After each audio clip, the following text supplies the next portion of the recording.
p.m. And the first item on the agenda is the agenda. I would welcome a motion about the agenda. Thank you. President Tracy, is there a second? Thank you, Councilor Jang. Further discussion? All those in favor of the motion, please say aye. Opposed? Motion carries unanimously, and that brings us to 2.01, which is a public forum. If any member of the public that would like to speak to the Board of Finance. Not seeing anyone here in person who wishes to do that. Is there, do we have anyone online? Catherine? No. So we will close the Board of Finance, the public forum, and move to our agenda. 12 items for approval and recommendation to City Council. The first is a request to execute a contract for engineering design permitting bidding services with Oil and Canada Associates for the South Taxiway project.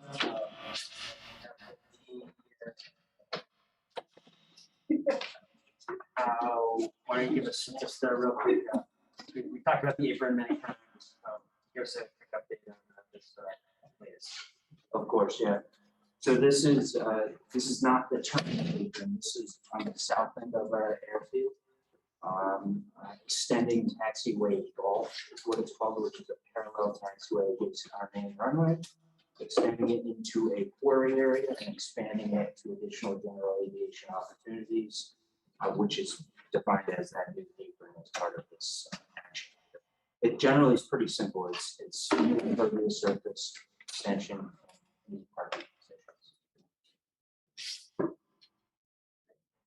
Thank you, Nick. Any questions, or alternatively, we're ready for a motion? 3.1. Councilor Jang. Great, thank you, Councilor Jang. Is there a second? Okay, thank you, President Tracy. Discussion of 3.01. Okay, so discussion will go to a vote. All those in favor of the motion, please say aye. Opposed? Motion carries unanimously. That brings us to 3.2, which is a request to execute a contract for engineering design permitting and bidding services with Farland Johnson Inc. for the taxi, A, mill, and overlay project.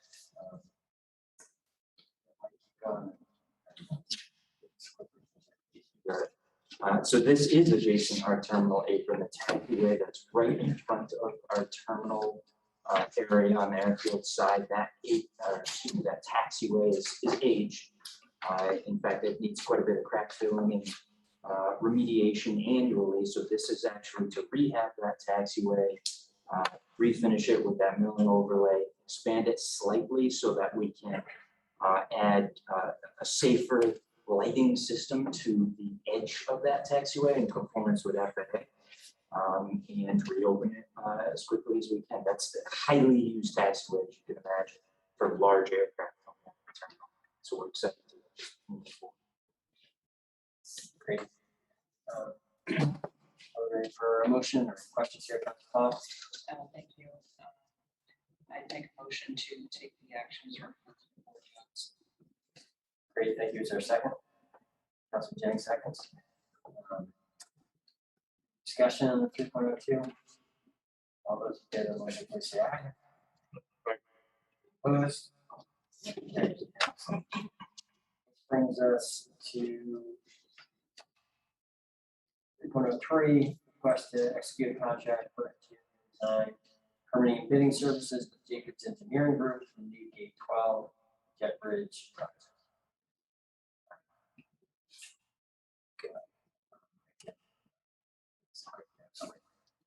So this is a new terminal jet bridge to be added to the new terminal integration project.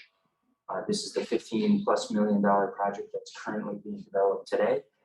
When we first applied for that project, the FAA We were working with the FAA on installing this new jet bridge, but they did not feel it was necessary in light of new air service coming online with the airport, a new airline coming online, and the largest aircraft that are going to be using this particular jet bridge, which is Frontier Airlines and Sun Country Airlines. We are now working towards this new jet bridge into the building, which we designed for it just.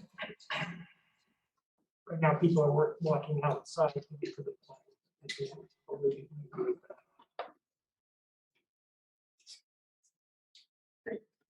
Yes. President Tracy. So consistent with that, is that expanding capacity? Slightly. It's definitely going to be used for existing capacity at the airport. Like Larry was mentioning right now, those passengers out of our existing gate 12, which is just a door into a shipping container walkway, is not ideal because that particular aircraft has almost 190 seats on it, 190 people walking outside up a stairwell or up an ADA ramp to this aircraft. And now that that's happening with 2 airlines, it's really an ADA and a safety addition. I wouldn't say it's adding capacity because it really is exchanging existing gate 12 to a brand new gate 12. Okay, that's what I wanted to know. If you were adding a gate or just, okay, thanks for that clarification. Okay, further discussion, other questions?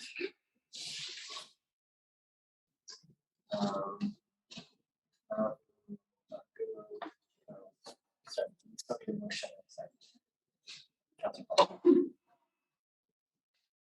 I'll make a motion to take the action as represented. And just want to add, I think this is great news, particularly for anybody who flies one of those airlines to be in a jet bridge environment as opposed to the current situation. Thank you, Councilor Paul. Is there a second? Councilor Jane. Discussion. Vote, all in favor of the motion, please say aye. Aye. Aye, opposed. Motion carries unanimously. 3.04, which is a request to execute a contract for engineering, design, permitting, and bidding services with Jones Painting Group for the ongoing noise mitigation and house installation project. Saying so many initiatives going forward. There's a little summary.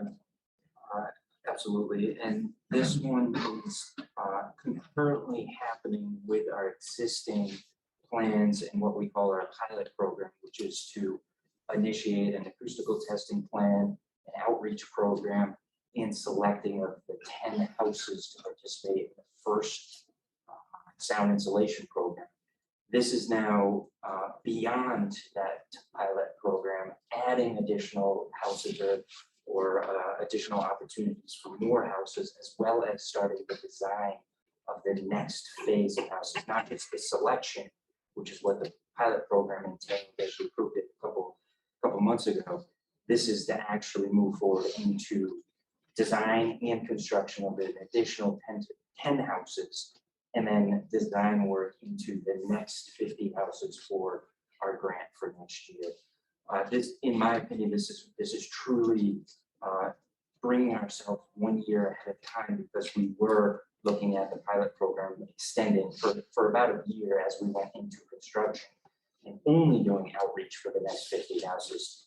This is definitely above that capacity and adding more into that program and be able to set ourselves up. Vermont Gas Systems continue to be our partner on this program, and we're excited to undergo this particular contract with Jones. Excellent. Would like to proceed to ready for the motion here, or other questions? I think that, I mean, the way that this sort of reads, it sounds like there is construction of 10 additional homes. You're not building homes. No, we're not building. So I think what, to me, to anyone who is reading this, it sounds like construction of 10 additional homes in addition to the 10 homes already approved. well, you're not building 10 homes or 20. You are improving. Absolutely. And I would think that that might be a better way of putting it. To the uninformed reader, it sounds like constructing 10 homes. Absolutely. Yeah, absolutely. Great point. That's all. Thanks. With that, I'm happy to make a motion as recommended. Council, is there a second? Second by President Tracy, discussion. Go to vote, all those in favor of the motion, please say aye. Aye. Any opposed? Motion carries unanimously. Thank you. Looking forward to seeing the shovels flying out there. 3.05 now, reclassification and retitling of recreational manager position, Parks and Waterfront position. Welcome, Dr. White. How the board like to proceed? Promotion or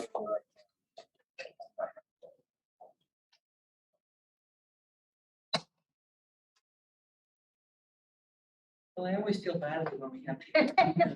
We just, and we don't ask. We don't have a so I'm mind. happy. Maybe you don't.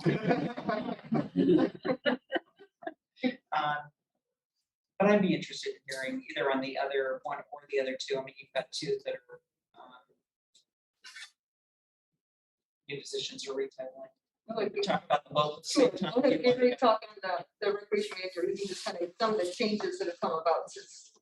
Sure, since it was created in 2015, at that time, this position was managing 3 recreation specialists, so union employees. Since that time, we've added the Champlain Senior Center, which is now running 4 adult centers. Now this position oversees the operations of the senior adult center, and also oversaw the operation of the core, which is the Center of Recreation Education, the older beauty center. So they're overseeing a senior center and an actual recreation center. Last year, we came for the board and rearranged that the organization of rec facilities versus recreation programming. And so the operation of the recreation center now falls under Melissa Kate, the recreation facilities.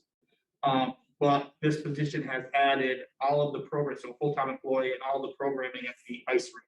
So this position now supervises 4.5 full-time staff. We added a half staff to help with the senior center. And so the other full-time staff was the person who was doing the work at the core adult center, or excuse me, at the recreation center, but now they're overseeing the person who's doing the programming at the arena. So they went from 3 full-time staff to 4.5 full-time staff and overseeing the operations of senior center and all the programming at the district. That's the big swing. Plus a lot of seasonal employees. Yeah. That's overseeing a lot of our lights and childcare. There's all the various programs. excellent. Okay, we'll come back to you, Cindy, for discussion of park ranger positions. Council Paul. So the information, the packet that you gave us, Yep. on page 9 and 10 are the current division chart, and then the new one. The only thing that's, I think, that has changed is simply that you've yellow, that is a vacant recreation programming, which you have an interim. You have an interim that is at 18. That's the job that you're talking about. Yeah. So you've listed it as vacant because you're going to, the person who's currently the interim will continue as a recreation specialist. Correct. Or was a recreation specialist, now will become, right? She was a recreation specialist. She's been our interim recreation manager, and then she's chosen to. She got the light of the management. Said, "I'm happy with recreation specialist." Okay. All right. So the question that I have, and I think it's one that we're sort of grappling with in a lot of these, different classifications and things like that, is that the person who will take that position is one grade below the person that supervises them. And the person who supervises them is responsible for a lot more people and a lot more of the dynamics that go on in the recreation division than the person who you are looking to attract. So my question is how, and I apologize because this probably is, I imagine it's probably something that you thought of, and I don't want to put anyone on the spot, but it seems as though if they're going to be a 20, why aren't we talking about the person who's above them at a 21 being something more than a 21? If you need to, I'm assuming the reason that person is a 20 is not just simply the responsibilities, but also the fact that you need to recruit somebody. Yeah. So it seems as though to recruit someone, just because someone else is already in the position doesn't mean that they should not be fairly compensated too, and maybe they feel they are. Well, that's good. I know. Yeah, it is a challenge when you have it, like, when we haven't changed the job description of the recreation. This didn't change the job description of the recreation superintendent. It changed, and so that is, but is it an equitable piece? It is a challenge when you get compression in the city. It is a real challenge, because if you then, and I don't know the answers to that, because if you increase, so then if you bump the recreation superintendent, you need to look at all the superintendent positions within the department, that some that have a much larger department to manage it. So I don't know at what point do you, and I'm not an HR expert, so I don't know at what point does that work. I don't know the answer to that. And it's my understanding that, this is not the first occasion where this is happening. There's parks managers with similar responsibilities who are one, that's compressed as well. So like, this is getting this position in rep to the level of other park division managers. But the compression still remains. And we see it, the other one where we see it too is a livable wage, where at what point is we've got assistant, waterfront managers who, how do you then compare that to someone who's now coming in at the 15, 66? At what? Yeah, those we agree. Great. Go ahead, Catherine. Speaking as the supervisor over HR, just to acknowledge that we do know this is an issue, and I can't quite tell from this vantage point which city councilors are in the audience. So I can't see if there's anybody like Sarah Carpenter from our HR committee.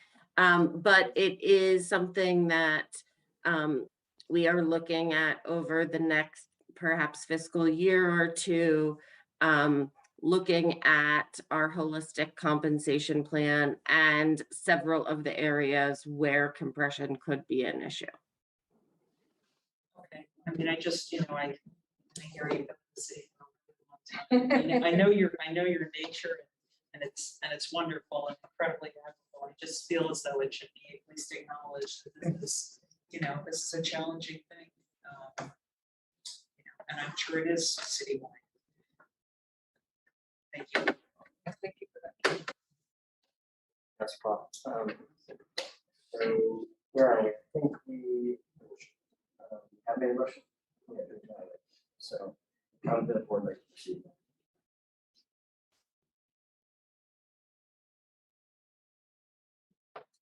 That's a problem. I mean, I'll make the motion as recommended on the board docs. I just would add that I hope that this will be part of an ongoing thing that you perhaps, not just Parks and Rec, but that the administration would report back to us perhaps in several months as to action steps going forward. That's a problem. Is there a second? Thank you, President Tracy. Further discussion? All those in favor of the motion, please say aye. Aye. Any opposed? Motion carries unanimously. This now brings us to 3.06. Thank you. Yeah.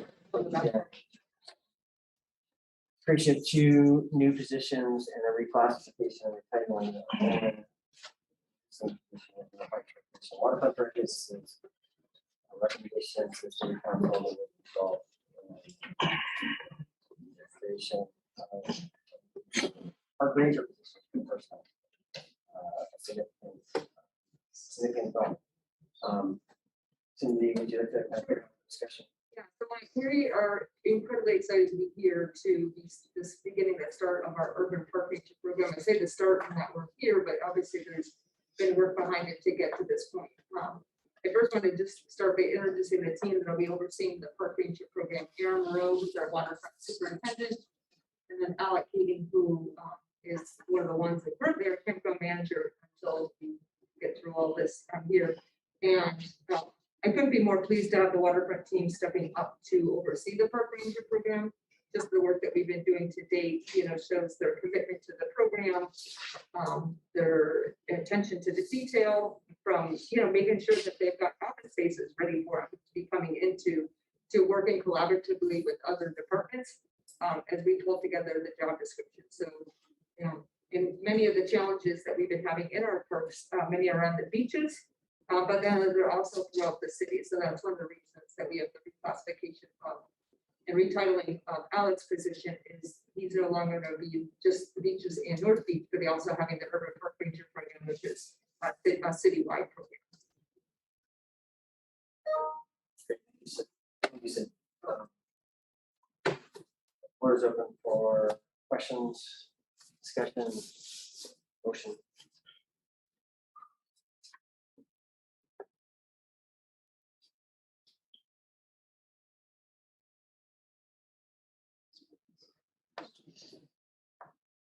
So basically, this position will not be focusing on this. Go ahead. Go ahead. We're gonna be focusing on parks, but also provide some kind of, security to downtown, let's say, Church. The urban park rangers are focused on our city parks is where they're so they're not going to, you wouldn't see them necessarily in say in St. Paul Street where there's no park, and that's the focus is the park, the city parks. Including city hall park, most of yeah. And then it'll be a great program in that building the relationships with the students too. So we envision connecting with the schools and the after school programs and the summer programs, and we talk about North Beach and having an interpretive program once a week down there where they're whether they're teaching about the lake or they're teaching about the history of the campgrounds or whatever that is. And so really thinking from that, just not just someone who's down there making sure your dog is on a leash when you're in the city park, but also getting to know our community and interpreting our spaces too. And they will be, and I figured the other part that's somewhat humorous is Aaron's team always has the best gear. And so we figured that we're the great spot for the park ranger uniform.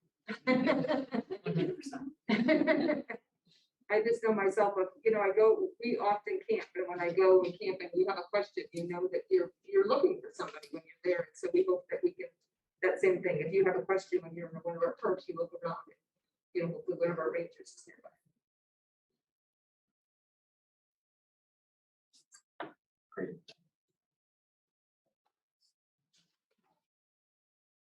I'm very hopeful this program has the potential to, as Cindy just said, expand our program and education options. Phase also will allow us to address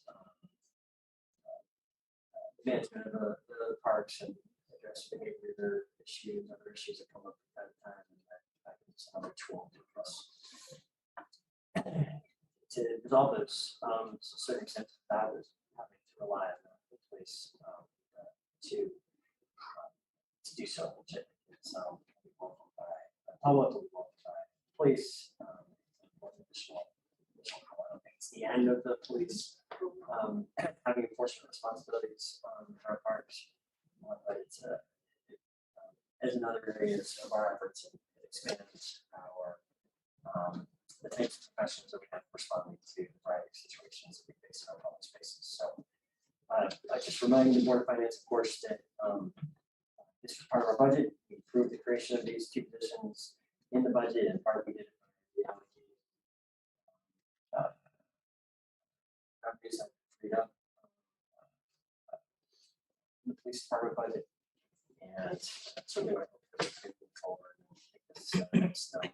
It's not creating these positions.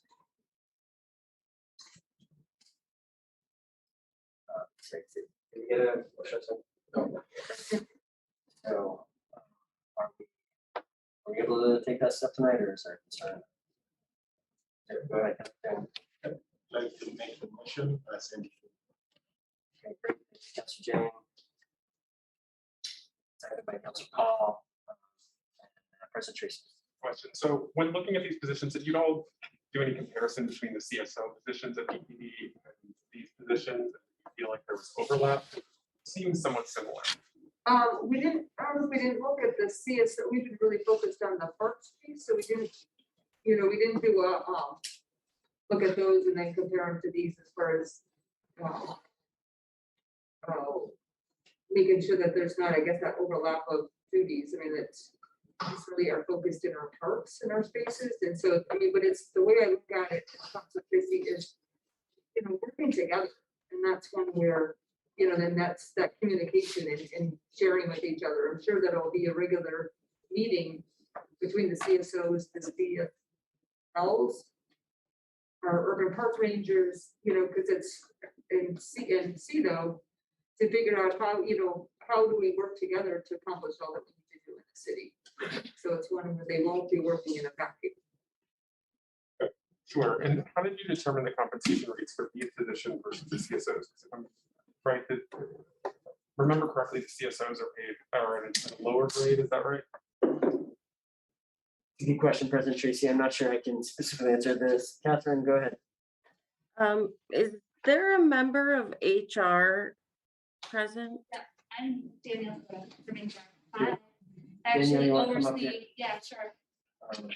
When you, So while Danielle's coming up, and she'll be able to speak to this in more detail, but the way that this is done, it's not Cindy's or Park's discretion. All of these positions, are the department head and supervisors create the position description that they need, and then it's sent to human resources for grading.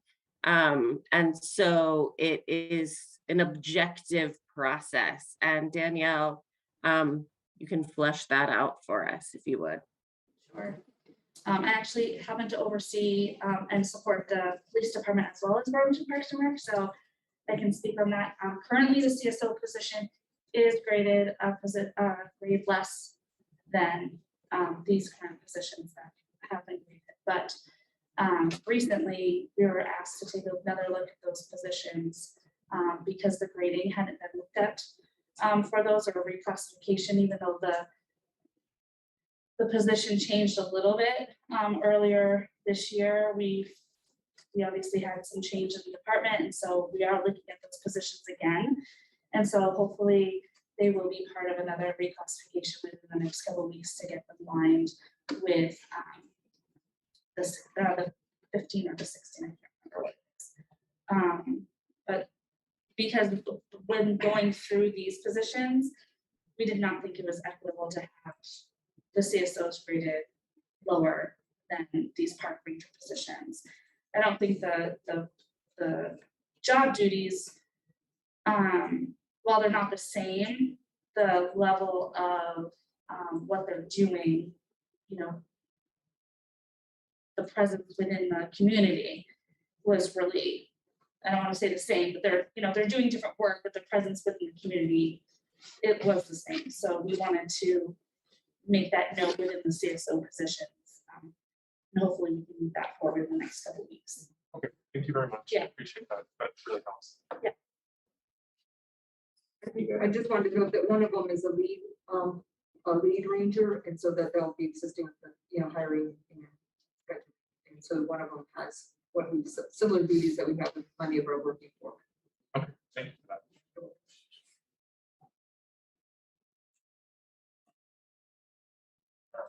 Okay, we do have a motion and a second. Any further discussions? Seeing them, we'll go to a vote. All those in favor of the motion, please say aye. Any opposed? Motion carries unanimously. And Great, thank you. yes, thank you. That worked here to this point. Okay, 3.07. Other employment matter, this is the proposed BPRW recruitment and retention strategies.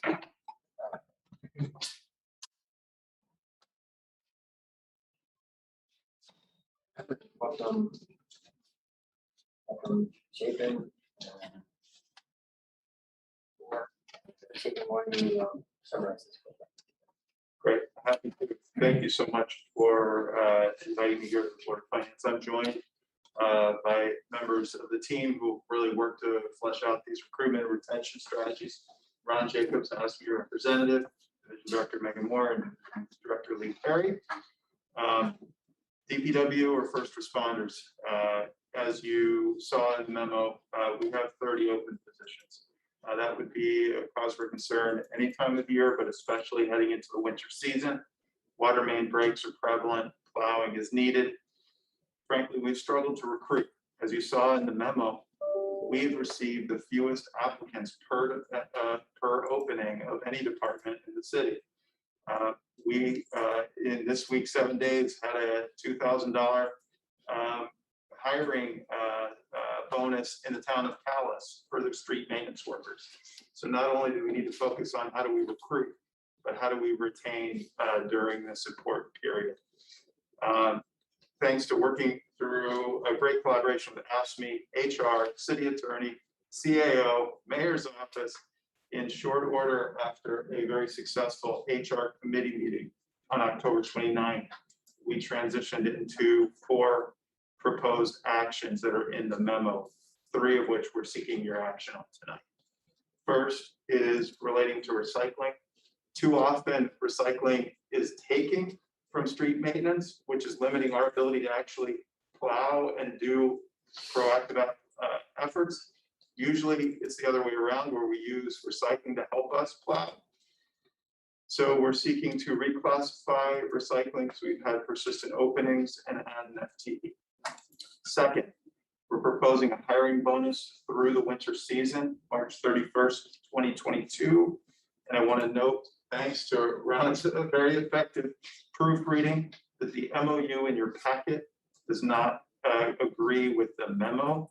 The MOU in the packet says that the hiring bonus will be offered through March 31st of 2021, not March 31st of 2022. So if you were to pass the motion tonight, rectifying that in the MOU would be appreciated. Number 3, we're proposing to expand the on-call payments for our staff. Our staff are amazing at responding to issues at all hours of the day. This will become even more important as we are short-staffed, and we need our remaining team to respond. Sometimes when we have a planned emergency or a storm event, we put people on call. If something goes sideways and we don't have enough on-call staff, we need to call additional staff. We are proposing here that they would receive an on-call payment if a staff member who's not on call picks up the phone and comes in. That kind of responsiveness really enables us to continue our services and minimize disruptions. The last 4th item, which is a concept at this point, but we are very excited about, is looking at tiered positions. Right now, if you come in as an equipment maintenance technician, water distribution worker, or street maintenance worker, you come in, there's one position, there's no opportunity for If you get additional certifications, heavy equipment operator, there isn't growth other than that annual step. We want to create some incentive to encourage our teams to grow with us because our staff is our best asset. So we have indicated to the union that we're willing, as part of collective bargaining, to bring forward the concept of tiered positions in the next negotiations. We do have other strategies that aren't on the agenda, such as helping staff with CDLs, a job fair on December 3rd, and many other partnerships with HR. We got ads going on papers, but these are the three strategies we're looking for your support tonight. Thank you. I have Ron here, who'd be, if folks have time, would like to share a few words too. Yeah, I just wanted to talk about the process. I became president of ASME in March, and this was already an ongoing discussion when I stepped in. And when I started talking with the folks who actually do the work on the floor, not the streets and everything, it's been an ongoing issue for much longer than that. And so it was nice to watch the process actually work. And after a few bumps in the road and several conversations, none which were overly contentious, there's, we have our positions. All of a sudden, when that light bulb went off, right around that time that you talked about in October sometime, it seems like we were able to just pull together the union management, and we did outreach, and there was a little action on the floor.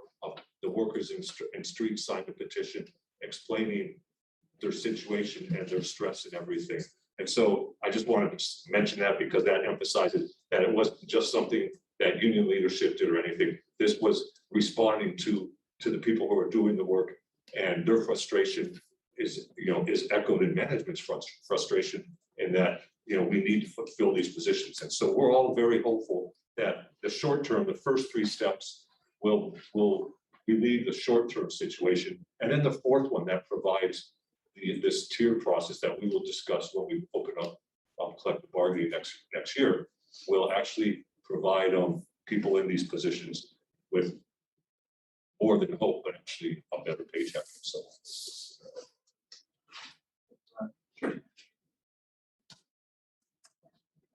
For any motion on this, Councilor Paul. Thanks. Get to see what we have.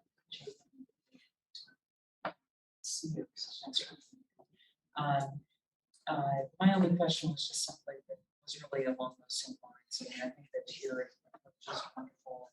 Certainly gives people an opportunity to on the ladder when there's a ladder that's there. So what it sounds like you're saying is that the hiring bonus is for people that are new, who would be hired. And it sounds like you're saying is that the people who are doing the work now are supportive of that. This is our understanding from the floor. That's what came through in all of our conversations. The additional on-call pay is also a little bit of a nod to the folks who continuously show up. We haven't paid them to be on call. They don't have to pick up the phone, but yet time and time they're coming again. And for decades, they didn't get anything more than just to pay the overtime.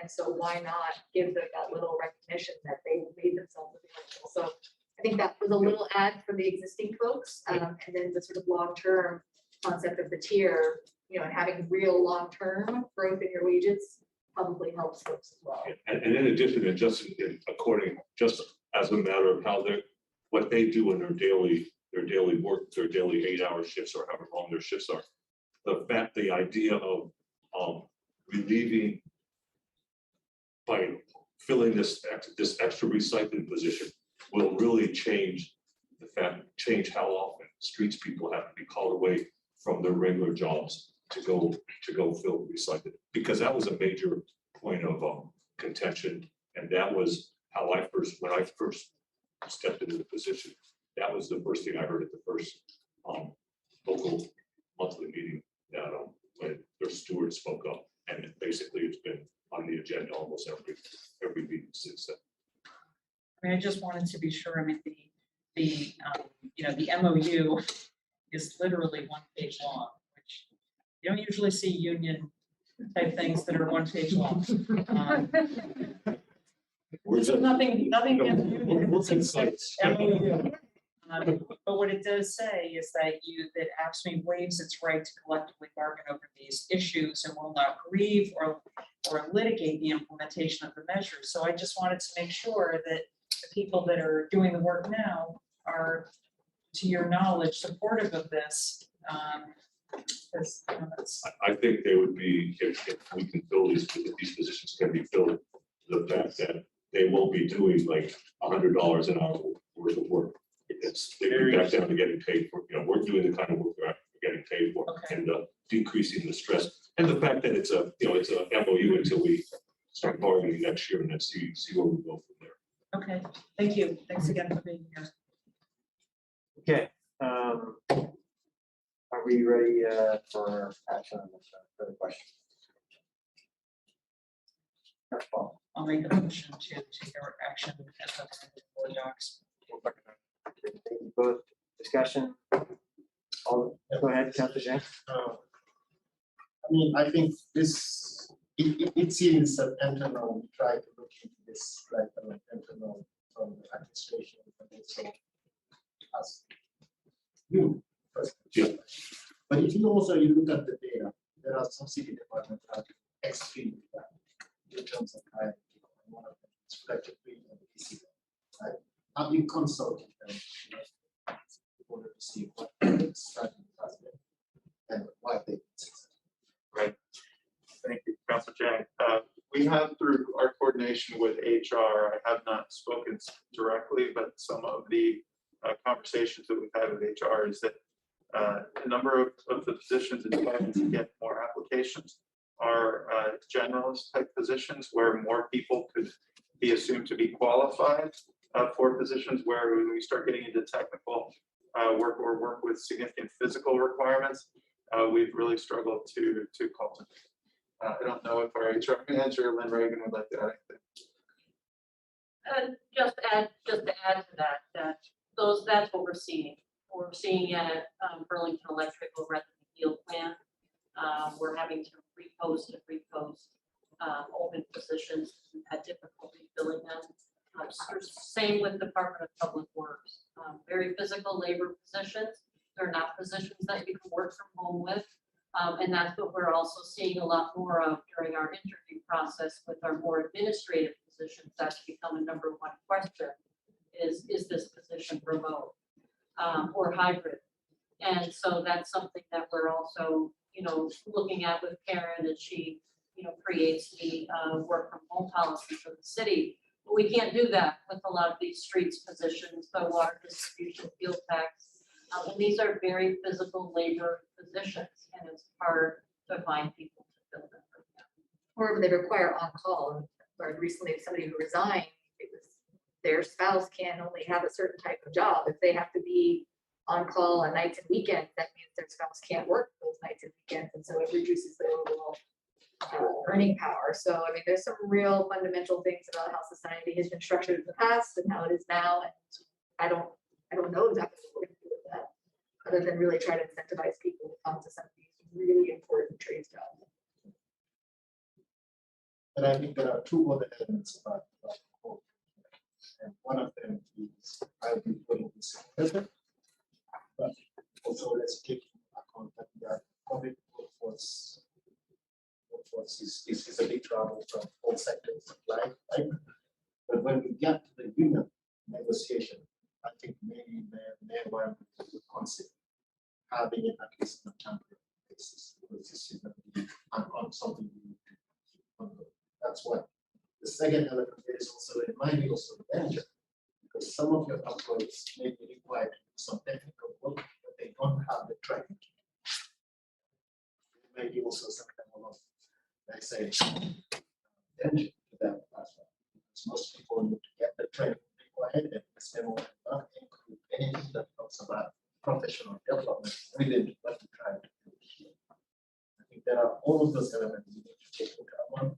Without voting to support for it, and hope that the mayor will as part of the negotiation.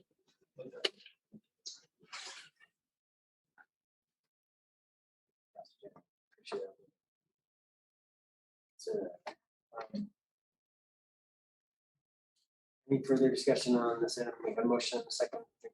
Vote. those in favor of the motion, please say aye. Aye. Opposed? Motion carries unanimously. This brings us to 3.09. DPW water resources, 4 items left. This is the creation of a tiered water operating position. Thank you, Ron. 3.08 is the Sorry. budget amendment. Sorry. So 5, budget amendment for street maintenance, salary.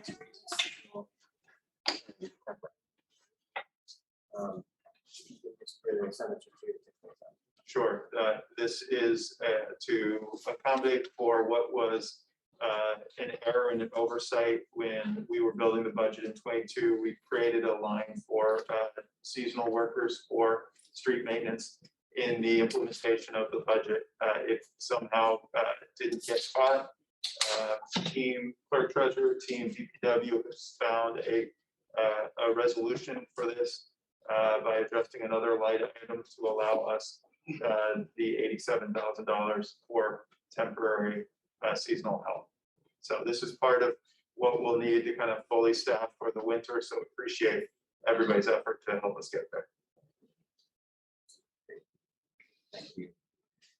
Taking discussion.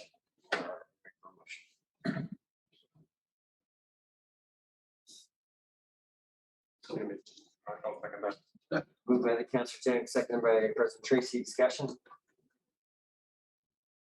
Vote. All those in favor of the motion, please say aye. Aye. Opposed?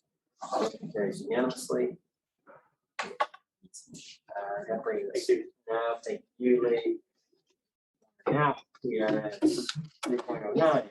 Creation of tiered water plant operator position.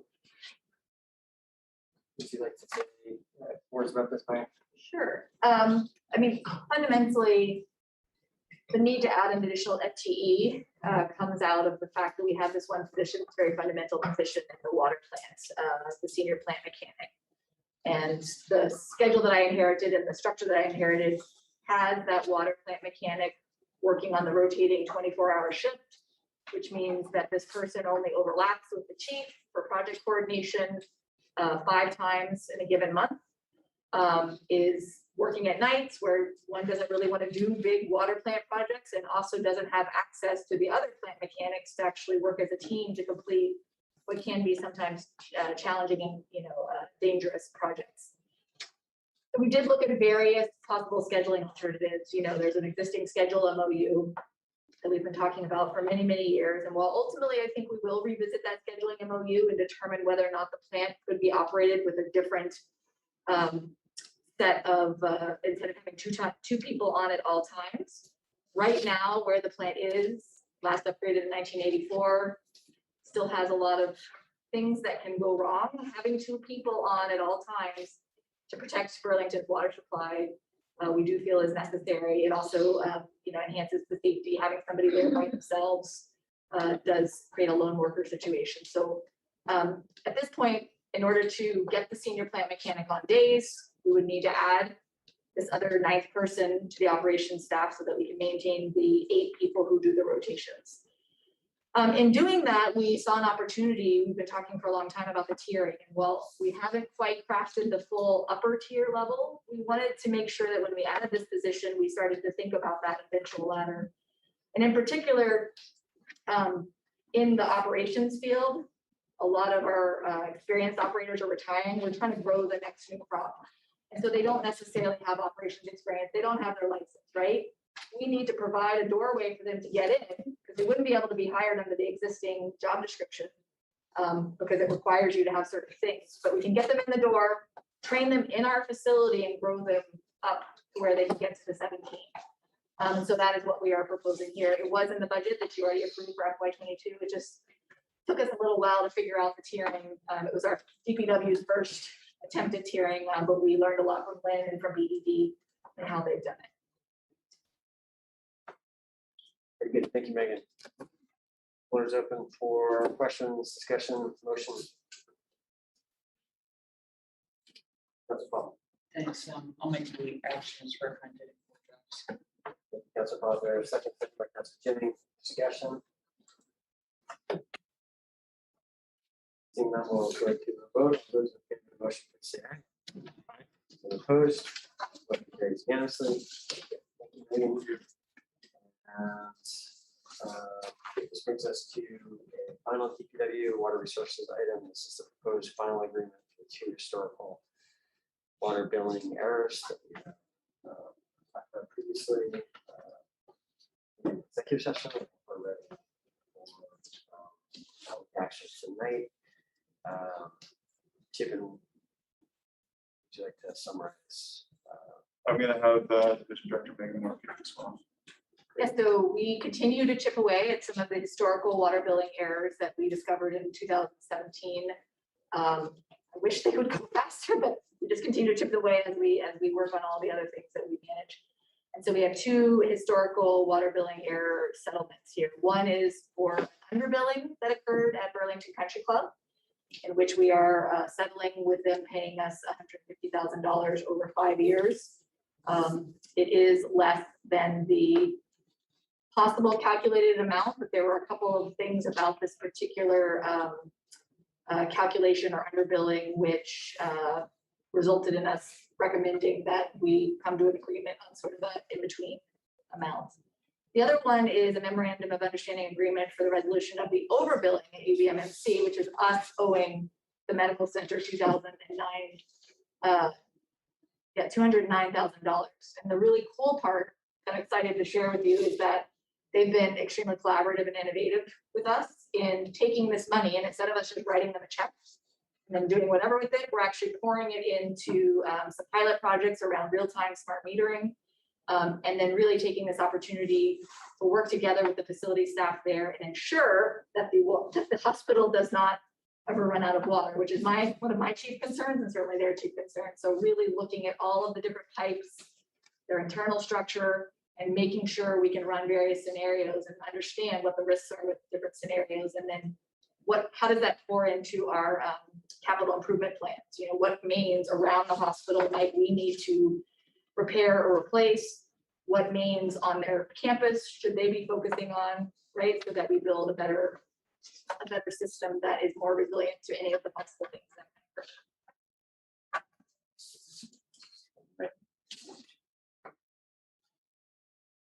Where's open? Jason. So if we take this to court and it doesn't, based on your analysis, there seems to be a real opportunity for them to make a case against this. And so if we took it to court and we lost, what would happen? We wouldn't get anything. Right. So we would potentially spend a lot of money preparing for court, and then a lot of my staff time and one of my key people's staff time preparing and doing all the discovery. And then, yes, there is a possibility when we've worked in consultation with the city attorney, you know, that it's not a rock solid case. And so when faced with the opportunity to sort of get a significant, and not insignificant amount of money in hand without having to do all of that, that is why we are recommending that approach versus fighting it in the courts. Okay. And in terms of going forward, are there checks in place to make sure that we don't find ourselves in a similar situation? Absolutely. Yeah, as I say, there's a section in the memo that talks about all the improvements that we've made. I mean, I can't foresee every possible mistake, but with every root cause, we've evaluated why did that happen, and then we put things in place, whether it's SOPs, whether it's reorganizations, whether it's additional technologies, QA/QC processes, to really learn and continue to learn from the errors that we uncovered. The memo also details this is a continuous process, and even today, we are finding things as the result of some of the QA/QC processes that we're putting in place. It's really a never-ending journey and not just a point in time. So. All right, I'll make it Brian. President Tracy, go ahead. And one thing that was clear to me is upgrading the underground water infrastructure. Are we talking about within the hospital or surrounding? Like three different areas. So there's our pipes in our public right of way that support and feed the hospital. There's then pipes once you cross the right of way line that are both kind of still part of our distribution system, but specifically leave the hospital. And then there's another contract in the scope of work that is working with a mechanical engineer to understand and map all of the connections within the hospital. If you've ever been in the hospital, clearly it's been added on to 5 gazillion times, and we want to make sure, they want to make sure they know what pipe is linked to what pipe. So if they have an internal break, right, and they isolate something, they need to know what floor is going to be in trouble. Same thing, if we have a break on East Ave, I want to know, are we going to be able to supply the pressures from the rest of the system? Right, we can do some of that analysis, but we really want to dive deep and just kind of, think of all the possible worst things that could happen and then come up with a plan for how we would address those. And if it was like the same process, or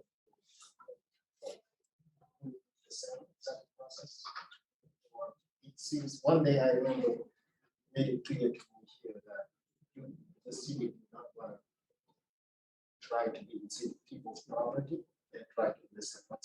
Yes. Why this one is? Mostly because we owe them money and we want to collaborate with them about what is inside. You're talking about specifically inside. Yeah, we don't own operator control. We're just the scope of work that we are jointly doing necessarily involves this internal piece. And we could just write them a check and they can go spend whatever, but they are sort of committing to us. They're going to take this money and actually work on their inside piece. Is that? Yeah. I'd like to add one critical other difference, which I think is very important, is that in a typical residential area, our water mains largely follow the right of way, and they're laterals serving each residential customer.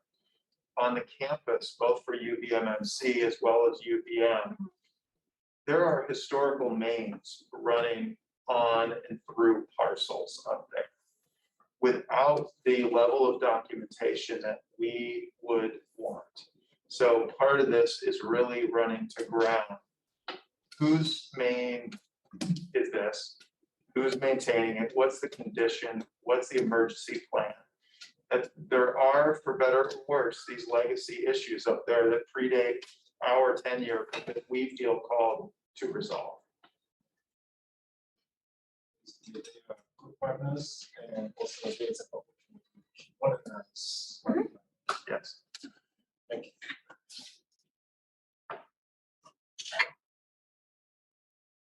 Further discussion or questions?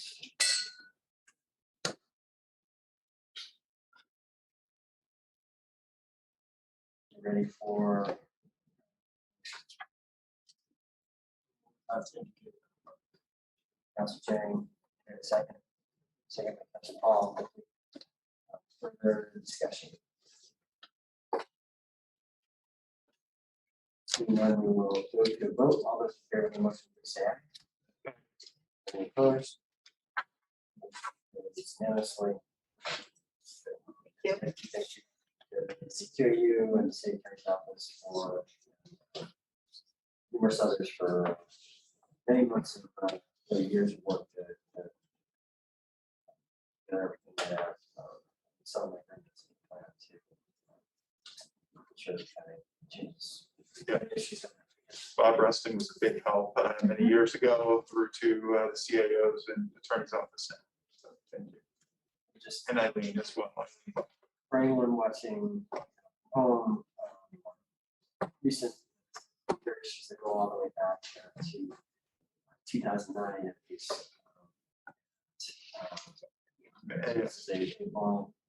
Yeah, way beyond that. And yes, the number of errors that initiated during my tenure are few, and these are legacy issues that frankly we have needed to uncover, and we're doing a good work now. Thank you very much. Just a couple last items now. 3.11, B.E.D item, B.E.D's property, boiler, and machinery. 21, insurance renewal. Welcome, Darren. Good evening. Kick us off. Sure. Go ahead. This is our annual, I come in front of you every year For two reasons. The magnitude is our property, boiler, and machinery insurance, by far our largest line. 3 years ago, we were in the mid 200,000, now we're in the mid 600,000. So I think that warrants just having the discussion and vote.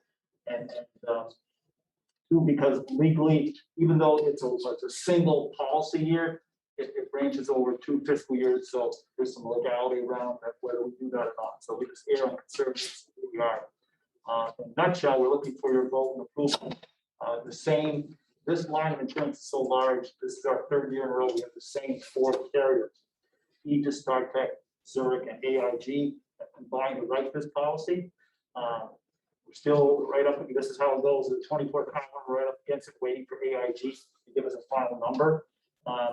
But in essence, we are not to exceed a 5% increase. So we currently pay $644,506 for the current policy that expires November 20th. And we have an understanding agreement not to exceed $676,755. That's nothing more than a 5% increase. That's exactly what I budgeted. So there's a $0 budget. Fiscal year 22 budget has that number in there. Fingers crossed, we might be a little below that. We should know any day now, but that's what we're up against right now. Okay, thank you, Paul. Discussion. That's Paul. Thanks. I just thought, I think for the benefit of the public who's watching this, it's, you know, you had started, you said how many years ago, it was in the 200s. And I feel like I even remember voting on one, the 644. I feel like I remember that number. And I probably asked you the same question at the time, which is to try to give for the public, given the fact that we're talking about a significantly 200 to 600 is a lot of money.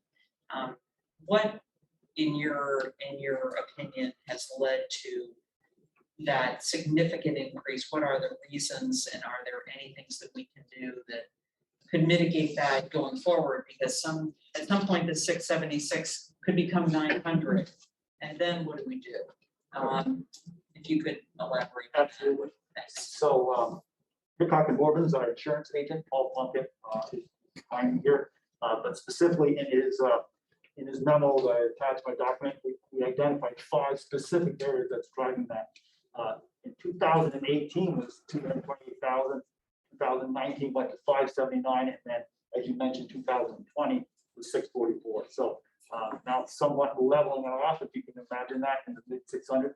But we identified 5 specific reasons that are driving it. So you can use the term a hard market, but that hard market has a lot of pieces to it. The 5 that are identified, I'm just going to read them here. Insurers continue to fund for losses due to climate change, increase in material costs due to COVID, related supply chain issues, and traditional types of claims experience, even though our experience has been very good. Otherwise, it'd be even higher.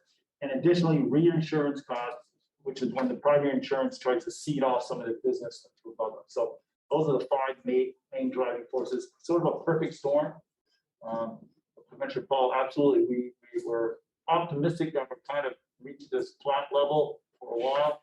I don't think we'll ever see the 200,000 again in my lifetime, but it's a very limited market. So these 4 carriers, you know, last year Hickok went up to 25 different carriers.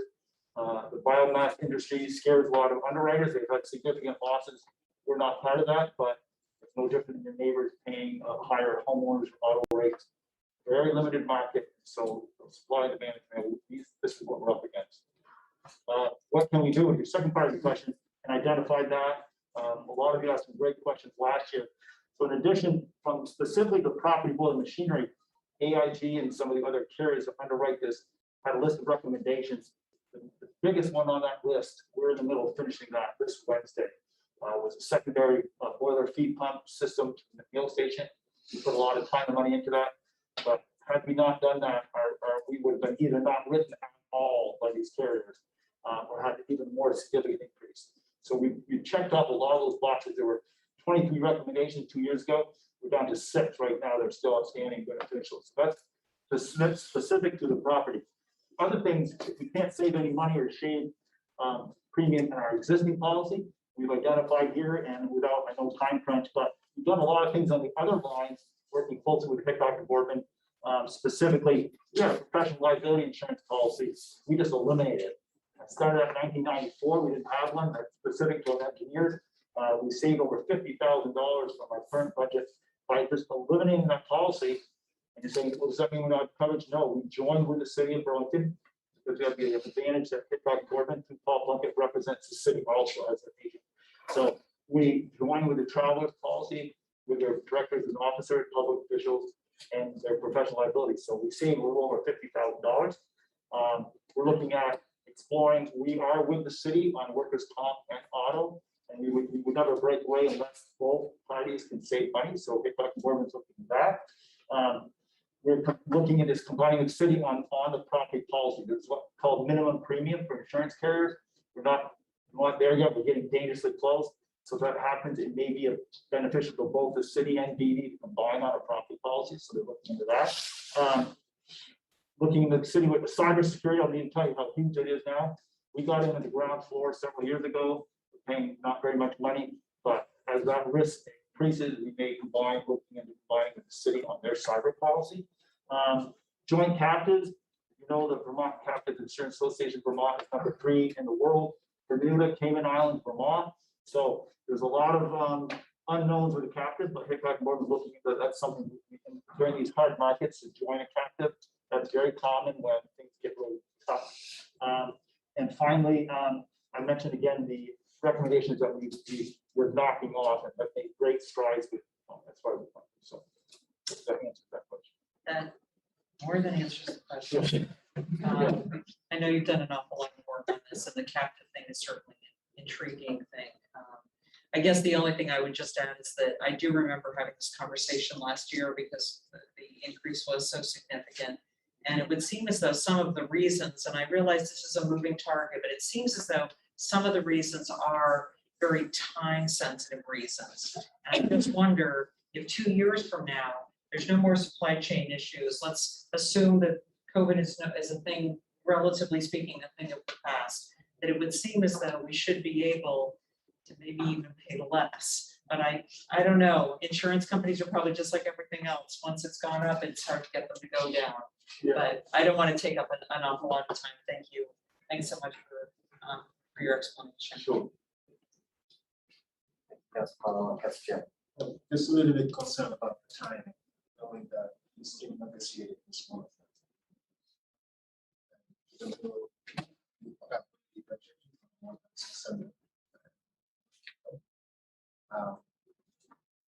If we do not vote on this issue of negotiation. Well, yes, great question. So we wouldn't want to go beyond November 20th. I can't lie, you haven't seen it. I think all told me text it 9:59 so PIG. So that may have just closed. Just didn't have that information, so I haven't even seen it myself. But we would never let that policy lapse. Too dangerous. So we know it's not going to exceed. And so yes, if you would think like 3 months ago, why can't we get? This is how insurance companies work for a line this big. It's always at the last minute. Every day, every week could mean a lot of money in their pocket. And so we always seem to be right up against the wire. And we know that 11/20 would decided we would not let this policy lapse. And so at least with the vote, we know it's not to exceed it. We bind the coverage, and we hopefully see a little bit of savings this year. Thank you. Well, are we ready for a motion? That's fine. So I'll make a motion to take the action as recommended in board docs. Great. Is there a second? Second by President Tracy. Further discussion? We'll go to vote. All those in favor of the motion, please say aye. Aye. Any opposed? Motion carries unanimously. Thank you both. This brings us to final item 3.12, which is a additional elimination and offsetting creation. Give us a sense of it. Summary here is we had an IT position that had been tiered. We just heard about BPRW moving in this direction. We already have tiering. It had been tiered. The incumbent in the position had been legacied in a previous position and chosen not to go into the tiered position. That staff person is leaving us in December. We are actually seeing quite a few folks from IT moving forward to other positions right now. So we have somewhat of a transition period with our IT team. In looking at the position, we have a need that is far greater for the network engineer position that's been described in the packet. They're very similar in terms of their grade and the tiered levels that they offer, but this will help us in terms of when we go to hire for this position that's been vacant, hiring for a position that's of the greatest need for B.E.D.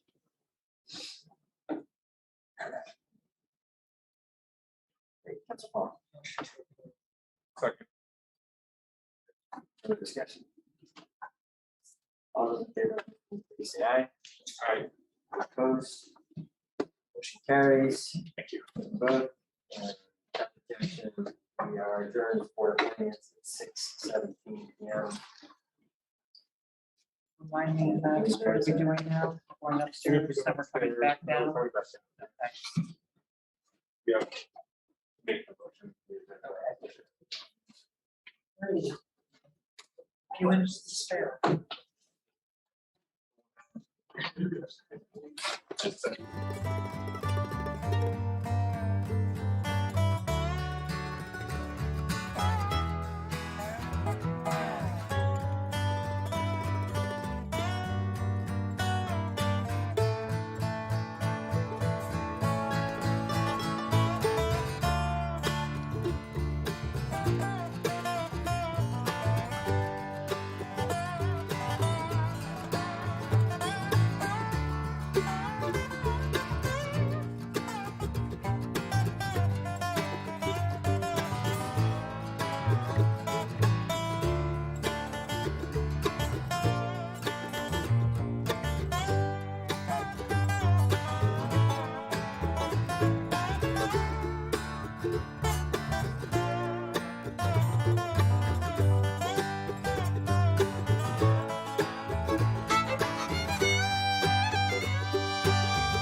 patient. We're just wanting to make sure that the doors are open, and now they are, so we're all set to go.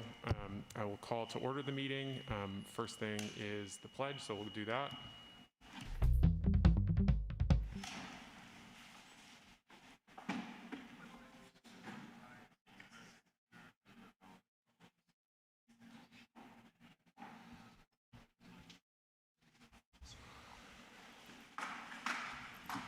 All right, that brings us to the first motion on the agenda, which is the agenda itself. Councillor Stromberg, are you with us? I am, thank you.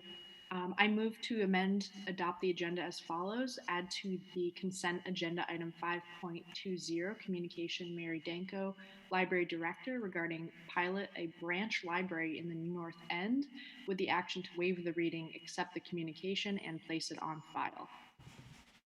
Okay, thank you. We have a motion on the agenda. Is there a second? Seconded by Councillor McGee. Any discussion on the agenda? Okay, hearing none, we'll go to a vote on the agenda itself. All those in favor, please say aye. Aye. Any opposed? That carries unanimously. We now have our agenda for this evening. Brings us to item number 2, which is a executive session having to do with ongoing negotiations with B.E.D Technologies. City Attorney Richardson, is there anything that you'd like to offer into public session before we get into motions on the finding and the motion to go into executive session? No, I just simply add that this is to discuss a contract that is in the process of being negotiated, which is, as you'll if you make the proposed findings, would clearly fall under 313 to keep that in executive session and allow council to hear information that might otherwise be detrimental to the city if it was prematurely released into public. Okay, thank you very much for that explanation. So based off of that explanation, may I please have a motion on a finding? Councillor Mason. Thank you, President Tracy. I move that the council find that the premature general public knowledge of legal advice and information concerning the details of pending lease negotiations with B.E.D Technologies, Inc., to which the city is a party or has a stated interest, would clearly place the city at substantial disadvantage. Thank you, Councillor Mason. We have a motion on a finding. There's a second from Councillor Paul. Any discussion on the motion regarding the finding? Okay, seeing none, we'll go to a vote. All those in favor, please say aye. Aye. Any opposed?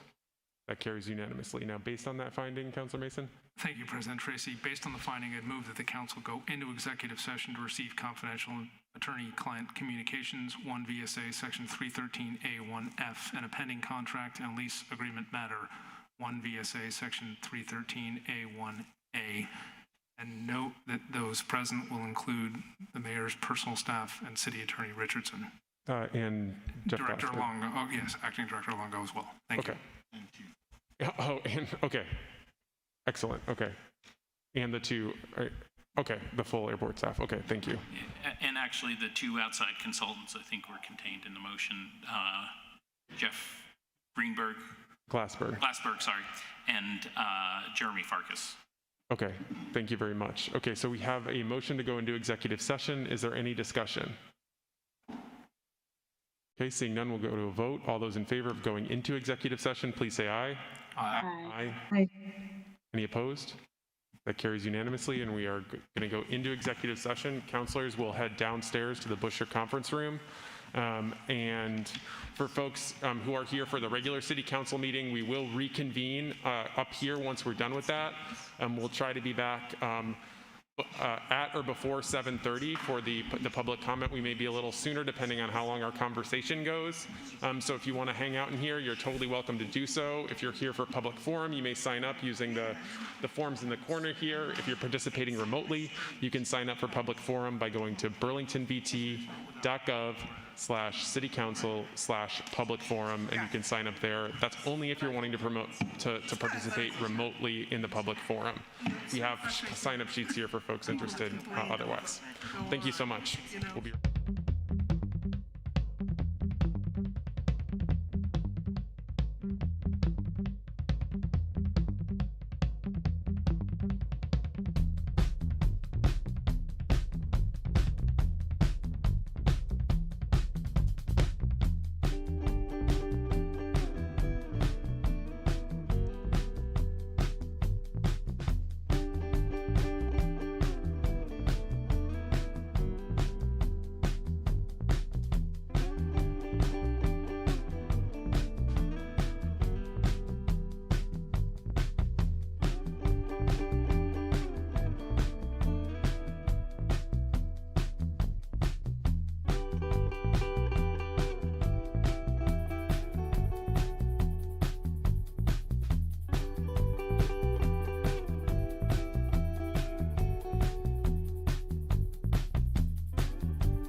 bit after the 7:30, but looks like we're going to have plenty of time to get to everybody this evening who signed up. Again, if you are interested in signing up and speaking in the public forum, you may do so if you're in person by just signing up using the sheets that are over here in the corner and then handing them over to the clerk's table, and they'll bring them over here. If you are interested in speaking and have joined our meeting remotely, you may comment remotely by going to burlingtonvt.gov/citycouncil/public-forum. And that will take you to a form that we then will use in order to identify the remote speakers. If you are participating remotely, just please do your best to sign in as the name that you sign up as, just so that it's easiest to look you up and locate you as we're going through. As has been our practice, we'll be prioritizing Burlington residents, both in terms of the remote and in-person comments. So we'll go Burlington residents in person, followed by Burlington residents remote, followed by non-Burlington in person, followed by non-Burlington remote. So we kind of switch back and forth a little bit. For the forum itself, folks will have 2 minutes. You can see there's a timer back here, so you have that. There's also a light system that gives you green, yellow, and red lights. Yellow indicating that your time is coming to an end, and then red that your time has ended. I will start asking you to wrap up once your time has ended, and please stick to your time limits. It's important to give us time, to make sure that everybody has the same or equivalent amount of time as we go through the meeting itself. In terms of the decorum of the forum, please do not swear in your forum. Please remain respectful in your forum without personal attacks. Please stick to the issues. The other piece is also, if you could just please allow folks to comment, say their piece, and then not bother them when they're either while they're speaking and interrupting people while they're speaking, or when they go back to their seats. It's just, again, everybody should feel like they're comfortable, that they're able to express themselves here, regardless of what the view that they're expressing on the issues that we're dealing with. So with that being said, I'm going to start the forum, and we'll start with Burlington folks who are in person. So we have, okay, so the first speaker is Jada Bearden, to be followed by Todd LaCroix.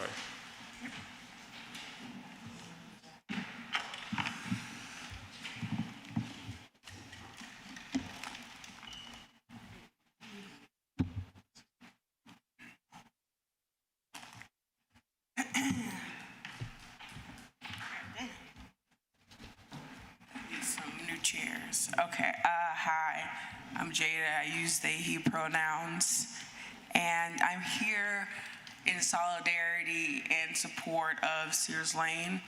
And before I get into Sears Lane, I want to address the chair and just say that y'all are liars, every last one of y'all. And this is not an attack, this is just me as a constituent that cares about the community. Y'all some liars, and I'm tired, and do better. Y'all talk all this talk about how much y'all care and how houseless communities like Miro is like, oh, I'm the person who cares about houseless community the most. Please direct your comments to the chair. You have reclaiming my time. You have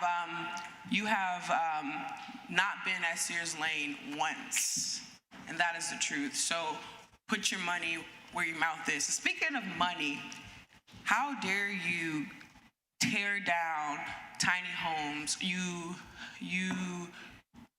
bastard. You are just a person that should not be allowed to have power, should not be allowed to have a position that tiny home was for people to have a community, to have food, to have shelter. It was going to be insulated for the winter, and you trash. So I just want to challenge you all to just do better and come down to Sears Lane, and instead of destroying things, how about you lend a hand and build some stuff, clean up some trash? How about that? How about that? Thank you. Thank you. If you could please not,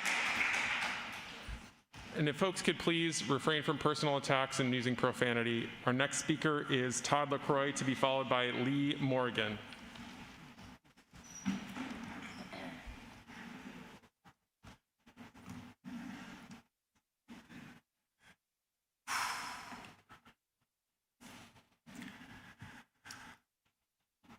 I almost forgot you existed. That was Elon Musk to Bernie Sanders the other day, I hear. I almost forgot you existed. I thought it was ironic.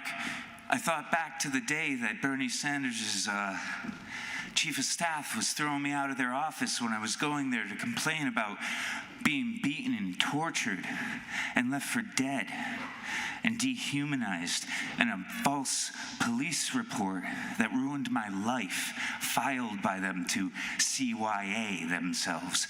CYA stands for Cover Your Ass.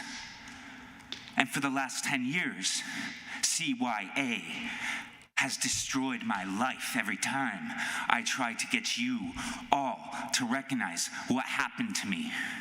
That was 11 years ago. A year after that, I was so irate, and so many others who had been through so many similar experiences were so irate. We started Occupy Wall Street. And you paid attention for a minute. But you know what? You lied to us that you cared, just like you did to your children about everything. You lie, lie, and lie. You never own up. You never take responsibility. And you just cover your asses while you throw away our lives. In the last 10 years, I can say that it was worse to survive. You know why? Because of you people, my friends, my family. You all don't care. And this pandemic proved it. It proved that surviving this last 10 years wasn't worth it. You people, all of you, America is morally and spiritually bankrupt. Thank you. Our next speaker is Lee Morgan, to be followed by Brooke McKean.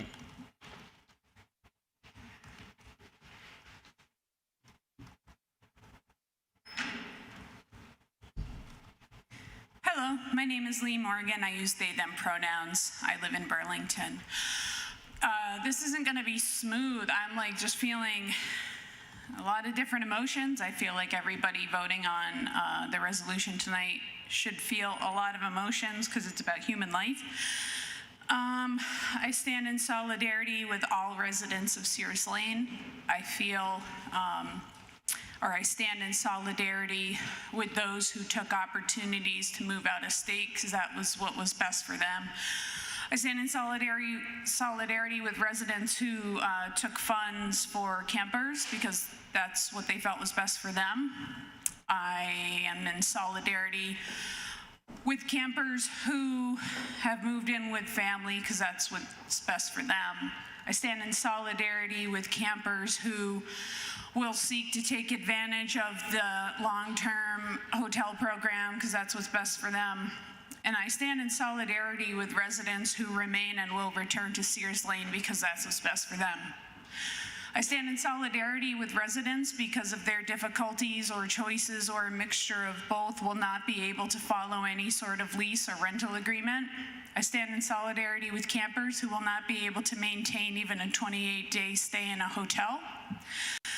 I stand in solidarity with campers who are easy to love. I stand in solidarity with campers who are not easy to love. I stand in solidarity with campers who commit crimes. I stand in solidarity with campers who do not. I stand in solidarity with campers who pose a public health risk because we're all humans. And deciding whether or not these humans get to stay at Sears Lane, it's just not convenient. And whatever you think that they deserve or should be grateful for or should be taken advantage of, they're humans and they need someplace to go. Thank you. Thank you. Our next speaker, if you could hold the applause, next speaker is Brooke McKean, to be followed by Brian Chena.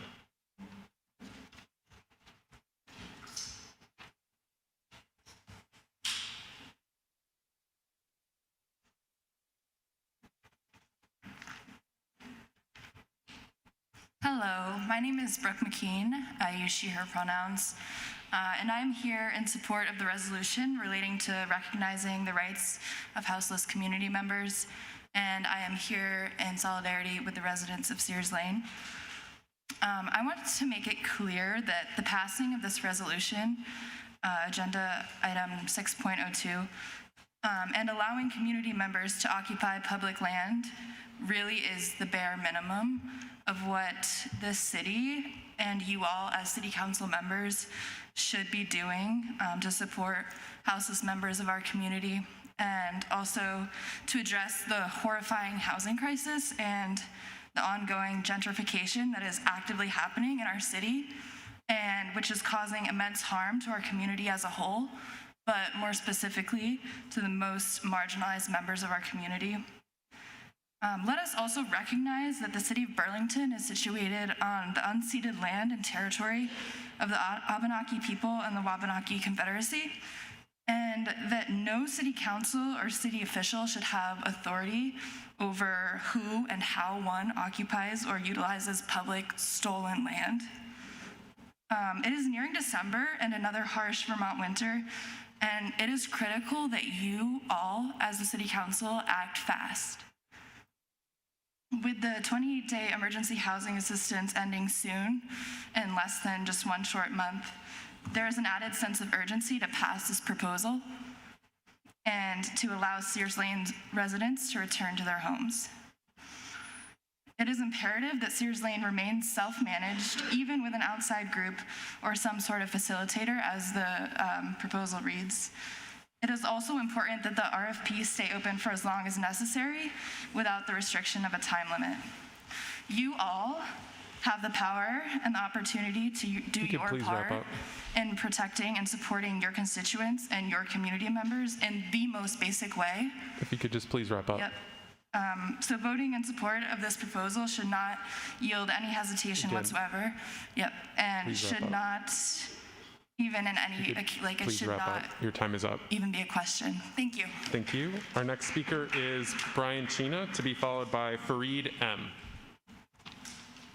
If folks are interested in signing up, the signups are in the corner over there. If you are online and would like to sign up remotely, you may do so by going to burlingtonvt.gov/citycouncil/public forum.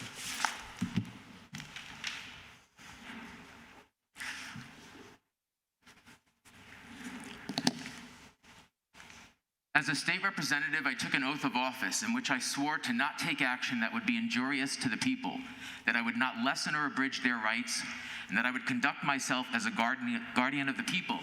So I'm here tonight to say that the city of Burlington's treatment of people at Sears Lane encampment is a violation of fundamental human rights.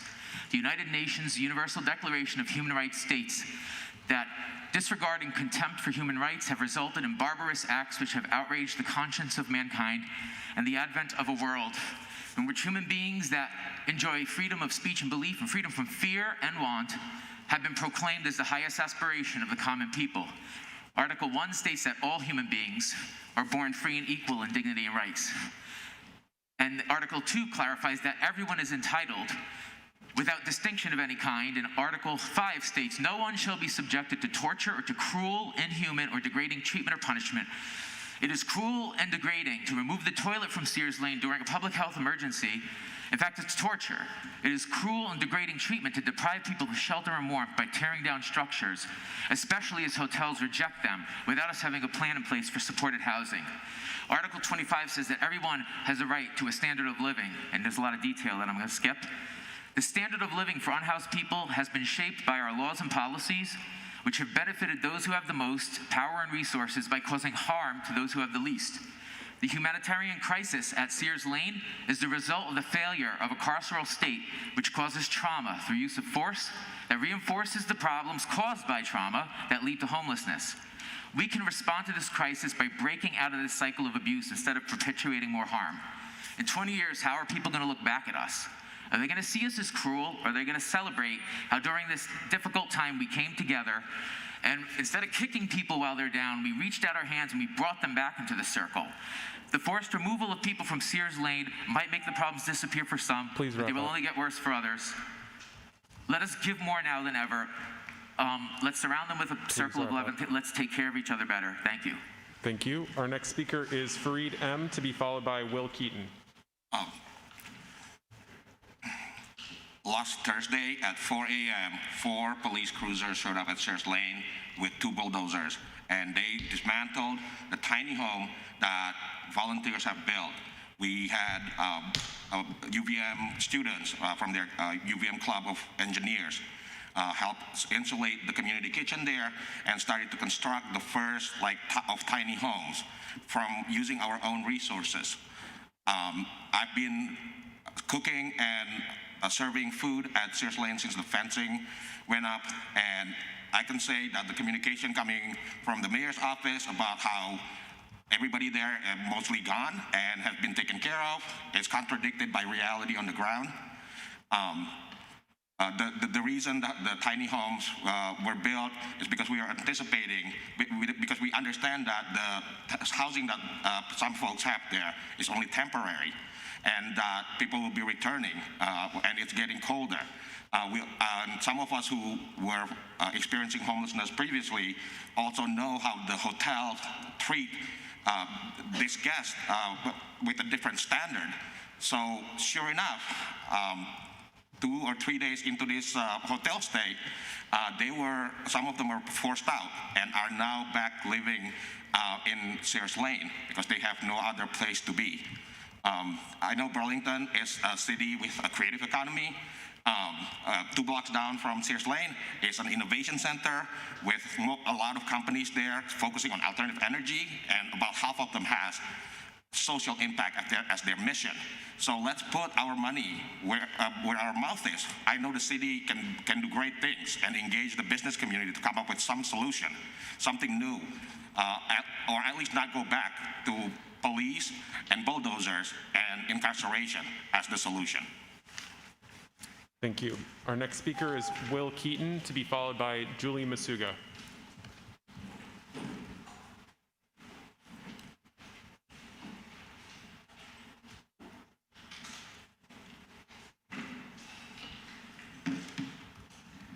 Yeah, I guess I'd like to speak briefly on one possible intended plan the city has for Sears Lane and the surrounding land. I believe some guy named Scully said he wants to build, a working force factory town down there while displacing all the working people who cannot afford homes. He said, Scully said, I know how this looks bad, but no pressure in the city, shut down the camp. But we know how money and development works in America. And I'm just a little confused.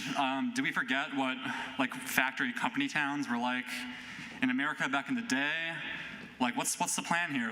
The city's just gonna build a little colony down there, and maybe a few working people will be allowed to live there if the city is generous. Because you never build housing down there, just I don't know, which are art studios and funny shops that sell quirky things.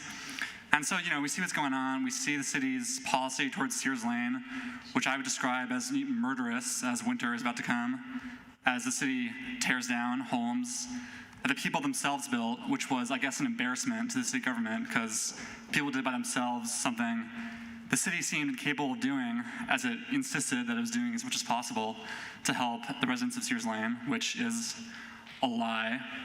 So yeah, I definitely urge support for the resolution on the table right now to, just let people live on the land. It's really as simple as that. And I'm done. Thank you. Our next speaker is Julie Masuga, to be followed by Leif Taranta.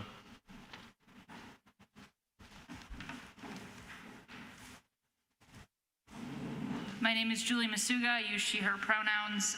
The last time that an encampment was closed in Burlington, I heard horror stories from houseless friends, which were really only followed up by a brochure full of unusable resources. So the houseless community, finding those resources inadequate, created their own. So much of that thoughtfulness and creative energy could go toward managing Sears Lane. I learned by the mayor's chief of staff that the city is open to something similar, stating if a qualified organization or partnership would like to propose an arrangement to provide services outlined in the RFP or similar services, we would welcome hearing from those groups. Nothing should be off the table, especially considering the winter. The measures the city has taken, such as 28 days of motel vouchers, have been helpful, but that is only a temporary solution at a time where shelters are consistently full. And in addition, some folks have been getting refused entry to hotels and are now back where they started. Myself, other advocates, nonprofits, elected officials, and a number of Sears Lane residents have begun to compile a proposal. In short, it concludes that the site will be staffed with 2 peer support staff 24/7 to assist in any need from residents, i.e. de-escalation, assistance in finding suitable housing outside of camp, running the safe consumption site, helping residents struggle with addiction, etc., etc. Some of us envision a partnership between organizations like CVOEO, which has been providing many services, and residents being able to manage themselves with the support of groups like Food Not Bombs, People's Kitchen, and other mutual aid groups. DFS, as well as ARPA funding, could support a handful of paid positions to manage the site, and I know many folks would jump at the chance to do that. We are poised to do that because we've been working with residents of Sears Lane for many years. We're hoping to work in good faith, collaborating with the city, existing nonprofits, and residents to make the management of this site possible. Regardless of the outcome of the resolution, we're going to keep working on a plan to submit and carry out. Thank you. Thank you. Our next speaker is Leif Taranta, to be followed by Jamie Garcia. Hello, can you hear me? Yes, go ahead. Hi, my name's Leif, and I'm here to speak in support of Councillor McGee's resolution. And I just wanted to say that reopening the request for proposals is a fantastic idea, and you should absolutely do it. I know that the city had put out a request for proposals in the past, and clearly that one was too short. So reopen it. There are so many things that we could do to address the housing crisis and make Sears Lane better. And in fact, many of us, as Julie said, have been working on our own proposal together as a community, with residents, with organizations, and we really think that it could work. And if that one doesn't work, I'm sure there are many, many proposals out there that could. And so we want to work with you to find one that will. But I will tell you what won't work. What won't work is your current plan of kicking people out on the streets after 28 days in the cold. That is not going to work. People will be without a home, they will be freezing. Over the past month, the housing crisis in Burlington hasn't gotten any better. And sometimes I wonder if many of you think that, oh, if we make a few misleading interviews and demolish a few tiny homes, maybe the housing crisis will just go away. Merritt v. Sears Lane will just go away. And Sears Lane is not going to go away because Sears Lane is not the problem. The problem is the housing crisis. The problem is that over the past month, while we've been talking about the issues at Sears Lane, I have had numerous friends call me in the middle of the night having nowhere to go. I have had people sleeping on my couch. I have found friends hypothermic in the cold. And that is because the housing crisis isn't getting better because you're not doing anything to fix it. And so I would just ask you to please do something to actually address this. Please work in good faith, which is a term you all have used a lot, with the residents and with the community members who are coming forward with solutions, both for the people of Sears Lane and for Burlington as a whole. You're not going to be able to get rid of Sears Lane, but you can help us make it better. Thank you. Thank you. Our next speaker is Jamie Garcia, to be followed by Carol Layton. I actually think it's rather unfair to say that you all haven't done anything about the housing crisis in Burlington, when the truth is that all of you are actively making the housing crisis in Burlington worse. Anything that you do that removes the only place in Burlington that is a no-barrier place for people without housing to go, the fact that there is only one of these places to begin with, the fact that there is no social service that is well-funded enough to have the capacity to help you make this place a safer place to be, these are all red flags that should let you know you're doing your jobs wrong. And what you need to do is stop being so pathetically misguided in caring about the city's future and all of your plans for quote-unquote development, when you need to be invested in the city's present state and our current constituents. you need to consider this proposal. You need to look into the work your constituents are doing into forming those proposals for you and how we can implement them to actually make this place safer. And if you take away Sears Lane, it is going to continue this tradition of making the housing crisis worse. It is going to make more people unwell and in unsafe situations. That's going to lead more people to crime. It is going to make Burlington a less safe city. It is just going to build the argument that you're doing a good job economically for you and the constituents that vote to make sure you have lives of comfort, while it actively makes the rest of our lives worse. I should not have to argue so much to convince you all that you are violating people's human rights. Literally, the basic thing you could do is to just leave Sears Lane alone. And if anything, you could listen to the people who are doing work of things that are actually helpful to people. But there is so much direct evidence of where these incentives of what to do with this land are coming from and how the people there are not being given adequate options when you are kicking them out of the only place that there are. And I ask that you have empathy for people who in their lives feel that Sears Lane is the safest place for them to be, and maybe work on giving them more options rather than taking their only one away. Thank you. Our next speaker is Carol Layton, to be followed by Miguel Figueroa. I'm sorry. Layton, I apologize for that. I'm so sorry.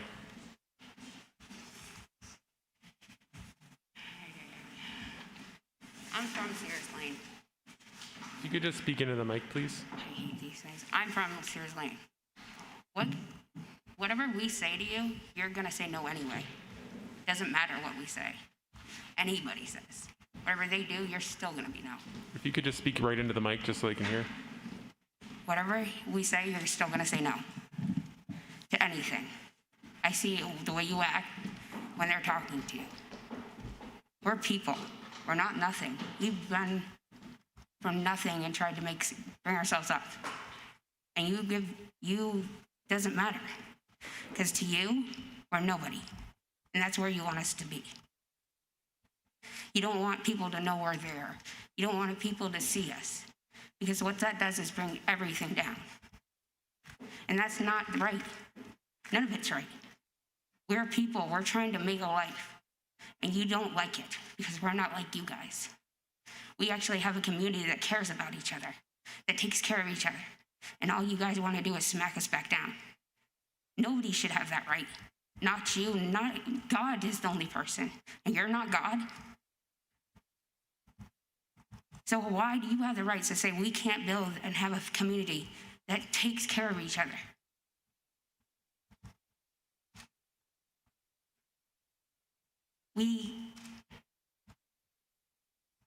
There's more caring people down there than there will ever be in this burnt town. Because most people here, all they think about is themselves. And that's not true. You shouldn't be like that. You should help people. If they need something, you should go and help them without questioning it.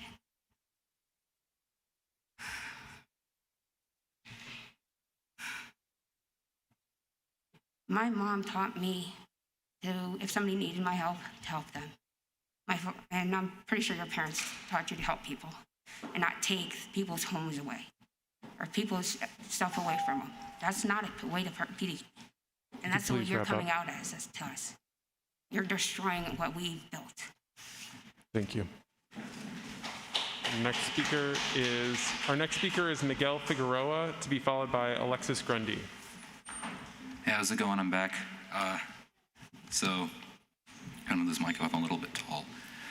So I just want to start by saying that I would encourage anybody on the town council to just kind of look around at what this movement has become. Like, we have a wide variety of individuals and organizations that have come together with every reason to support our fellow Burlington residents, even though they are unhoused. Our reasons outweigh the counter arguments. It's just very clear to anyone who's paying attention. It is very cool that some councilors have chosen to support the more vulnerable residents of Burlington with this proposal. About them, I just have to say, they need to go further. Yeah, this is a resolution only a beginning. The eviction shouldn't just be delayed, it should be fully stopped. So, very cool to see people out there actually at Sears Lane. Very cool to see them talking with residents and with activists. Please continue and go further than you already have I know, like, it kind of sounds like an ungrateful thing for me to say, but you know how it is. And the second thing I want to say is sort of like a predictive thing. Vermont is a diverse and growing immigrant population, and if you like haven't maybe thought about this, but one of the really weird and negative, obviously, side effects of climate change is the issue of climate refugees. I don't know if you remember, but you could see the smog from the California wildfires from the East Coast last year. Hundreds of thousands of people were displaced. And a lot of folks who are displaced by climate change, a lot of climate refugees, will be coming to Vermont and will be coming to Burlington. So this is not the last time you're going to need to make an ugly decision like this, and it will get visibly more brutal every time if you make the wrong decision. That's all I got to say, I guess. Thank you. Our next speaker is Alexis Grundy, and then we'll switch over to Burlington remote folks. I'm from Sears Lane, and honestly, what you guys are doing right now is kind of heartless. Speak right in the mic, please. What you guys are doing right now is heartless. I showed up at Sears Lane first when I was 17 years old because DCF failed me, and my parents were terrible people. I've lived there for a year and a half, and last year I got frostbite, and I have permanent nerve damage to my hands. And you guys are currently tearing down people's homes. I didn't find a home until I was 17, and my home is the people from Sears Lane. And I've lived in 4 different states, and I've never stayed in the same house longer than 3 months until I found Sears Lane, which I don't stay places. I found somewhere where I fit, and the people there are a lot more of a sound mind than anywhere else I've been. So they actually care. They know how hard it is. A series of unfortunate events happen to people just because it happens, okay? It doesn't make them bad people.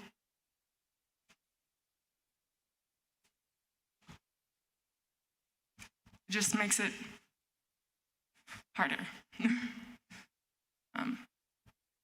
Please just think about what you're doing.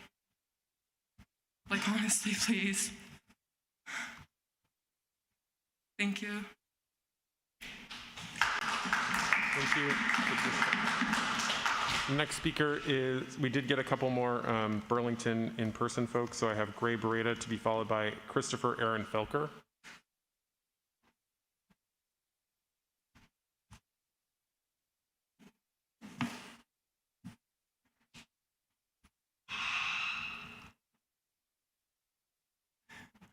What we're doing here is what it takes for an entire community living in Burlington to initiate a generative dialogue with the city. For me, the only obstacle to that conversation is that the city has to first be able to recognize their humanity. You could just speak right into the mic, please. For me, the only obstacle to that conversation is that the city has to first be able to recognize our humanity. So, and this has been the case and the reasoning to bring our case before the court.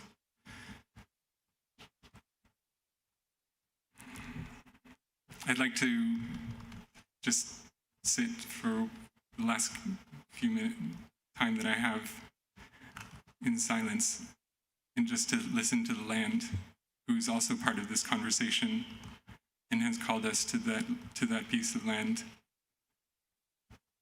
and has offered their healing to us and to the city of Burlington.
Thank you.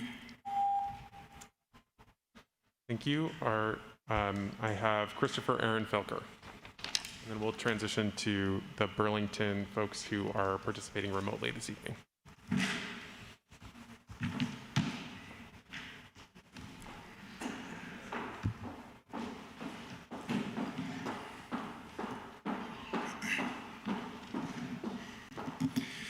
Good evening. I'm Christopher Aaron Felker, the chairman of the Burlington Republican Party. I'm here tonight to speak in opposition to 6.02. I am empathetic towards the plight of our homeless residents here in Burlington. However, I believe that this resolution is overly broad. Essentially, when we come to the, especially when we come to the be it resolved line, this essentially opens up and authorizes camping on all public property, anywhere. Please don't interrupt him. Please allow him to speak. I believe that we as a city have an obligation to try and ensure that our homeless residents do have a safe place to be housed or to reside, a place that can be managed. I appreciate what the administration has done, the steps you have taken to ensure that these people can get into the system and get into the hotel program, but more needs to be done. And if we are going to authorize camping in the city of Burlington, it should be at one of our designated campsites where it can be maintained and monitored, and not just carte blanche to where anybody wants to put up a tent anywhere in the city. If we pass this resolution, we're going to have sovereign citizens putting up tents wherever they want, and that's not good management, and that's not looking out for our homeless community. If we want to have a managed site, let's have a managed site. Let's put it back up at North Beach for now.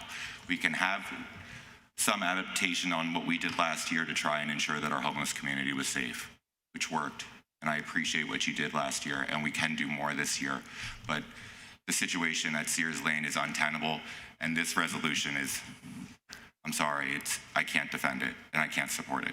So I ask you to please vote against 6.02 tonight. Thank you.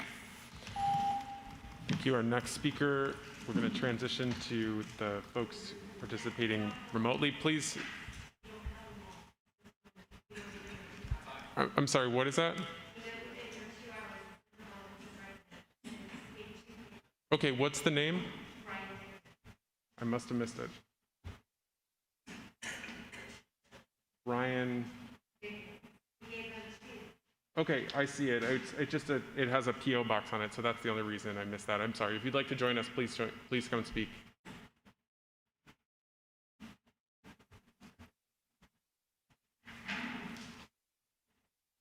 Good evening. I would actually like to request that I receive a reasonable accommodation. I have a disability that causes me difficulty with communication, and I had to pre-write my statement. It might run over just a slight bit, but I would like to request that you turn off that timer. Okay, that's fine. Please turn it off. Thank you. I'm here today because of my concern for the well-being of the residents of Sears Lane. It's been brought to my attention that they are being referred to a local nonprofit, A New Place, as a solution for the removal of their community. This kind of worries me, and I'd like to explain why. My former neighbor, Tara, who was also a participant of the A New Place New Leaf Traditional Housing Program, took A New Place to small claims recently over the $2,000 emergency rent fund and the forced participation in their services that they attempted to coerce her into agreeing with. In response to Tara filing a complaint of small claims, A New told Tara that they couldn't meet with her due to pending litigation. This is a violation of her right to equal access to participation in services. And it also made them non-compliant with their contract to provide services on a HUD housing program. When she received the response from their lawyer, it stated that she had forfeited her participation in their program. This was incorrect. And the executive director for Renew admitted in court that it was actually the opposite, that they actually denied her services. The response also stated that her participation program was required for her to continue to reside at her residence at Independence Place. This was also incorrect. We were in a project-based voucher program. Title 24 of Code of Federal Regulations, Section 983, subsection 251 states that persons with disabilities are not to be required to participate in whatever services that happen to be provided on the site by the third-party service provider. And it states that service as participation cannot be a requirement to acquire housing or to continue to receive housing. Now, I'm not a lawyer, but I have enough common sense to know that HUD stated the exact opposite of what a new claim in a legal document to a court. That seems pretty serious to me. Why do I know so much more about the federal HUD codes for my housing voucher than the contractor service provider does? Shouldn't it be the other way around? No other housing program that places people in a subsidized Section 8 housing program requires their clients to pay them, and they hold the money in their possession, or requires you to sign a contract saying the client agrees to signing away their fair housing rights.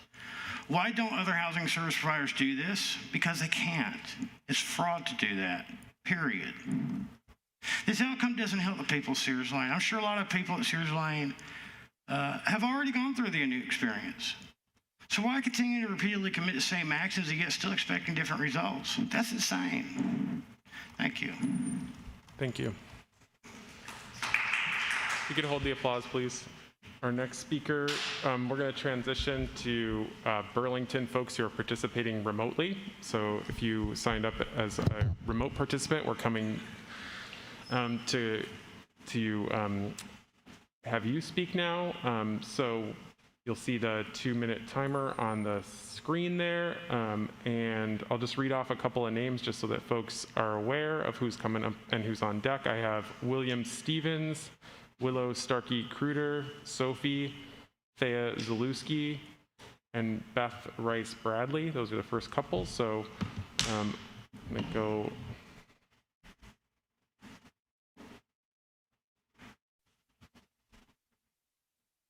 William Stevens, I can't locate you. But Willow, I do see you. So I'm going to come to you. Willow, I've enabled your microphone. All right, thank you. I'm here again to address the issue concerning the health and safety of houseless folks that are still in search of places to stay, especially beyond the few weeks that only some have access to with the motel program. The heartless actions that the city has taken has been sad to see, but for many who this directly affects, it is not just sad, but also distressing. Others that have commented before me have really struck me with their words, and I hope they will also move you to actions that are commendable rather than regrettable. The city has criminalized houseless folks that have established community and places to live. There have been comments on the lack of dignity of these people while forcibly removing facilities like the porta potties, which only further dehumanizes these humans. Please pass this resolution to show a morsel of empathy for the people that are facing the cold winter, unsure of where they will go next. I also want to note that the last part of this resolution is very important, where the RFP remains open until a suitable partner is found. Let's not just wait a week and say that no one is willing to use that, and no one is willing and use that as an excuse to clear out. Thanks. Thank you. Our next speaker is Sophie. Sophie, I've enabled your microphone. Hi, thank you all for the opportunity to talk tonight. I just wanted to speak in support of Councilor McGee's resolution to recognize the rights of the houseless community members in our town. I want to stress that, not only should we delay the eviction of the Sears Lane encampment, but halt it completely. It's an incredibly inhumane choice to do this in the middle of winter, especially since the motel program is not accessible to everyone. So I hope that the council continues to work on providing support for these individuals who are a necessary part of our community who should not be erased or ignored. I yield the rest of my time. Thank you. Thank you. Our next speaker is Thea Zalewski. Thea, I've enabled your mic. Yes, thank you. Hello. I'm here to stand in solidarity with the peoples at Sears Lane. Day by day, ever since this began, the city has taken inhumane against people at Sears Lane, taking away porta potties, tearing down a tiny home in progress, threatening arrest for people who stay there. Sears Lane is a place to go when people have nowhere else to go. It is inhumane to have inadequate services for people, set them up for failure in the system, and then deprive them of the last place they have to go. Please take a moment, consider the actions, consider these people's humanity, and do your due diligence to pass Resolution 6.202. Keep the request for proposals open and not with a time limit that then can be used as a bureaucratic maneuver to relieve yourself of these duties. This is key to keep the RFP open until we have the connection to a community partner that will actually be a sustainable and helpful thing to do to allow people to stay. Winter is coming. I want to echo the words of other speakers before. This is serious business and people are struggling enough as it is. So please do your due diligence and pass the resolution and recognize people's humanity. Thank you. Thank you. Our next, if you could hold the applause, our next speaker is Beth Rice. Beth, I'm not able to locate, or let me see, Beth Bradley, maybe. No, I'm not able to locate you. Our next speakers, and I'll read a couple off after that. I have John Callow, Deirdre Graham, April, Annie Lawson, Margaret Joyle, and Erica Reddick. So I'll go to John Callow now. John, I've enabled your microphone. Hello, can you hear me? Go ahead. Hi. I encourage the City Council to reject the resolution related to meeting the basic needs of the houseless Vermonters. I've got a couple points I'd like to make. One, we can do better. This resolution does not appear to me to be a serious or appropriate public policy response to homelessness. Let's face it, we treat our pets and our livestock better than the conditions at 68 Sears Lane. Homelessness is a complex issue, which requires collaboration and hard work among our civic leaders, which so far has eluded the council. This resolution is just simply more of the same response, which has not come close to addressing the issue in a meaningful way. We, meaning adjoining property owners and neighbors, other BTV citizens, and the homeless, we expect more from our civic leaders. I've got some suggestions. I think with the immediate crisis averted through the relocation of homeless to winter shelter, the city should, A, clear the site of all the trash and personal property and stolen goods as soon as possible, as the current state of affairs is untenable for future consideration as a homeless encampment. Two, I think the city should develop an inventory of public sites that may be suitable for a temporary and/or permanent homeless shelter. Three, I think the council needs to commit to working collaboratively with partners at the state and federal level, as well as with each other, to assist in a planning effort to create a supervised homeless shelter or encampment in a manner that we can all support. Thank you. Thank you. If you could, our next speaker, Deirdre Graham, I'm not able to locate you. So I'm going to go to, oh wait, I think I found you. Okay, I think I found you, Deirdre. Okay, I've enabled your microphone, Deirdre. Thank you. Hi, can you hear me? Yes, I can. Okay, thank you. I'm calling in to voice my support and solidarity for the resolution 6.02. And I just wanted to say thank you from the bottom of my heart to my comrades who have spoken bravely and honestly before me. And to the council, passing this resolution is the absolute bare minimum you as the city council can do for some of the most vulnerable and marginalized members of our community. Cherry picking the people that you choose to help and stand behind and even to acknowledge in a meaningful way is dangerous and has proved to be dangerous based on some of the very real human rights violations caused by the actions of the city to the residents at Sears Lane. Under this administration, the beginnings of a tiny home built by volunteers with their own resources, our own resources, was destroyed in the middle of the night. The only usable porta potty on site was removed with no notice. And again, people have been displaced from their homes and put in some categorically worse situations. Human beings are fucking complicated. We're flawed. We all have the capacity to do harm. And just as much the same as we have the capacity to hold ourselves and each other accountable, to be in community, not to underestimate in any way how complex and how much hard work that is. You all have the opportunity to make a real material change to help some of the most marginalized community members who are literally in front of you asking for your help. There's activists and community members, people who work for nonprofits who are literally in front of you offering up their time and labor and help. All you have to do is vote yes to pass this resolution. Overall, we are just asking that you take actions to let the current residents and future residents of Sears Lane the opportunity to have self-determination. Great step would be to vote yes and pass resolution 6.02. Thank you. Thank you. Our next speaker is just April.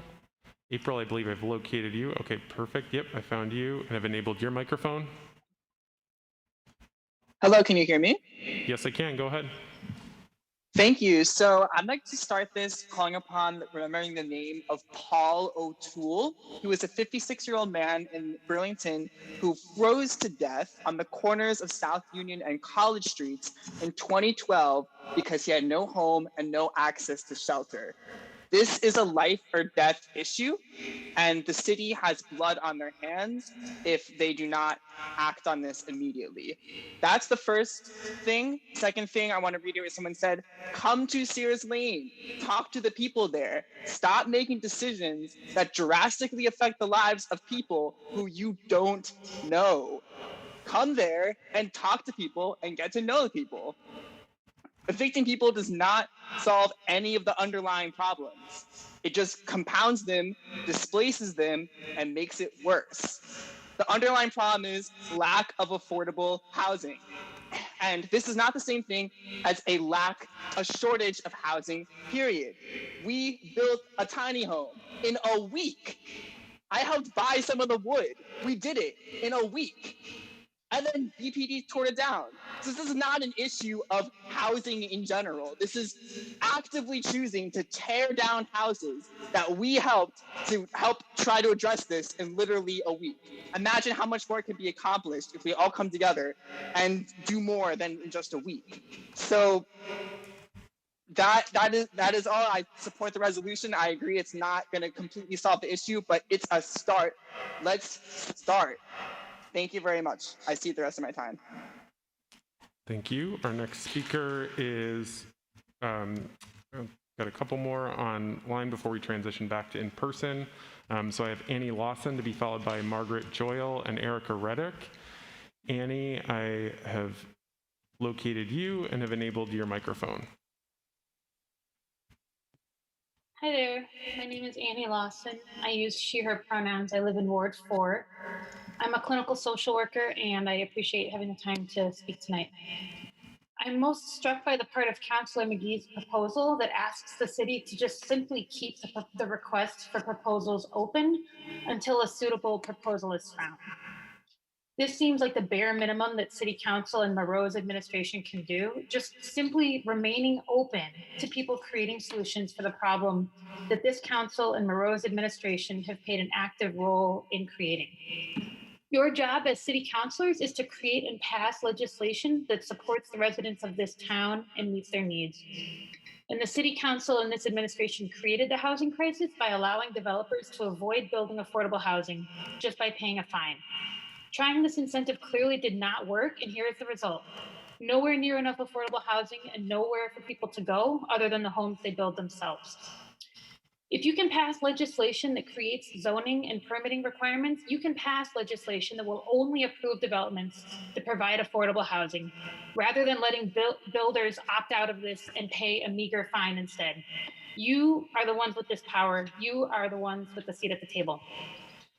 In the short term, people's emergency housing vouchers are running out in a matter of days, and you can show that you are actually invested in the health and well-being of all Burlington residents, whether they are housed or not, by simply reopening the request for proposals to manage Sears Lane. As a social worker, I'm imagining what it would be like if providers and agencies just turned away from a community need because a solution was not found in 2 weeks. What a laughable way to go about meeting the needs of community members. That's essentially what this administration and this council have done. This is your chance to take responsibility for the crisis you've helped create with your votes. And lastly, please consider being humble enough to recognize that people who are houseless likely know more about what would best support them than you do. Please don't dismiss their words tonight, and please vote in support of Councilor McGee's proposal. Thank you. If we could hold the applause, thanks. Our next person is Margaret Joyle, to be followed by Erica Reddick. Margaret, I've enabled your microphone.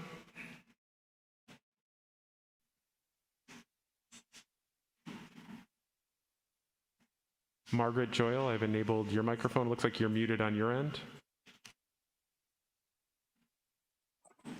Can you hear me now? Yep, go ahead. Great, thank you. My name is Margaret Joyle. I'm a resident of Ward 5, a mere 10-minute walk from Sears Lane. I have lived in Burlington for over 30 years. I raised my son here. He raises his son here today. I think that's getting us to almost 3 generations. I know I'm still a Flatlander, but I've been in Burlington long enough to say, I believe, what it is I'm going to say. I've lived here when we've had administrations and city halls in which the feeling was we actually cared about our city. We cared about each other. We cared about what was happening, creative activities. We cared about having services available. When I first came to town, I ran the little community health center, which was in Seabright Pharmacy then. And Bernie gave us money. I don't know, he just gave us money. And I said, what's this for? What should I do? Is it a contract? Is it a grant? Are there deliverables? He said, no, just take the money. And I made him have a grant. Bernie probably doesn't remember that. When I went to graduate school, he said, we don't need another psychologist. We need people to have safe housing and health care. And we still have not gotten there. And in fact, today we're worse. And I just want to call out our administration, our mayor. I think you, the city council, are taking this on the chin.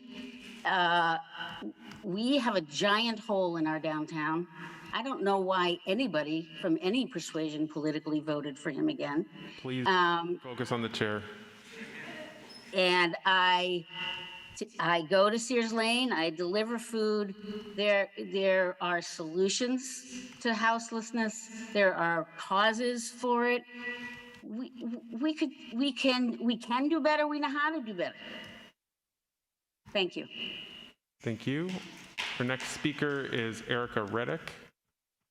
Then we'll transition to back into in-person folks. Erica, I've enabled your microphone.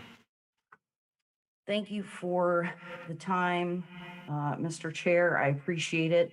I do appreciate all of the sentiments of the people who are in support of this resolution. I do appreciate their heart, and I think if they take the time to volunteer with these folks, that would be of real benefit to them. Because allowing a situation where violent assaults are happening, the people there are shooting arrows at people, there are assaults, drug overdoses, they found thousands and thousands of dollars worth of stolen bikes and properties, and to act as if folks are just victims who are not also terrorizing the neighborhood and committing crimes and harming people. I don't understand how that's not taken into consideration by the folks sharing tonight. But I would just especially like to offer for everyone's consideration that the majority of the people, and we know this, have mental illness situations and drug addiction and things like that. And by allowing people who are sick to just live on the street and call that mercy is a special kind of sickness in a community, in my opinion. To lower the bottom so that instead of helping people get help by either putting them in jail because they're committing crimes or putting them in a mental institution on medication so that they can get themselves together, instead of doing that, we say we're going to leave you on the street so you can keep hurting people and also keep getting victimized. I am against this resolution. Please wrap up. Please wrap up. And please don't call out after people speak. We're going to transition now back to folks who are in person. Got a couple of Burlington folks, and then we'll go to non-Burlington in person. So I have Mac to be followed by Kurt Wright.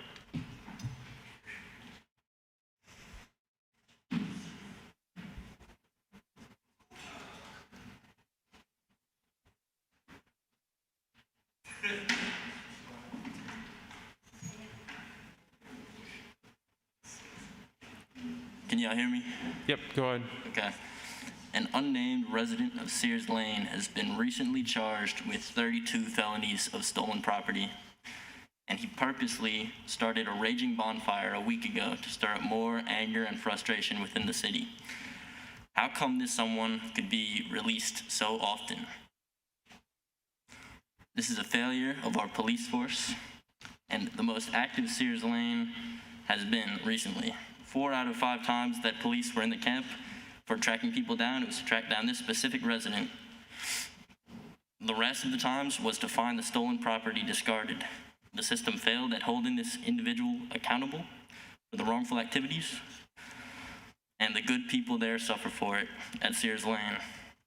You're trying to fix this failure with another failure. This has started a fire within the system. Don't make another failing decision to cause chaos. This is a good example of abuse of power. You've all failed at doing your jobs. You disappointed every resident of this city. And it kind of disgusts me to speak to you. Good night. Hold the applause. Our next speaker is Kurt Wright, to be followed by Susanna Ugedi. Good evening, Mr. Mayor, City Councilors, Mr. President. First, just a quick comment. It seems like every meeting that I come to and every meeting I watch on TV, there are seats on this side of the table that are constantly vacant. I know you can't compel councilors to be here, but I think the public expects councilors to be here unless there's an emergency. And I would hope that the council president would request that the policy be that councilors are expected to be here unless they absolutely can't be here and there's an emergency. It doesn't seem to happen on this side of the table, but it seems to regularly be on this side. On the police chief search, I think that the mayor is right in the comments that he's made about the police chief search and that it needed to be terminated for the reasons that he has stated. And I would urge, my personal opinion, and I've heard this from a lot of people, is I would urge that the council takes the option of going with the candidates that have been put in front of you so far in the search. The search has gone on for a long time. It's yielded what it's yielded. I urge you to end up supporting the current chief, who is doing a remarkable job under the circumstances. And the current chief, Chief Miro, is certainly not opposed to reform measures. He will certainly be in, I'm sorry? You were being interrupted, I'm sorry. Oh, okay, thank you for, and I just want to also state that the police department, the police union sent a letter to the mayor unanimously supporting Chief Miro. It is very rare that you see that kind of support from the department for a chief, and all the chiefs that I've seen in Burlington over the years, all of which I've had a lot of respect for.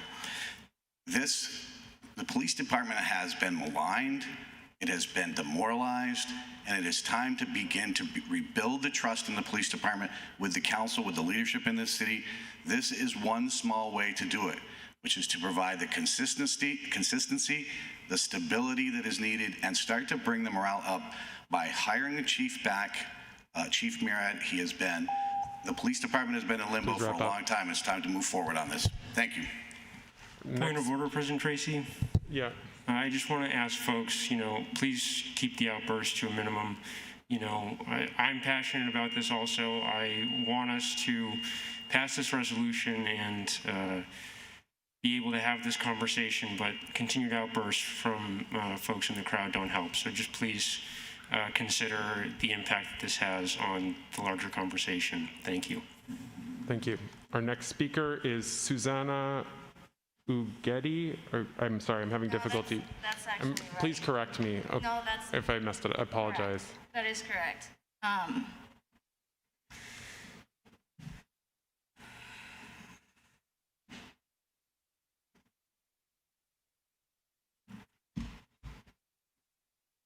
I don't know if any of you understand how hard it is for some people to come out of homelessness. Like how hard it is. There was someone here who wrote down a zip code or whatever because they might not have an address. And you literally were not going to let them speak because of the lack of address. You need an address to get a bank account. You need an address to get a cell phone. You need an address to apply for a job. Do you realize how difficult it is for some people to get anything with the lack of address? Just to put that out there. I cannot comprehend why the portable bathrooms were taken away. I understand that there are some people who are now in hotels and have access to bathrooms, but understanding that there are people who don't have access to sanitation, who because of the lack of access to sanitation are denied bathrooms in public and private places.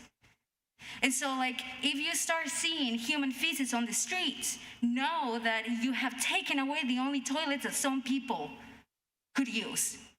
So if you start seeing that, know that that is your fault. You made that call. It's infuriating. I don't understand. That's a lack of foresight and taking the dignity away from so many of these people. It's painful. It's really painful to see the white supremacy that's in this room so strongly, believing that you know how to best solve these problems without taking the time to actually talk to the people who know what they need. That is white supremacy. And you're ruling this, whatever you call this, with it. Talk to them, find out what they need so that you find a solution. Because the problem, you're making it. Thank you. If folks could just please hold that. So our next speaker is Tara Gregg, and folks do not need to be clear, folks don't need an address to sign up. I just separate things out between Burlington and non-Burlington, and so if it's not clear, then that's the only thing. But you do not need an address to sign up for public forum. Our next speaker is Tara Gregg, and I see 2 signups from you. Sorry, I just wanted to make sure, Brian. You only can speak once. And then I'll go, and then the next person after that is Rick Lashway. Good evening, Councilor Tracy. Wow, the reason that Brian has that P.O. box is because of a fear that he has from one of the housing providers that is in good standing with a lot of members of this council. However, I went through that organization as well. It's an evangelical, conservative-ish organization that helps people in their housing transition. 2 of the people that live in Sears Lane, I was living in there with before they were ejected out onto the street for disrespect. One of them was Gina, and the other one was Serena. I became very concerned when I saw what happened to these individuals and to see that they ended up at Sears Lane. For my own safety, I had to play a very dangerous game with my life. I paid $2,000 to this organization to get housing as a veteran and a woman that was guaranteed and disabled to me. $2,000 out of his disability, my disability, and COVID money. We were told that if we disrespected them the way Serena and Gina did, who ended up at Sears Lane, we would lose it too. They would keep it. This is the organization that you are friends with, that you entrust to care for these individuals. Can they even go back there once you destroy their home, or have they burned that bridge? I am so frightened of that organization. I'm scared for my life. I've reached out to all of you. I had to use Hope Works. I come from Palm Beach. I'm not a third-generation Burlington property owner, and I've dealt and seen monsters, not a city council like this, Bernie Madoffs, Jeffrey Epstein's. Don't be like that. The home of the first city place. Good luck with that.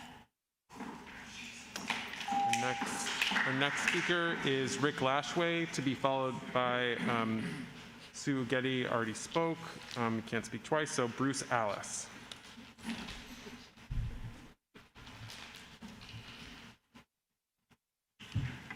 Hello, I'm Rick Lashway. I'm not from Burlington, but I'm a Chittenden County resident. And unfortunately, I'm here again to plead on behalf of the residents of Sears Lane. I spoke the last time.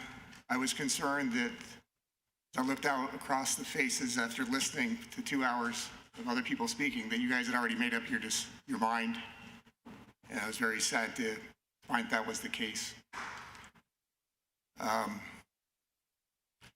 As someone that is fortunate enough to have a roof over my head, I'm here to beg and plead that you may have mercy and compassion for the people that live or did live at Sears Lane, and for the people that are not as fortunate as us, that don't have a roof over their head and don't know when their next meal is coming. After the last time I spoke, I gave one of these people a ride back to Sears Lane. And I heard from, before I did that, I heard from Burlington residents about how noisy and violent and disturbing this place was.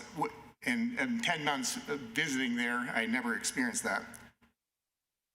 But I went there at 10:30, 11 o'clock at night, and I was overcome by the peace and tranquility that was going on at this camp after they would kind of resolve the fact that this was probably going to go away. There was no violence. There was singing. There was light music. And there was a lot of talking and support of the youth that had joined in solidarity.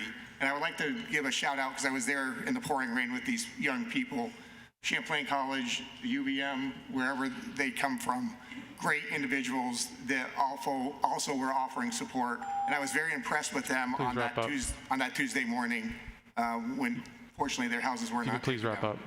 The last thing I would say. Please wrap up. No, you're done. Okay. Thanks. Our next speaker is Bruce Alice, to be followed by Brian Dickens. I'm a resident of Burlington.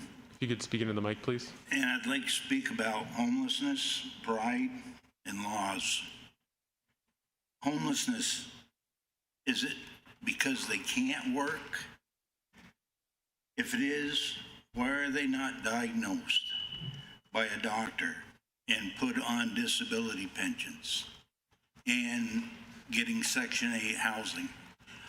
I know how this works. I have a very close relative that's an alcoholic and a druggie in my family. And he was put on disability because he can't work and he's only in his 40s. But he's on Section 8 and he has a place to live. If you're not diagnosed by your doctor and you can't get disability, then I guess you better get a job. Pride. Every encampment up there, pride. I have pride in my house to keep everything neat and clean around there. You go up there, there's trash everywhere. Every site has got trash all over the place. What are they doing? They're tearing RVs apart, leaving all the trash there for us to absorb the cost of getting rid of it as a taxpayer. Laws. They ignore all the laws up there. The fences are being torn down that you put up. Nobody pays any attention to them. I do anything, I got to get permits. I have to have zoning permits, and I got to live by the laws of the city of Burlington. It's just not right that they can just have anything they want. And if I didn't obey the laws, then there'd be penalties for me as a taxpayer. That's it. Thank you. Next speaker is Brian Dickens, and we'll transition back to folks participating remotely. He spoke. Okay, thank you. All right, we will transition back to folks participating remotely. And I have Michaela Alajem to be followed by Dana Keys Gibbons. Michaela, I've located you and have enabled your microphone. Can you hear me? Yes, I can. Go ahead.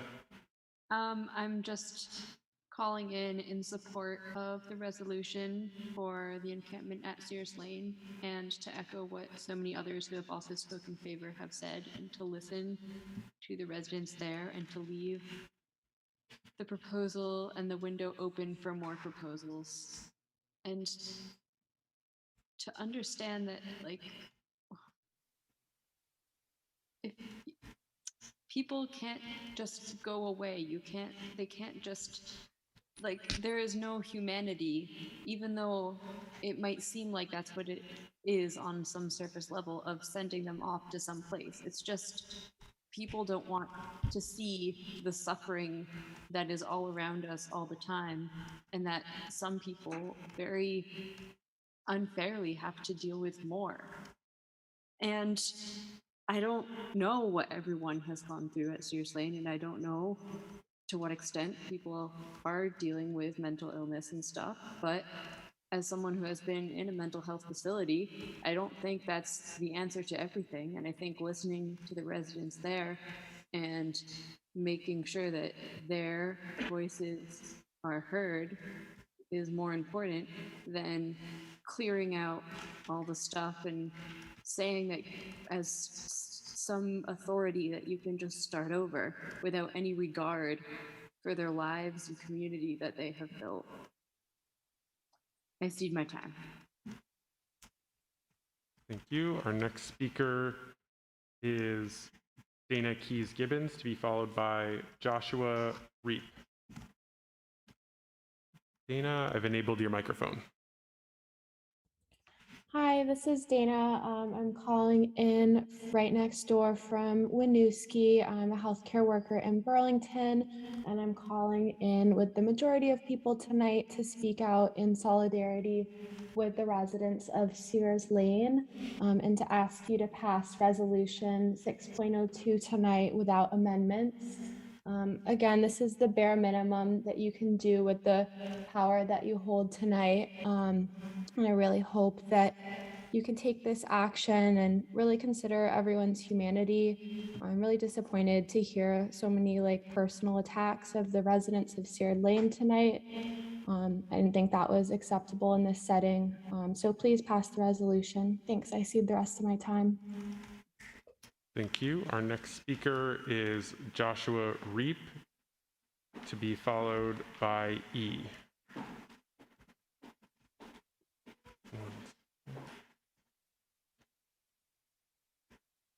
Joshua, I've enabled your microphone. Great. Can you hear me now? Yes. Wonderful. Thank you. Thank you for the opportunity tonight. My name is Josh Reap, and shifting gears just a little bit from tonight's conversation, albeit as important as it is. I am the president and CEO of Associated Builders and Contractors, the New Hampshire and Vermont chapter. We represent general contractors and subcontractors in Vermont, and the people, the companies that perform private, public, institutional, and government construction work right here in our community.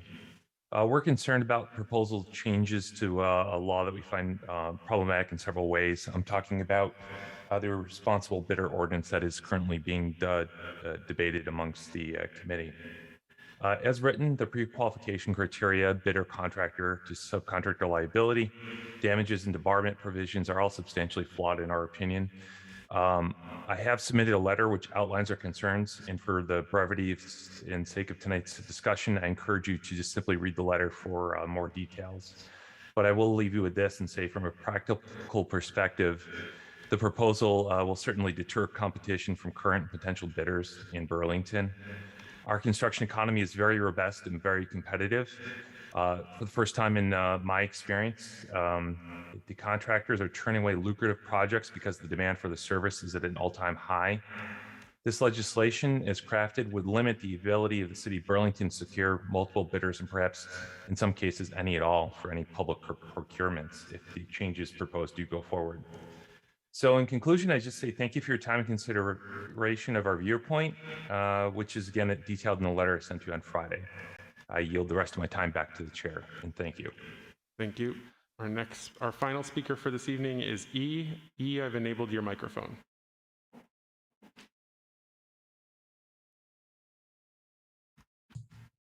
Can you hear me? Yes, go ahead. Okay. So one of the speakers against the resolution talked about terror. We can talk about terror, indigenous genocide, the transatlantic slave trade, the things our country was founded on.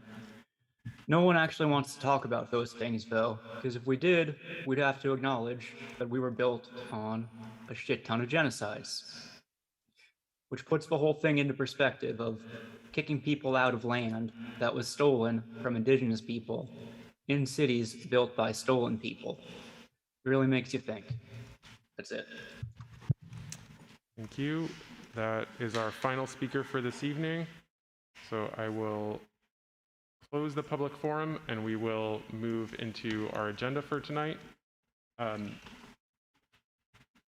Brings us to item number 4, which are the climate emergency reports. Councillor Stromberg. Thanks, President Tracy. Good evening, everyone. So I feel like there's a lot to unpack here, and I don't want to be an alarmist, but there was that assessment that came out last week. UVM, I think the Gund Institute, that's Gund, G-U-N-D, not Gun Institute. And I think Nature Conservancy did kind of a study on the actual climate change rate here in Vermont. And I think that's really important because I feel like in Vermont, we're very shielded from a lot of the really extreme climate change effects.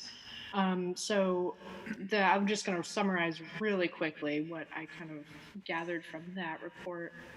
We are already seeing that like drastic 2 degrees difference that, you know, around the world, everyone's been talking about and how that's going to have really, really long lasting and irreversible effects on the climate.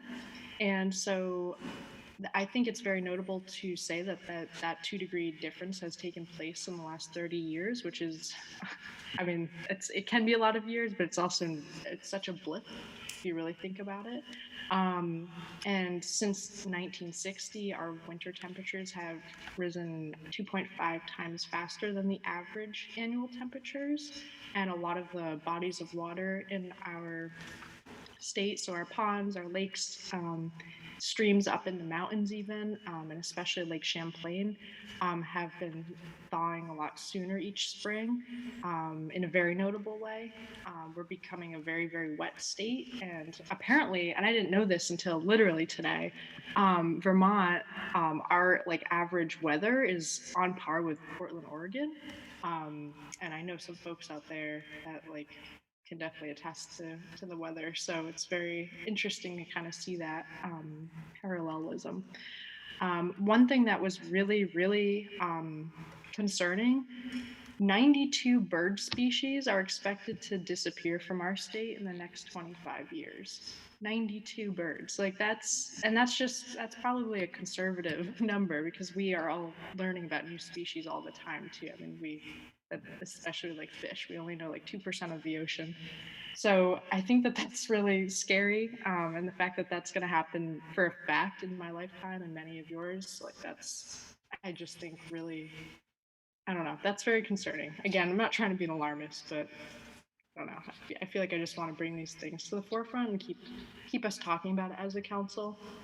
And this study in general, it was, its intention was to just make these kind of bigger climate change things more relevant to Vermonters because of what I said before. It's a little bit, sometimes we're not impacted in the same way. And then kind of zooming out on the global level, I read that New Delhi is under lockdown, not because of COVID, but because of the air pollution there is currently 4 times the amount that is legally healthy for a human body to breathe in.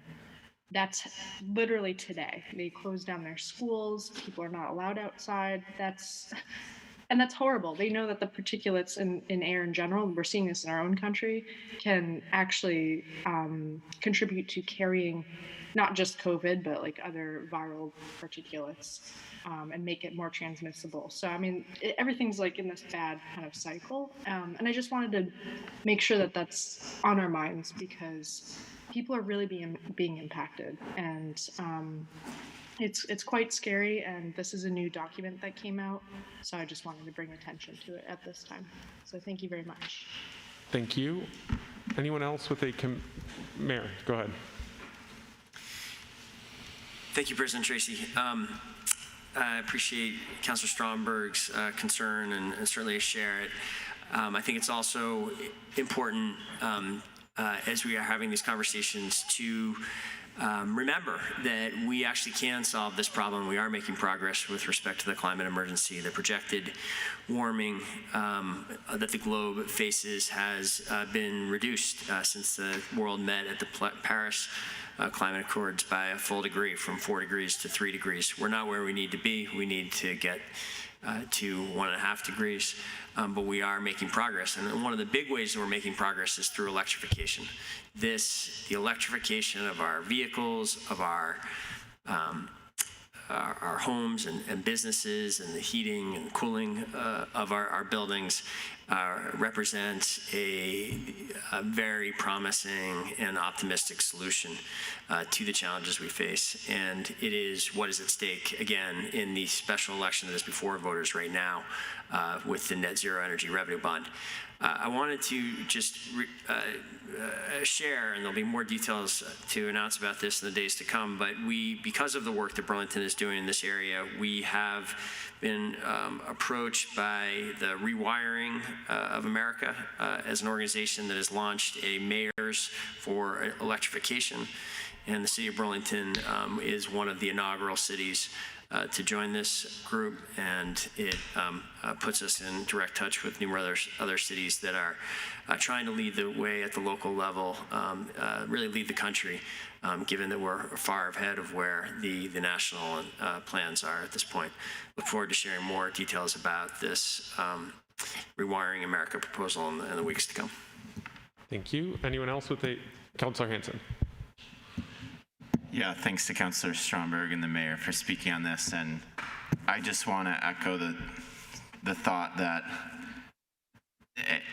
this does continue to be incredibly urgent, incredibly dire, and we all need to act. And B, that we have an opportunity, that everyone in Burlington has an opportunity to act right now by voting yes on this revenue bond, allowing our electric department to invest millions more than they otherwise would. They're already investing a lot in decarbonization and in moving our community away from fossil fuels, but by voting yes on this ballot item that's before voters right now, they can invest millions of additional dollars, and that's critical. So it's an opportunity for all of us to take action and actually make a difference. So just want to encourage folks to do so. Thanks. Thank you. Anyone else with the climate emergency report? Okay, seeing none, we will move into the next item, which is the consent agenda. Councilor Stromberg, may I have a motion on the consent agenda? I move to adopt the consent agenda and take the actions indicated. Okay, is there a second? Seconded by Councilor McGee. Any discussion? Okay, seeing none, we'll go to a vote. All those in favor, please say aye. Aye. Aye. Aye. Any opposed? That carries unanimously.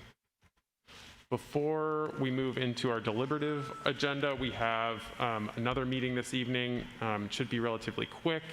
Our Board of Civil Authority So I will recess the city council meeting at 9:03 and then move us into the Board of Civil Authority. And I'll turn that over to Mayor Weinberger. Thank you, President Tracy. I will call the Board of Civil Authority into order at 9:04 p.m. And the first item on the agenda is the agenda. I would welcome a motion on it. Councilor Mason. Thank you, Mayor. I'd like to make a motion to adopt the agenda as presented. Thank you. Is there a second? Seconded by Councilor Barlow. Any discussion of the agenda? If not, we'll go to a vote. All those in favor, please say aye. Aye. Are there any opposed? Motion carries unanimously. Bringing us to item 2.01, a motion to adopt the consent agenda as amended and take the actions indicated. So moved.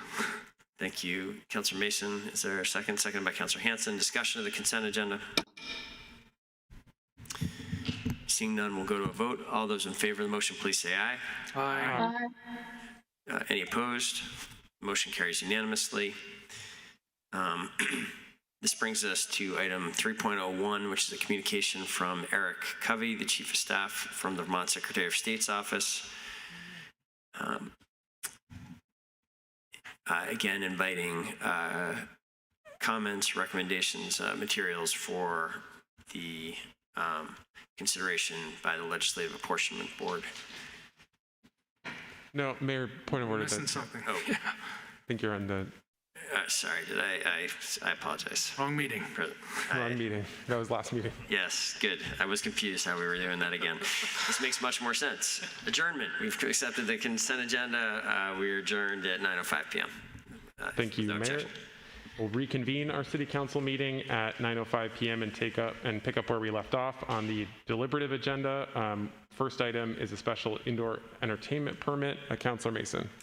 Thank you, President Tracy. I'd like to make a motion to approve the one-day only special event indoor entertainment permit application for Burlington City Arts Contoys Auditorium, Sunday, December 12th, 2021.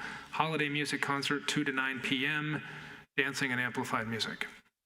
Okay, we have a motion seconded by Councilor Shannon. Any discussion? Okay, seeing none, we'll go to a vote. All those in favor, please say aye. Aye. Any opposed? That carries unanimously. Brings us to our next item, which is item 6.02, a resolution. Councilor McGee. Thank you, President Tracy. Excuse me. I move that we waive the reading and adopt the resolution and ask for the floor back after a second. We have a motion from Councilor McGee, seconded by Councilor Hanson. Councilor McGee, you have the floor. Point of order. What is your point of order, Councilor Shannon? Thank you, President Tracy. The proposed action constitutes a reconsideration of an action taken on October 25th. On October 25th, the council amended and voted on a motion to allow the Sears Lane encampment to continue.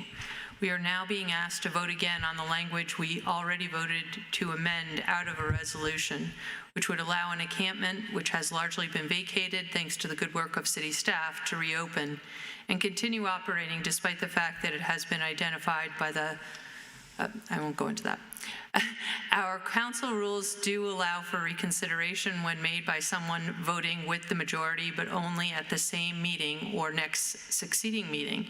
The language was put into our council rules by yourself, President Tracy, and me, to clarify Robert's rules, which seems to only allow for reconsideration before the adjournment of a meeting. And we thought appropriate to allow for reconsideration at the next subsequent meeting, in addition to allowing it in the same meeting. Our council rules now read, a motion to reconsider may only be made at the same or the next succeeding meeting as the original motion, and if the vote on the original motion affirmatively approves some action, only if no action to carry out the original motion has yet to be taken. A motion to take up an item that has already been addressed in a previous meeting is not in order and must be preceded by a motion to reconsider. In this case, the time has passed for a motion to reconsider, and other action endorsed by the City Council has also been taken. Therefore, reconsideration would not be in order by that standard either. I would ask to be advised by our parliamentarian, the city attorney, as to how various rules apply to taking up a matter that has already been debated, amended, voted on, and acted upon. City Attorney, I'll grant that request. Go ahead. Thank you, City Council President. So this issue was raised to me, and I've formulated an opinion. So Councilor Shannon is correct in her reading of the rules that this council has adopted in regards to motions to reconsider. The question, however, predicate I would suggest is that whether or not this fits within a motion to reconsider. And for that, Robert's Rules guides us to looking at whether the question is the same or substantially the same. Robert's Rules has generally said outside of a motion to reconsider, a motion that is the same or substantially the same question is generally off limits within the same session. And I'll be happy to go into greater detail and depth on each of these. There's a difference between a session and a meeting. Sessions are the larger subset, meetings fit within, so you may have multiple meetings within a single session.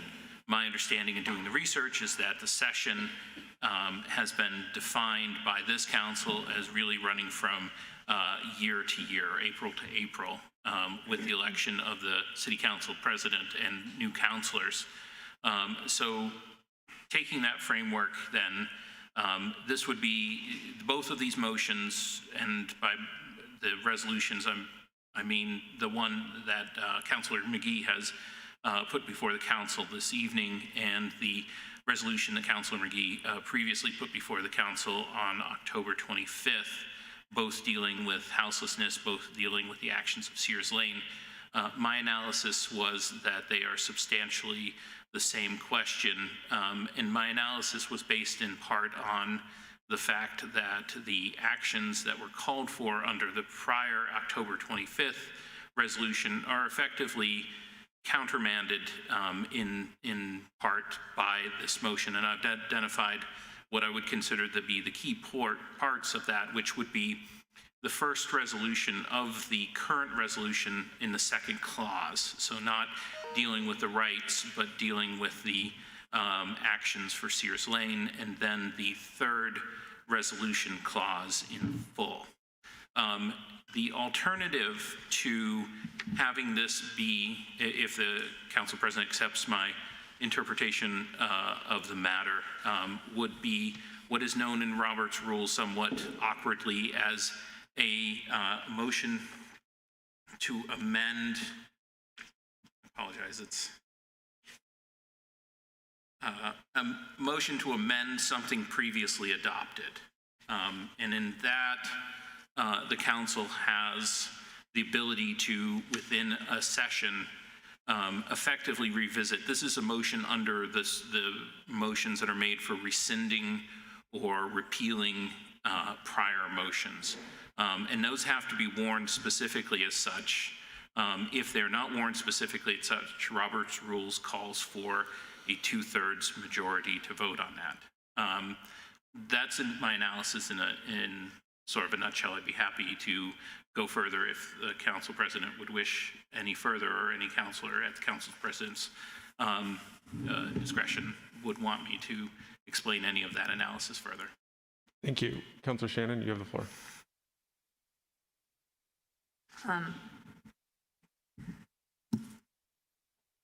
My understanding of what Attorney Richardson just said is that my point of order is correct. And so I don't believe that Councilor McGee's motion is in order. I find it in order. The reason I find it in order is I find it to be substantially different. I disagree with the notion that this is in fact a continuation of the resolution. I think it is in fact consistent with the resolution that was brought forward, in the sense that we made no statement specific to the removal of the encampment within that resolution. Additionally, that resolution stated that we had an ongoing desire to seek additional information regarding the ability of the city to provide housing resources for individuals. This resolution asks for us to continue to receive that information going beyond this. So I see it as being in substantial conformance with that and as an extension of that effort to continue to work with folks in good faith to find additional housing alternatives that are at play. But I do not see that resolution as necessarily having taken a position one way or the other on removal. I think it was pretty general in nature, such that I think that there is a means by which you could interpret it in a variety of different ways.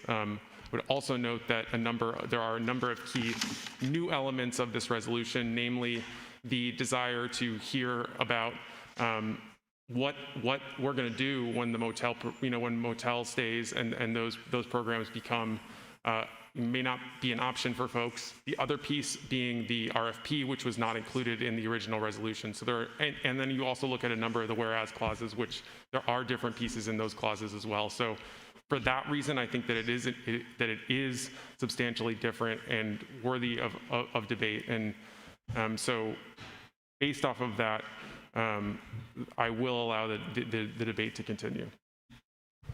Councillor McGee. Point of order. Yeah. I would appeal the decision of the chair and ask for a vote on that decision. Okay. Second.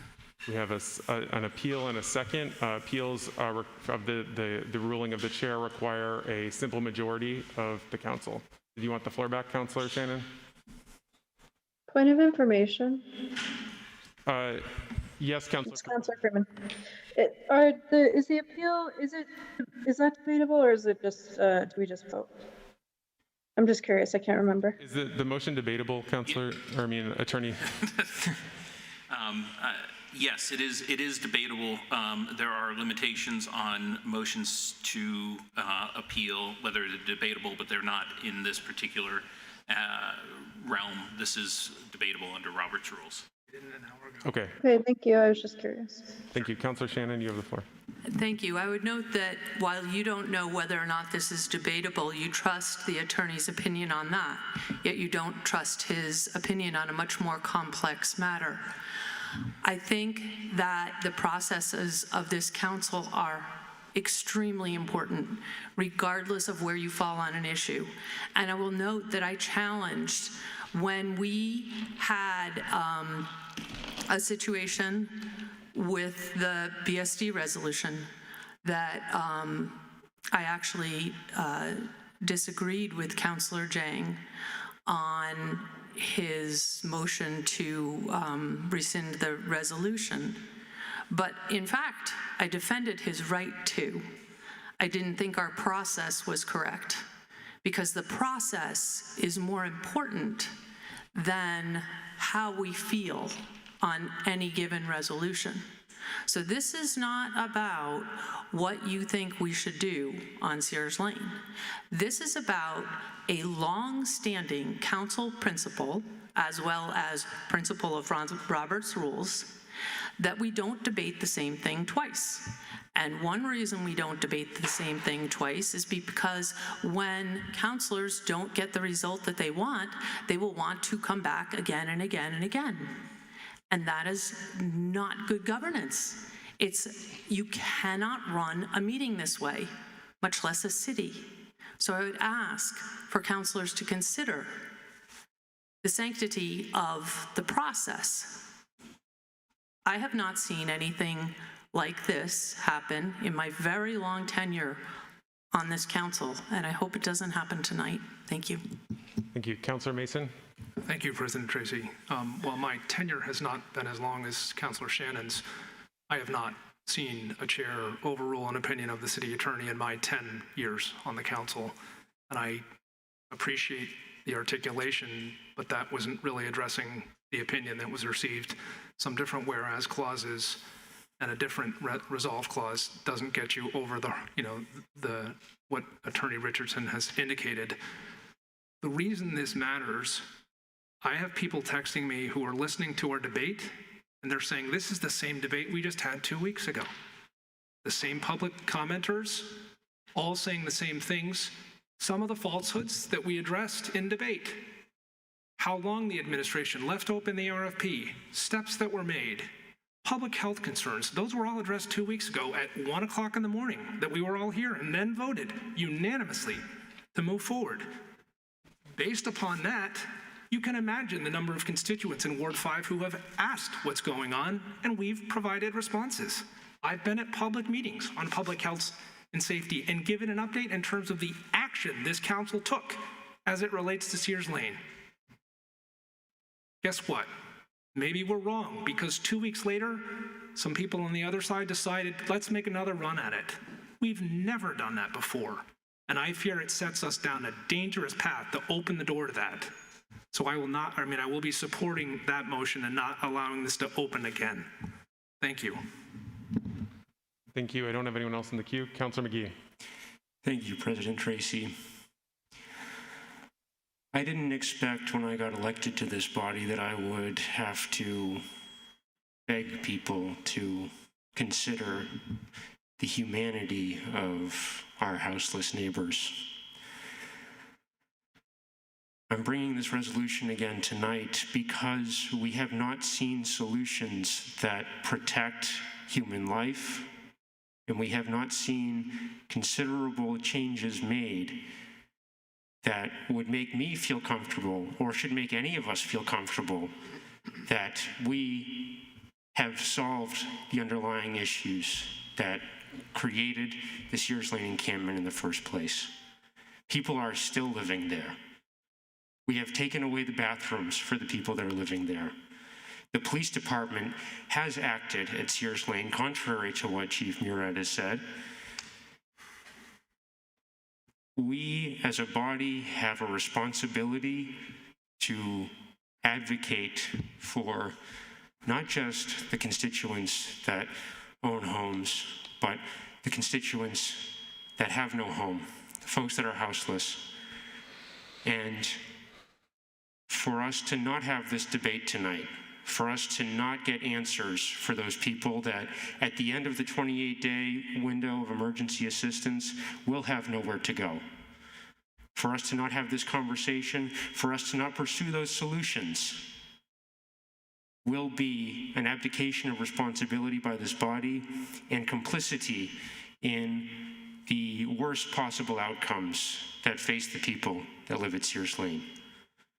So I strongly urge this body to support this resolution and consider the implications of us not having this debate tonight. Thank you. Thank you, Councilor McGee. I have Councilor Hanson to be followed by Councilor Stromberg. Thank you. I think right now there's an acute crisis situation happening at Sears Lane where there are people living there and people who recently lived there who are still scrambling to find somewhere to live. And the role of the city council, I think, is to respond in situations of crisis, and especially as those crises are evolving and affecting Burlington residents in ways that are so material to their livelihood, their safety, their fundamental well-being. We have to have the flexibility and ability to react to that and react to those changing circumstances. What point of order? We have. Sorry. We've moved from process to a policy debate very quickly. Okay. No, I'm talking about process, and I'm leading up and I'm formulating my argument, which is that we have taken up issues multiple times within a session when the conditions are fluid and when they're changing. For example, the police cap we've taken up multiple times within the same session because we gather new information and because the situation evolves. So it's not that we never take up similar issues or deal with the same, policy issue as a council when it's an urgent situation and when it's a fluid situation. The point, from my interpretation and my understanding of the reopening of a debate, is to avoid what Councillor Shannon described of simply, you know, part of the body doesn't get their way and wants to rehash an argument.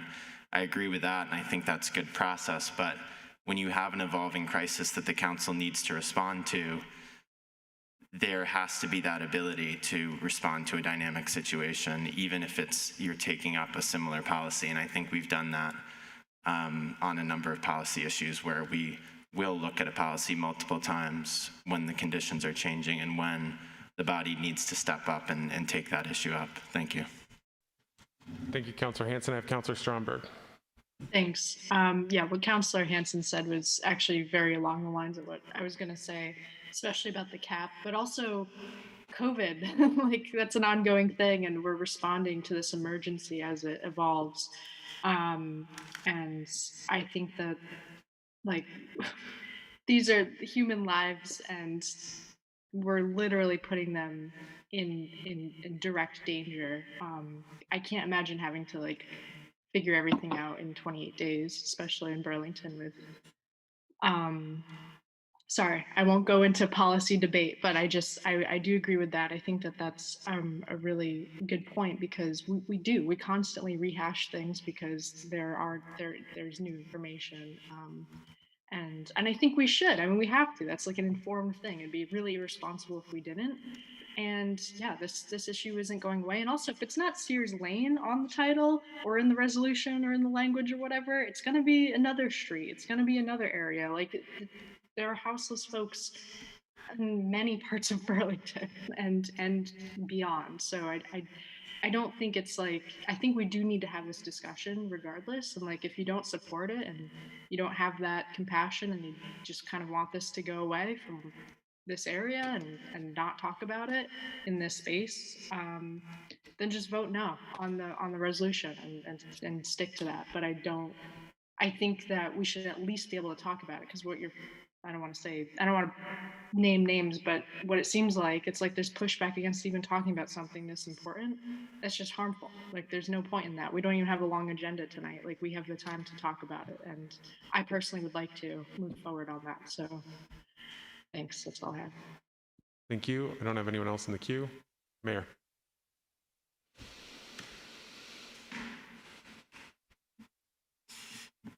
So I think it's important to respond to several of the points made so far to justify why this decided action should be reopened. The assertion has been made that somehow a crisis has deepened in the 3 weeks since the initial council action, which is not the case. What you heard the night that the council made this decision, you heard your fire chief come forward and argue that if the city took no action, then people were going to die. He was confident. Your fire chief, who's a very careful man, not prone to overstatement, said if the city took no action, people were going to die at Sears Lane this winter. That we did take action. We took the action that this council unanimously voted to urge the administration to undertake. The language was to continue to work one-on-one with all Sears Lane campers to ensure that every camper who wants better housing and is working in good faith with the city to secure it has the time necessary to complete their housing plan. That's exactly what this administration undertook to do, working with its partners, CVOEO, in the 3 weeks since the passage of that resolution, and that effort has been carried out as the council requested that it have. We have worked with every single camper there. Every single camper has been offered housing, and the great majority have accepted and moved into far better circumstances than what would be available to them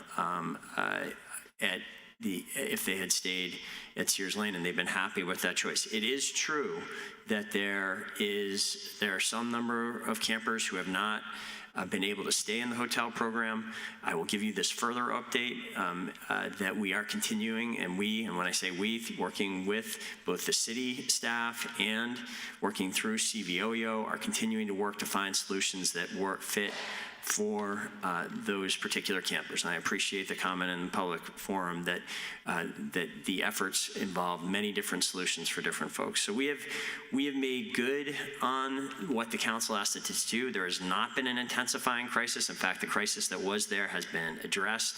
To reopen and redecide this actually create risks. It is not a humane. It must be said that this is what is being proposed by the sponsors of this resolution is not a humane solution. It is a solution that puts people at greater risk than they are today. It's not fair to anyone involved in this for this to continue to be brought up and continue to hold out there the possibility that we are going to reverse this decision. We are not going to reverse the decision because to do so would put people's lives at risk, would be to put neighbors and first responders at risk. The city is not in position to be able to ensure this winter safety for a reestablished encampment at Sears Lane. We are, however, let him speak. We are, however, working very hard, and we'll have, and I'd be happy to, if we get into further debate tonight, to share further plans on this. We will be back to this council very soon with comprehensive plans for strengthening our homelessness support system, with comprehensive plans for addressing, further addressing Burlington's broader affordable housing crisis. And that is where this conversation needs to go. It needs to be a much broader conversation than simply what happened on this one city-owned piece of land. It needs to be a conversation about what everyone in this community can do to address the decades-long in the making housing crisis. And that's what this administration is working on. We'll have updates on for soon. Thank you. I don't have anyone else in the queue. Can I ask a point of information, actually? Yes, Councilor Freeman, go ahead. I'm just curious to ask the attorney about Councilor Hansen's comment about the police cap, because you know, I do feel like we've voted and we've debated on it several times, especially I think within session, and so it doesn't seem. I'm wondering why this would be. Why this would be an issue to bring up more items on Sears Lane. I guess it seems like the council and the body has at times has visited items. And so I understand the point of the Roberts rule, and I understand why you can't just continue to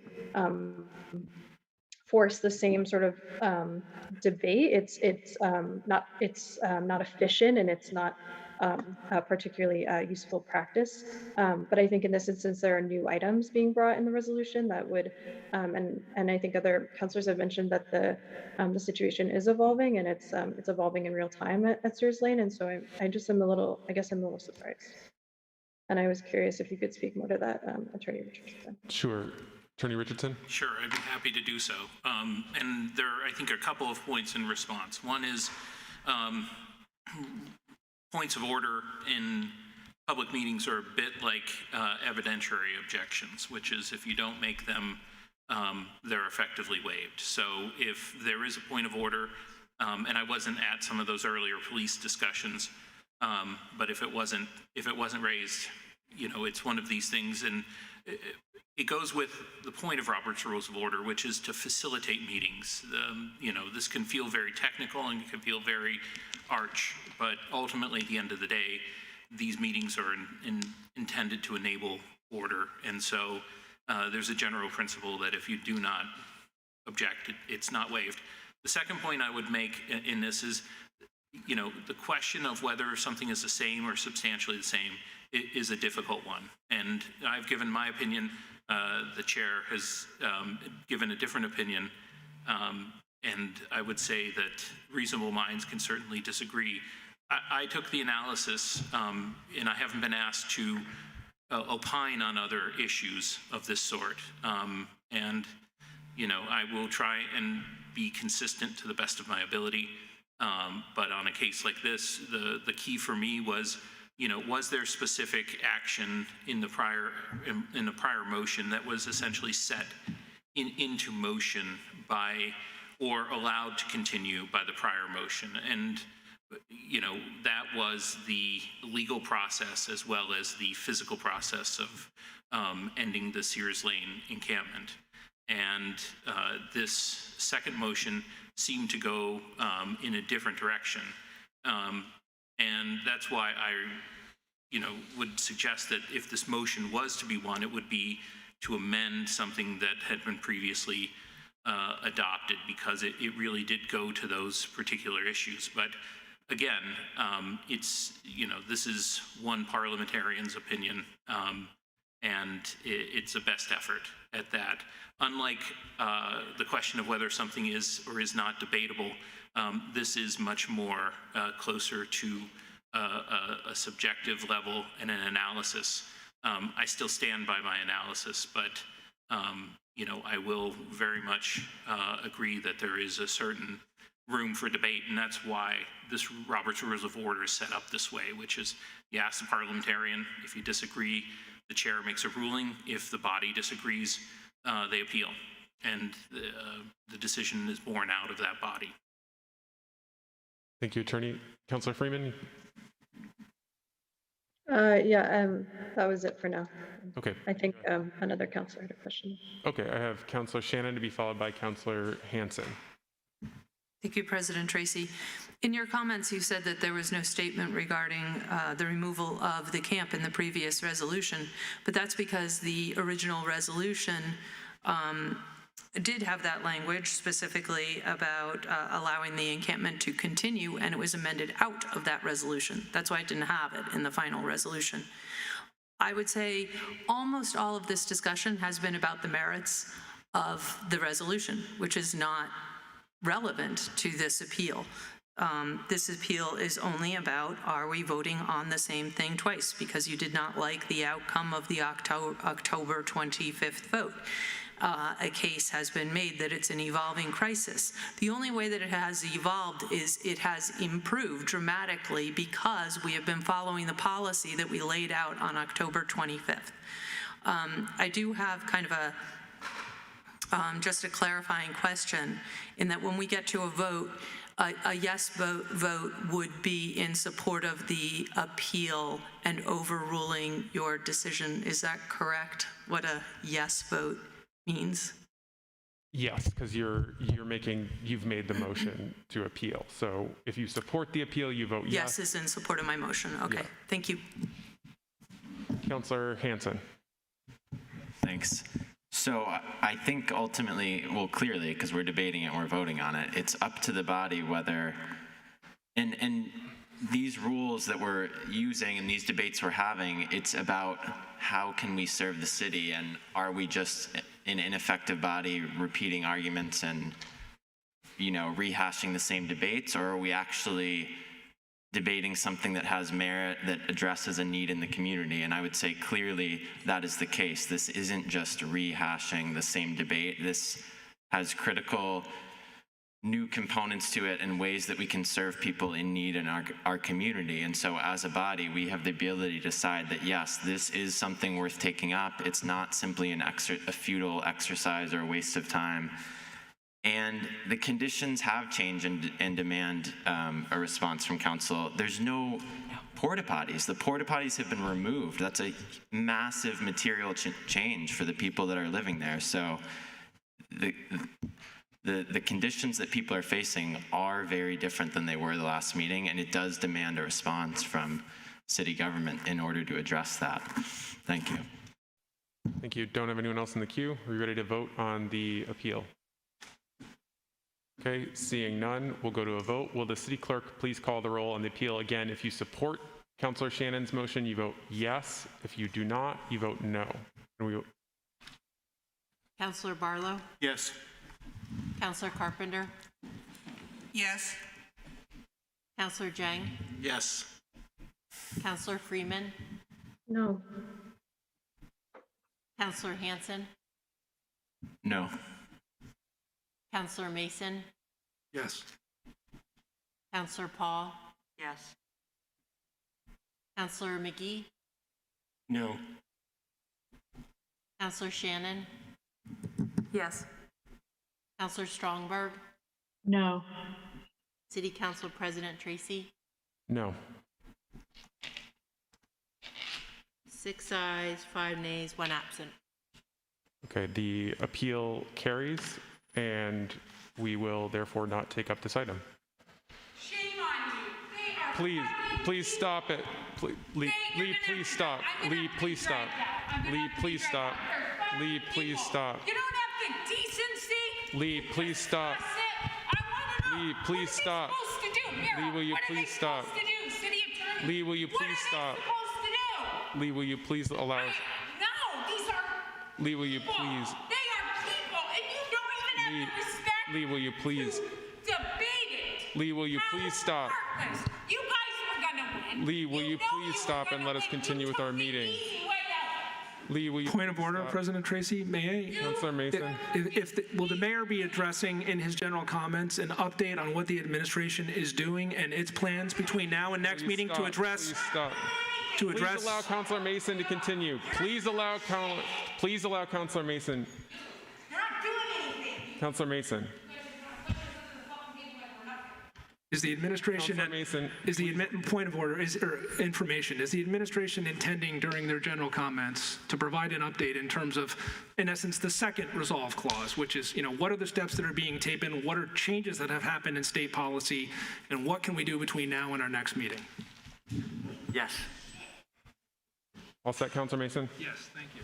All right, we will move on to our next item, which is a. I want you guys to look in their eyes and tell them you don't care. Tell Carol, tell Greg, tell Kathy that you don't care. Please allow us to continue with our meeting. These are real people. This is not an agenda item. This is not Please allow us to Lee, thank you. Lee, please allow us to continue. Enjoy your homes tonight. Enjoy your homes. Please allow us to. Lee, will you please? Lee, will you please? Live with this. Lee, will you please allow us to continue with our meeting? I guess so, 'cause you don't fucking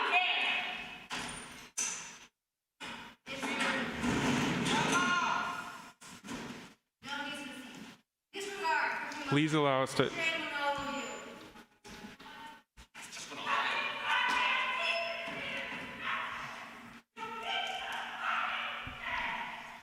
Our next item is item 6.03, which is a communication from Mayor Weinberger regarding the police chief. We're not taking action on this item, but there is a motion to regarding the communication. May I please have a motion on that?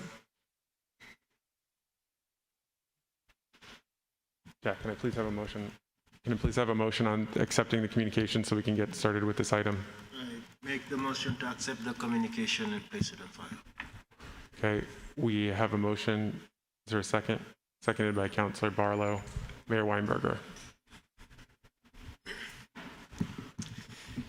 Thank you, President Tracy. I appreciate the opportunity to talk with the council tonight about a common challenge that we face and that I believe and hope we have a shared goal in, which is to appoint a permanent chief of police for the city of Burlington, something that we have not had for almost 2 years now. The current situation, current status of the police chief search is, as the council knows, as the public knows, is that our efforts to search for a new permanent chief are currently suspended. I suspended them in response to a recommendation from the search committee that we created to help advise me and the council during the search process. A recommendation from that committee was that we had an determination that the current applicant pool was insufficient for a permanent appointment. This is despite the fact that there are two qualified and strong candidates.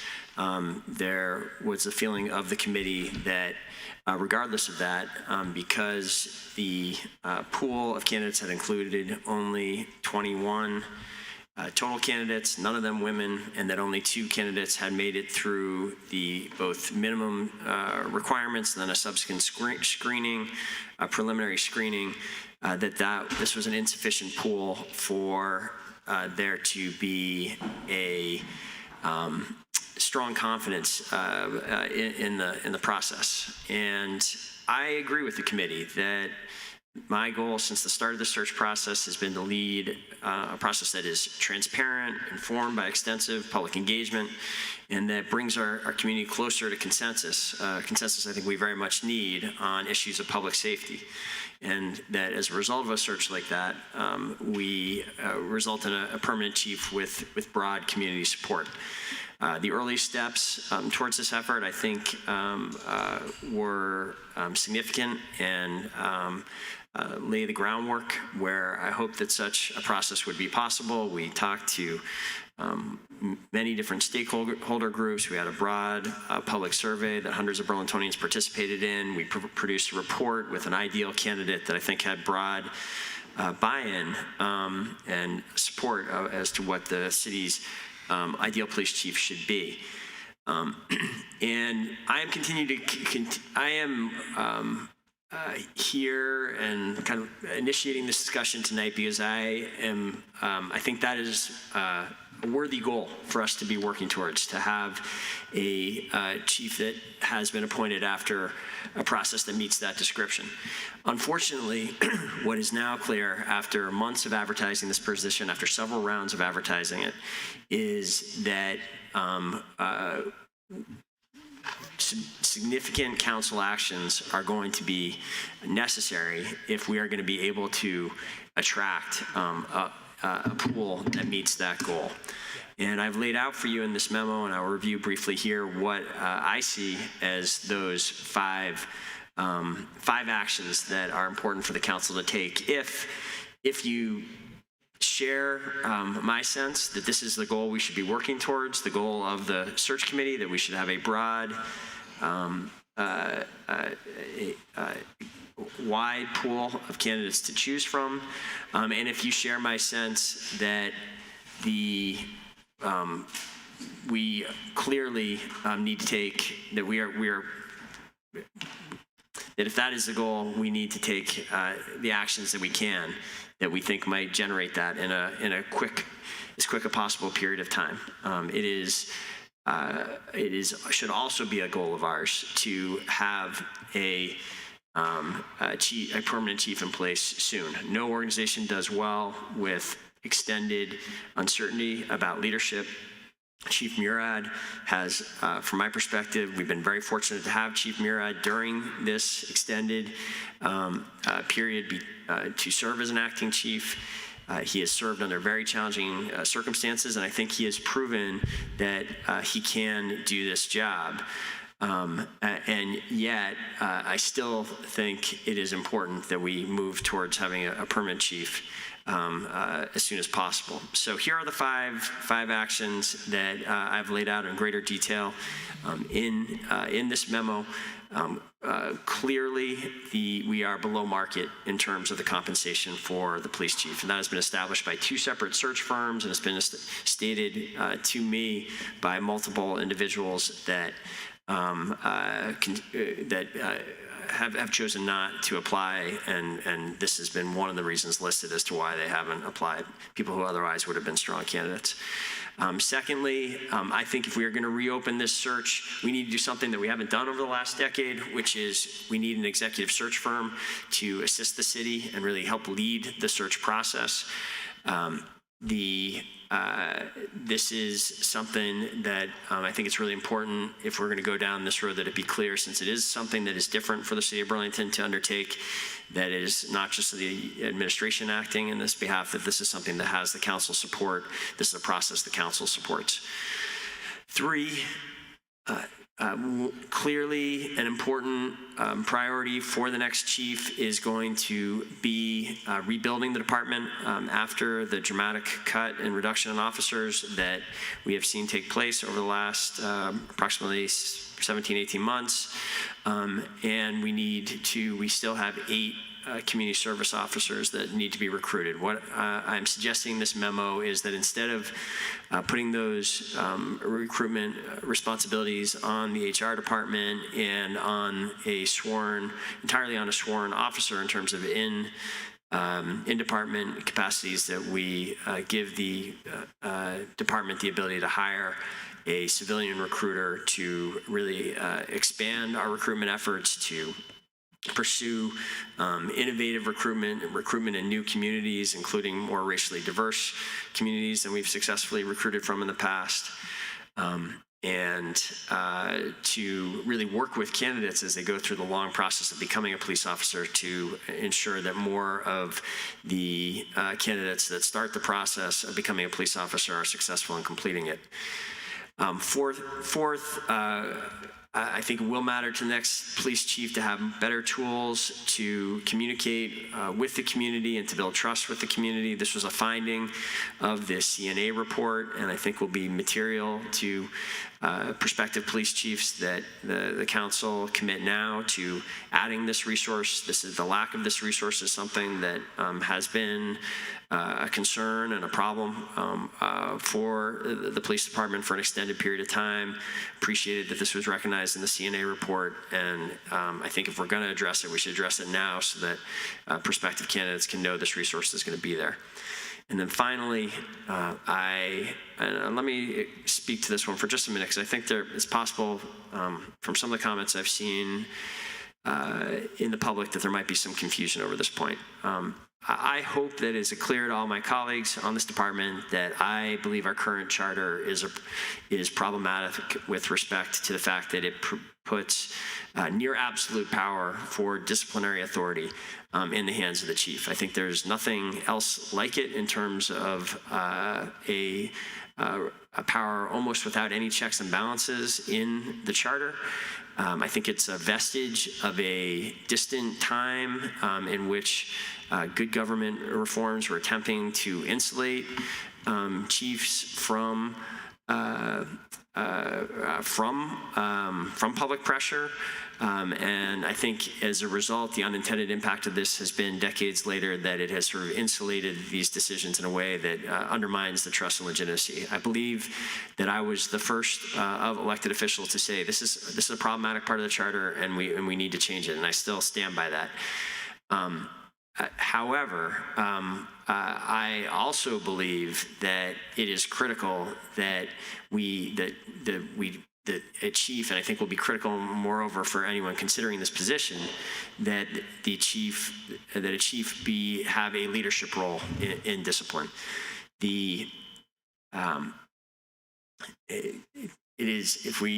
I just continue to think it is almost self-evident that having disciplinary authority is critical in an executive role to being able to lead an organization. Prospective police chiefs need to know they're going to have a major role in that. This is not to say that, again, this is not defending the exact formulation currently. It's not to say that there should not be checks and balances. What I'm calling for here is a clear commitment by the council that the chief will continue to have a leadership role, which I don't think should be a controversial or concerning statement to make. Virtually every department that in the country that I'm aware of has the chief play such a role, and that was noted in the CNA report that customarily a chief does have a major role. So finally, those are the areas where I see action by this council in the near term over the next month as being what's necessary to successfully restart this search process, and that is my preferred path. There is another option, and it is an option that I've laid out for you in the memo, which is if the council is unwilling or does not agree that does not give really the tools to the administration necessary to successfully create the pool that is desired by the committee and I think a significant number of the significant part of the city of Burlington. The other option is to proceed with the two qualified candidates that we do have before us. And I think time is of the essence in making this decision. This cannot go on for an extended period of time. We will be looking at least 6 months, I believe, if the council goes with the first option. Between now and when we will have a new permanent chief of police in place, it is important that we make a decision, make these changes, and either restart the search with these new tools in place, or I will be proceeding with option number 2. Thank you, President Tracy, for the opportunity for those extended remarks, and I'm happy to answer any additional questions there are about the communication. Thank you, Mayor. I have Councillor Stromberg in the queue, and I don't have anyone else, so let me know if you'd like to speak. Go ahead, Councillor Stromberg. Thanks. Wow, it's amazing. It's before 10 p.m. Yeah, so not a big surprise here, I'm sure, but I don't agree with this trajectory. Honestly, I've been pretty disappointed many times with the propositions from the administration and outcomes of certain votes. As a counselor, right, that comes with the job. We agree, we disagree, win some, lose some, sure. But the fact that we suspended the police chief search, a search that has been, turbulent and long enough, when we could actively be accepting applications like right now from candidates, just seems like a classic case of stalling to me. And I don't know if that's stalling out of fear that things won't go the way that some people want them to or what, but that is what it looks like. Honestly, as someone who has offered to step up and be on this search committee and take time out of my day from mid-summer or when we started this until now, basically, and sometimes with very little notice is pretty absurd to me. And the reason why I'm very frustrated is because we are collectively doing this city a disservice, in my opinion. In not progressing with the process of the search. People are eager to have a permanent police chief in the city. I absolutely agree with that. That is something we do agree on. But I really struggle to find a real reason for the pause in this search and why the committee's time and energy was wasted and decisions like this one are made in pausing the search as if the committee truly just didn't exist. And so honestly, it just feels like it's a creation of the illusion of checks and balances when we really desperately need to be walking the walk on that. And I just want to go on record and say that I would be saying this to anyone that I feel has conducted themselves in this way. This is not a politicizing thing. This is just my general disappointment for the process. I didn't run for council and sit in this seat to stay silent while I just watched this very unilateral decision while perpetuating a false narrative to the public, probably a wild guess for its own political benefit. I just, with that, I really want everyone in this room here tonight, to know that I came into this process very open-minded and diplomatic. Anyone who works with me knows that I am that way. That is what I try to bring forward in all of my interactions. I try to be very intentional. And I was open to raising the salary for the police chief position, but I also wanted to do more research on that as a responsible elected official, and didn't think that a randomly timed alteration to the job description that happened to be the salary, right, warranted an emergency meeting with short notice. I personally happened to be out of town at that time dealing with a family matter, so I was not kind of in that headspace. But to also hear that the administration painted kind of in that press release that the progressives, and I remember Councillor Tracy was mentioned in that, as not wanting to budge on the salary is just divisive for the sake of being just that. And honestly, as a fourth-term mayor and someone who claims to uphold democracy, Councillor Stromberg, if you could just please focus your comments on the chair. Yeah, sorry. I'm very surprised at how this process has regressed. I know what I said about the salary. In fact, I have proof of what I said about the salary, but a back and forth on that is not going to benefit anybody. I know that we do need to move forward in a way that is full of action and not waiting. I think it would be wise to continue the search and keep accepting applications. Honestly, as with any institution with something this important, rushing this process to like create the dynamic of final candidates versus, you know, newer applications coming in, I just think is a bad idea. Like, we didn't have to be in two different segmented parts of this process. Like, we could have just been open. And I just don't know why we're rushing something all of a sudden. It does feel like that. So I think going forward, like, we're smart people. We can figure out solutions and how to fine tune this process better. And I think we should just settle on a number of applications to collect before we close it and go from there.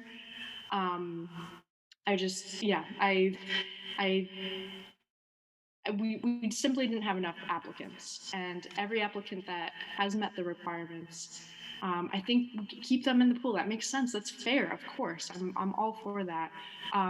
But when there's room for improvement, let's see like who else applies. I mean, again, and I said this during our meetings too, where it's like we should be sifting through many applications. So then when we do land on that final person, that person can know, wow, I do deserve to be in this position, and I did work for this, and I've shown my strength through X, Y, and Z, and we want that confidence in somebody. So I do think that, like, yeah, I think that we should be really, really clear with our process and not just say that things were transparent and consistent, because it was my first time on a police chief search committee, I'll admit that, but it certainly wasn't the experience I was expecting, and I do want to see that the people who are ultimately making these appointments and these important decisions are not biased and really uphold the integrity we're really looking for in this process. So I feel like there's a lot more I could say about that, but I'm going to leave it at that for now. Thank you. Thank you, Councillor Stromberg. I don't have anyone else in the queue. Councillor Hanson, to be followed by Councillor Carpenter. Great, thanks, President Tracy. I think the real crux of the matter here is that we have different opinions and perspectives on what we want to see from a new police chief. And what I want to see is a police chief that embraces new and innovative models of public safety transformation. Many of the issues that we've been discussing these past few years about creating a more just system, focused on racial equity, focused on support and resources rather than punishment. So I think that's what we should be doing in a recruitment process and in a search process. I agree with Councillor Stromberg. We need a new chief. We need someone who's going to set that new direction, and we should leave applications open. If we're not getting the applications we want, then we should double down on recruitment and outreach. And that's maybe the one area that I agree with from the mayor's list of demands is if we need to hire an external firm that has expertise in recruitment, fair enough. I mean, I think leave the application open, see what comes in. If we're not getting what we want, double down, and specifically do targeted recruitment, targeted outreach to communities that have successfully implemented these practices, and target folks who have that experience and try to get them to apply. I think that should really be the goal, and that's very different from what I'm seeing laid out here. And I don't understand this ultimatum of these 5 demands, or we just move forward with 2 from the original, when we all agree that we didn't get enough applicants, and particularly the inclusion of a demand that is a policy difference that we've debated around this table, and we've gone really on the record, half of this body opposing that particular demand. And so to lay out a demand that it's already known that we disagree with and say, if you don't go against that, then we're just going to move forward with the 2. I think it's it's really pushing it in that direction. So I just don't, it just doesn't seem like we're on the same page in terms of what we want from a new chief, because what is being laid out isn't oriented around achieving that outcome. Thank you.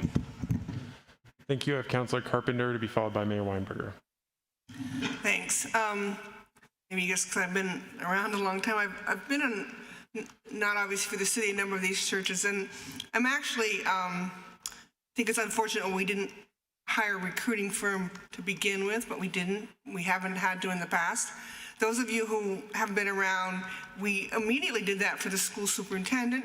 And one of the roles of a recruitment firm should be to interview us and stakeholders to see what we want in a police chief. And so I think there's huge value. People don't just pop out of the woodwork. We need to, recruitment is going and finding people. And we, a volunteer search committee, can't do that. So I think that the time has clearly come that we need to develop and invest in that expertise. And it's painful because they're not cheap. Ask the school department what they paid to get their superintendent. It's a necessary process. And I think along with it, it's gonna have to be a competitive salary. I mean, you need to look in state government. The former police chief, who has I'd argue, a hard job but an easier job, earns in the salary range we're talking about. The head of the state police earns in that salary range. You know, we've got to look out there. You look at all the small towns around New England, that's the range they're paying. And we, you know, whether that pains us or not, we've still got to look at it. So I don't see those as demands. I see those as realistic expectations, along with the fact that we absolutely need more recruiting expertise for the department itself, for all of those same reasons. We've got to look out laterally and figure out the CSLs, new sworn officers that can be part of our department. So I think those, certainly the first 4 recommendations are just common sense. There's a price tag, but I think if we want a transformed department, we're going to need to do all of those things. Thank you, Councilor Carpenter. Mayor Weinberger. Thank you, President Tracy. I think it's really critical to understand that this is what the challenge we're experiencing now is not a disagreement about what we seek in a police chief. We have been very deliberate about articulating our goals for the new police chief. We have articulated an ideal candidate, and it is one that this search committee that was created worked hard on, and that there's broad buy-in to that ideal candidate, and it is one that has been published, and I've heard no concerns from this council about how we're defining what we're searching for. This is not about our disagreements, which do exist, about policing. This is about the fact that we have been unsuccessful, despite many months of work, at securing a broad pool. We followed the desires of Councilor Stromberg, which she just reiterated tonight, over the course of October, and left the application open while re-advertising at considerable expense and making another round of targeted outreach calls to progressive chiefs around the country. And we got 2 additional applications, neither of which were applications that made it past the initial screening. Chiefs, and we've talked to search firms, and search firms are very clear. We're not going to be able to hire a search firm without a substantial increase in the salary. They are the biggest advocates for the fact that we are not competitive with the salary that we're paying now. The problem here is not that we disagree over a candidate, over what we're searching for. The problem is not that we haven't been searching long enough. The problem is not that we haven't been searching hard enough or in the right ways. The problem is that we, at a time when there is enormous competition for progressive chiefs nationally, and we are not offering a competitive salary, and we have created conditions where prospective candidates are concerned that they will not be able to succeed if they accept the position. Again, the administration is willing to continue to work, and believe me, if an application came in tomorrow of a qualified chief, we'd be happy to throw that person into the mix. We've have weeks, months now of data making it clear that that is not going to happen unless this council takes actions to change the conditions around this search. If the council does that, this administration will throw itself back into this search once again. These searches are very time consuming for the administration. They take great effort. They take considerable effort from the committee that we have set up as well. We are prepared to do that, but we need to have the tools from this council that we need to succeed. If the council is not going to give us those tools, it is critical that we move forward and appoint a chief, because an organization cannot go on indefinitely with an acting chief. We need we need an appointment of a permanent chief. We need to move forward as an organization. We have tasked this department with enormous responsibilities around changes and implementing new protocols and new strategies. We need permanent leadership to succeed with that. A decision needs to be made. This administration, if there is interest in working with the administration over the next month to give us the tools that we need to succeed, the administration would be eager to work with counselors to achieve that. This is not an ultimatum. We are not demanding a decision here tonight. We need to know if we're going to reopen and put the effort and staff time and resources and administration focus into the search. We need to know that we have the tools to succeed, and I hope the council will give them to us. Thank you, Mayor. I have Councilor Mason. Thank you, President Tracy. I'll just inject a little bit of reality from my experience in the private sector as well. COVID is a different world. I mean, my own employer, we've employed recruitment firms up and down the East Coast trying to get competent people to come. And I know we all think we're special, and if we just post, people will come, but that's not the world we live in anymore. This position is highly specialized and very sought after. I think we all acknowledge the need to move forward expeditiously. I appreciate the administration has presented us with two options. I've not heard anyone else offer a third option other than complain about the first two. So if I'm tasked with providing guidance to the administration in terms of which of the two, I would prefer option one. I had thought the council would be supportive of that as well, understanding that the fifth piece on the charter change or disciplinary authority remains a subject of dispute. And I had thought that might not be one that the council supported, but I don't really see a path forward to increase the pool and get someone in the near term without taking items 1 through 4. So I'm confident my statement is not going to change anyone, but I think we need to start thinking, okay, if we're not going to offer any solutions, we'll be dealing with the pool that we have, and I'm not sure that's a better solution to some people on this council. So speak up. Thank you. Councilor Chang. Thank you, President Tracy, and thank you, Councilor Mason. Speak up, and I believe that I've been speaking up. We are not ready to welcome a new police chief, a permanent police chief, as a city, as a council, as a community, because we have created the space, we have created the hardship for anyone who would want to come to work for the city of Burlington.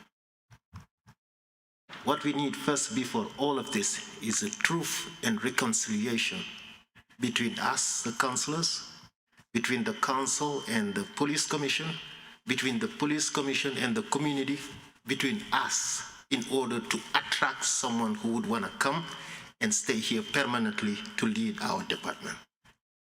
That aspect, until we don't put it into action, we will just come back to the drawing board over and over, or have someone who will stay 1-2 years and then leave. Let's be proactive. Let's think in the future. This has already been politicized. The fact that I'm an independent, no one even asked me whether or not you want to serve, but Mayor Weinberger made it clear. The progressive to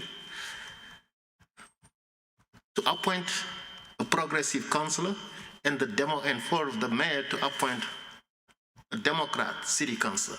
What about us?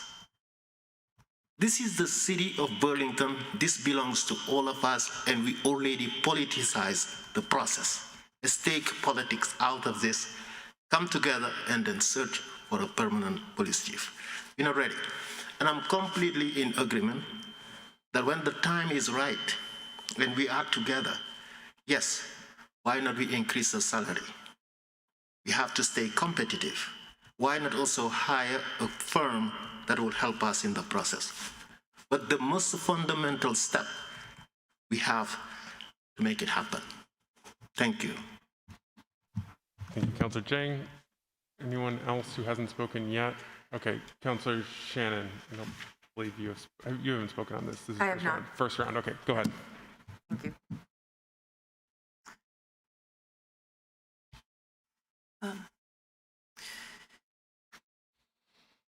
I heard a lot of criticisms of the process so far, an accusation that this was a unilateral decision, that it was rushed, and that we should just continue doing the same thing we've been doing, which I believe that's the definition of insanity, to continue to do the same thing and expect a different result. But I would note that there was also some openness to increasing the salary. And the mayor has noted that the salary has been an issue for candidates that have actually been recruited, and also in discussion with recruiters. Salary is kind of the baseline, you know, whether or not somebody wants to have a discussion with you.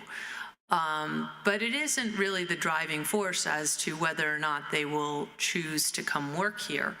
It's really job satisfaction that every worker is looking for. So while salary meets this basic need, people aren't likely to take the job without job satisfaction, which goes to what Councillor Jang was just saying, that we're not in a very good place to provide that job satisfaction at this time. My concern with following the what the mayor has outlined as actions that we can take to create a bigger pool is that at the end of the day, when we increase that salary and we get maybe more applicants, I'm not sure at the end of the day that people are going to choose to work here, because we have not created an environment where somebody is likely to have success and likely to have the job satisfaction that anyone would want. So while I don't disagree with Councillor Jang, there's still, it has, for somebody to call the process rushed is kind of unfathomable to me. We haven't had a chief for years. We've been going through this process for many months. Some of that, most of that is through no one's fault. There couldn't be avoided with COVID. You couldn't hire during COVID. But we need some stability here. We need to steady the ship. And we need to hire a police chief, even if the police chief may not stay. The police chief, our next police chief may be overwhelmed with the challenges, but still, we can't be a rudderless ship. as we seek to do better and we seek to heal wounds and move the department forward, it will only continue a downward spiral unless we take some action with regards to hiring a chief. Not only with regards to healing in the community, as Councillor Jang mentioned. So the only, from my perspective, there have been 3 things put on the table. 2 of them by the mayor, and 1 by Councillor Stromberg, which is to keep the just keep the application process open and to keep the current applicants in the pool. But I think it should be noted that applicants don't just stay in the pool. They move on to something else. The fact that we even have 2 qualified candidates and very good candidates, from what I hear, I'm actually kind of encouraged by that. I wasn't sure anybody would apply here. So I'm interested if anybody, and I also don't want to disrespect Councillor Jang's idea, but I'm concerned that that's not actually an idea to hire a chief. It's more of a process for reconciliation. And I do think we need a process for hiring a chief. So I hope that we can, if people are open to raising the salary, I think that would be helpful, but I'm not sure that any of these measures is going to result in something different than what we have now. And I do think we should think about the merits of hiring from the qualified pool that we have, albeit small. Thank you. Thank you, Councillor Shannon. Councillor Hanson. Great, thanks. So I guess what I'm wondering, because I read the memo a certain way, the mayor's saying that, it's not an ultimatum, there are options. So I guess my question for the mayor is, if the council puts forward a strong plan, or a plan that the council at least feels is strong for recruitment, that differs from these 5 exact actions,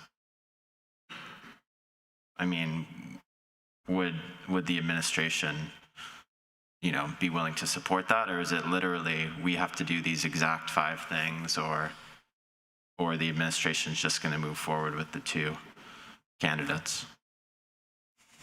Mayor Weinberger, did you want to answer that? Thank you, Councillor Hanson. I think the actions that we've listed here are important, and it is hard for me to see the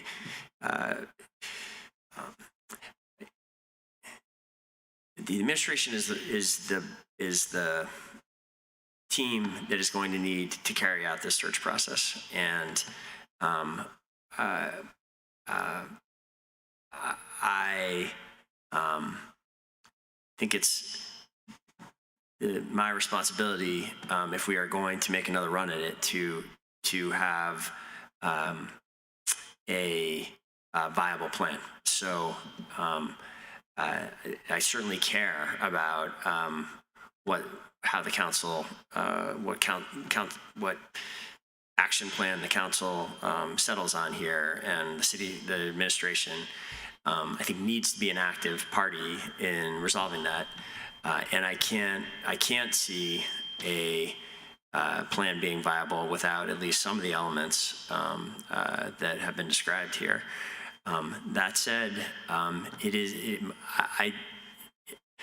if there is a desire on the part of the council to see if we can come to a meeting of the minds on a plan that differs in some respects from what we've laid out here, I would welcome that conversation. I would certainly put time personally over the next month in the city and with the mayor's office team to seeing if we can come to a consensus plan about the way forward. I would welcome that process. Great, thanks. And I guess just help from, if the city attorney could help not only us, but the public just understand, because I'm having a hard time even understanding the division of power right now between the council and the mayor on this. So like, if the council did approve a recruitment plan that, you know, the administration wasn't totally on board with, does the administration still have to carry out that recruitment plan, or can they disregard it? So certainly the portions that the council controls are the purse strings. And I think that's ultimately one of the issues that the council, I think where the mayor is coming to council is that, you know, when we talk about compensation numbers, that's a council prerogative. If the council put forward a resolution, and I'm trying to answer your question directly and I want to make sure I answer it accurately, that the administration would have to follow a series of exact steps for a recruitment plan or process, that starts to invade the mayor's prerogative to bring forward a candidate for chief of police. You know, but it's one of these gray areas, which is ultimately you have a candidate for chief of police who the mayor has to agree with and has to sponsor, essentially, as an appointee. And you, the council, has to approve as a council in the same way that you vote to approve all the other department heads. If you come up with a process that doesn't end up with an affirmative on both sides of that vote, there's a problem. And I would suggest that, you know, a lot of times, and this is me sort of riffing off of general municipal law and what I often talk to select boards about in private practices, that, you know, if there can't be some agreement, then, you know, you're going to end up with a process that's ultimately doomed to failure. So in that respect, I think it's, you both hold certain different levers of power.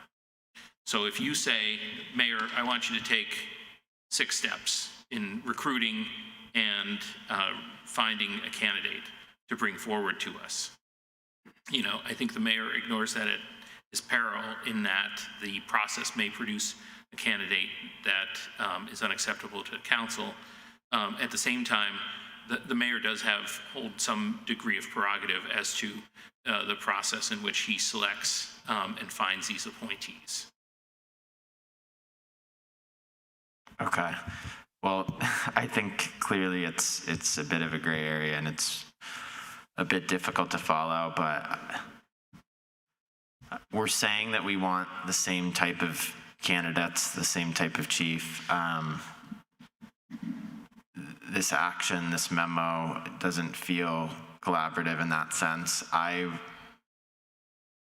I think, you know, we need to work over this month to try to set up a process that we feel is going to get us there and get us to that candidate. But ultimately, it is going to be the administration that selects a candidate and puts it to the council. And if we don't support, you know, that candidate, then we're going to be at this impasse. And so I would encourage the administration to really try to listen to what the council is looking for in that, because otherwise we're headed towards a trajectory of impasse. Thank you. Thank you. Don't have anyone else in the queue. Councilor Carpenter. Just sort of to repeat, I mean, what I hear the mayor asking is, we need help to broaden the pool. And the 2 most logical suggestions are that we hire a recruiting firm. I won't tell you, from having done this before, actually, sometimes there's more decision-making on the recruiting firm because you want the type of firm that will recruit the kind of candidate you want. And that's an area of discussion. I think on the salary, I would suggest we do a quick purview of competitive salaries. That shouldn't be that complicated to figure out. And that, you know, that can be presented as kind of evidence. The other asks on the internal personnel recruiter and someone to do community engagement and public information officer were recommended by CNA. I don't know that we have to decide. That's a money issue. Those are tools that a new chief are going to want to have, and I think we ought to consider, but it's almost sort of a parallel decision while you're recruiting out there. So I don't see that those 4 asks as being all that complicated. It's just moving it up a level to broaden that pool. And I hope we can, in the next month, just come to some concurrence about what kind of recruitment firm we want and a level of comfort that we would offer competitive salary. And a purview, and maybe it's Public Safety Committee, looks at the addition of those 2 tools, like an internal recruiter, which I know the commission has asked for as well, and a public information function that's outside of a sworn officer. Okay, thank you, Councilor Carpenter. Don't have anyone else in the queue. You all set? Yeah, go ahead. I'm kind of feeling like we're leaving this in no man's land, or, you know, we have a letter from the mayor that tells us the plan that he would like to proceed with, that if we can't proceed with that plan, we leave him with no alternative but to work with the pool that we have, which personally I don't object to that option. But it's unclear to me what the expectations of the council, the motion was to accept the communication and place it on file. And I'm wondering, Council President Tracy, what you see as what happens next here. As I understood it, we would come back at this was an initial presentation of the plan so that we had a chance to just ask questions, discuss it, and talk about it, and that at a future meeting, potentially even one of the meetings in December, that the administration would present a plan that we would then discuss and actually take action on. Well, and if there was an attempt to take action this evening, we didn't. I was given no indication that we were being asked to take action. We don't have proposals, specific language or proposals to these things. We have some ideas, but we would need, I think, some additional work in order to be able to I think in order to move forward with these strategies. I guess my question isn't so much like specifically what we're going to do, but in terms of process. Our next meeting, I think, is December 8th. No. 13th. December 13th.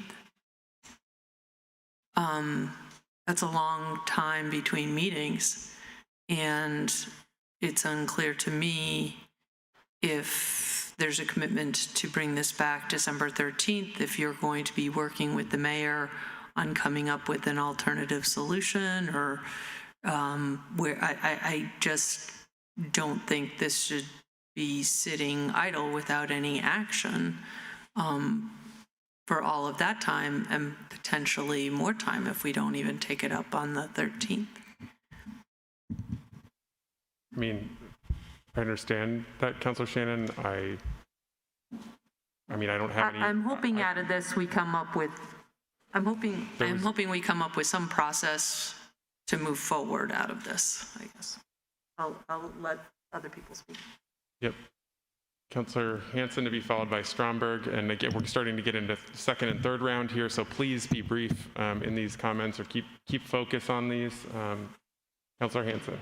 Yeah, I mean, just to respond to Councilor Shannon, I don't think it's really up to the chair or the president, Tracy. I think the mayor's administration has laid out a pretty clear stance on this issue and has made specific, asks of the council. I think the council, any councilor or a group of councilors can choose to, bring something forward at the next meeting or not. And I think the administration has made clear what's going to happen, I guess, if we don't bring something forward. I definitely, for one, think we need to try to bring forward a recruitment plan along the lines that that I indicated earlier. Thanks. Councilor Stromberg. Yeah, I was going to say the same thing. Sorry. I don't, yeah, if it's just placing a communication on file, like there's nothing we can really do at this moment anyway, except for accepting it. Like I'll accept the communication, but how we go forward is, yeah, basically laid out, I thought. Thanks. Okay, I don't have anyone else in the queue. And it is after 10:30. We need I'll come to you after this, Mayor. We do need a motion on the rules. I will just note that there are 2 executive sessions. Is that Councilor Mason? I'd make a motion to suspend our rules and take the actions indicated. I don't want to cut out Mayor's comments in light of what happened this morning. I want to. So you're moving to complete the full agenda. The full agenda. Correct. Okay. We have a motion to complete this evening's agenda, to suspend the rules and complete this evening's agenda. Is there a second? Seconded by Councilor Hanson. Any discussion? Hearing none, let's go to a vote. All those in favor of suspending the rules and completing our agenda, please say aye. Aye. Any opposed? That carries unanimously. Mayor Weinberger. Thank you, President Tracy. Let me just attempt to from my perspective, bring some resolution to tonight's conversation and address a comment from a few moments ago. One thing I think that is very clear that there is no gray area about with respect to our processes, that is the mayor's responsibility to bring forward appointments of city department heads, including the chief of police. And it is my firm intention to make good on that responsibility. Again, it is my preferred route to find a way to meet the goals of the search committee that is made up of a diverse group of Burlingtonians and people with important perspectives on this, and to expand the pool.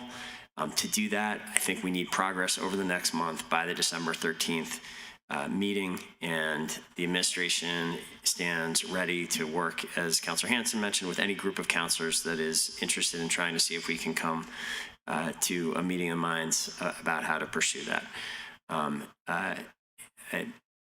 The administration will put time and effort into working with councilors to attempt to do that. And if that does not succeed, I do feel I'll have no choice but to proceed to appointment through another way. I hope we can find a way to make the option number 1 work. Thank you, President Tracy. Thank you. Anyone else?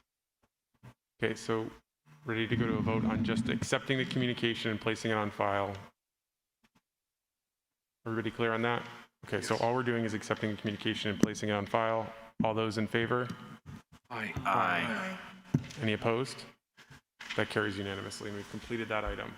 Brings us into committee reports. Are there any committee chairs looking to offer a report this evening? Councilor Hanson. Yep, just that the Transportation, Energy, and Utilities Committee is meeting next Tuesday, the 23rd at 1 p.m. It's an unusual time, and normally we try to do it after working hours, but that's just how it worked this time. So 1 p.m. next Tuesday, the 23rd. Thanks. Thank you. Councilor Paul. Thank you. The Public Safety Committee is going to be meeting next Tuesday, same day. Later in the afternoon, we're going to be meeting at 5:30, and it probably will be a pretty brief meeting. The point of the meeting is to try to come up with a process for how we're going to review the recommendations in the CNA report, and then we will try to find 4 or 5 meeting dates that will take us into late January in time for us to then have a report to the council as per the resolution, that we would come back with at least an interim report as to the progress that we're making by the end of January. Thanks. Thank you, Councilor Paul. Councilor Shannon.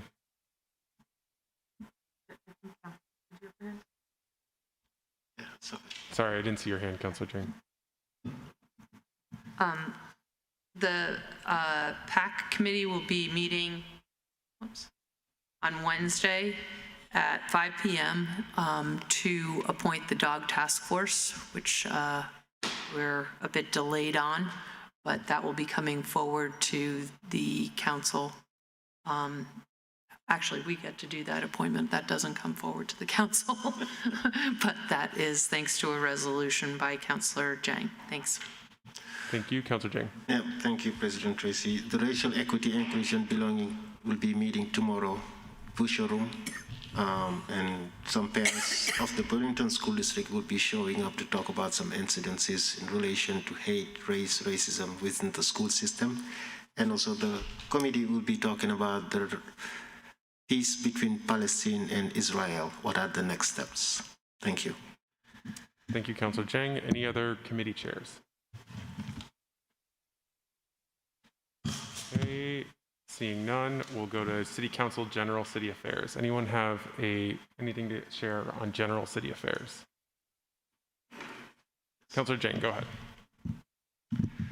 Maybe the mayor will be talking about this, but I wanted to definitely express my gratitude to the Fletcher Free Library for their action of opening a branch in the New North End, a pilot branch that will be opening at least 3 or 4 days a week. And the fact that they have done it in collaboration with existing city departments as well as the Burlington Telecom, as well as the owner of the plaza right there in the New North End. I think this is something great that we need to celebrate as a community to bring amenities very close to those who pay for them in the city of Burlington. And also to thank the mayor as well, and also for the mayor for hosting yesterday a town hall specific to the 2 ballot items that the voters will be weighing on December 7th. Thank you. Thank you, Councillor Jang. Anyone else? Okay, so we'll move into City Council President update. I have a couple updates this evening. The first of which is just to note for folks that we have, though we don't have a regular City Council meeting until the 13th, we do have a ballot informational meeting on December 1st. To that point about that, the bond and that we will have an informational meeting. It's at 5 p.m., so it's quick. We'll have a description of it. This is a requirement, so we'll just have description of the items. We're not taking action on anything at that meeting, but it is something that is a requirement. So we do need to have a quorum, I believe, for that item. So What date is that? the 1st. So there's that. I'll figure that out, but I think we do need, it's helpful. We don't want to have like no counselors present for that. So please try and make it, again, we will be brief in terms of that, but just please join us for that. The other piece is based on the, we did have the application, we did adopt a resolution regarding reappraisals last week. One piece of that is that we do need to appoint, or that I do need to appoint a counselor to that. So if you are a counselor who is interested in serving on that board, please let me know. And the other piece is also that we do the application itself, or well, the vacancy is posted on the city website.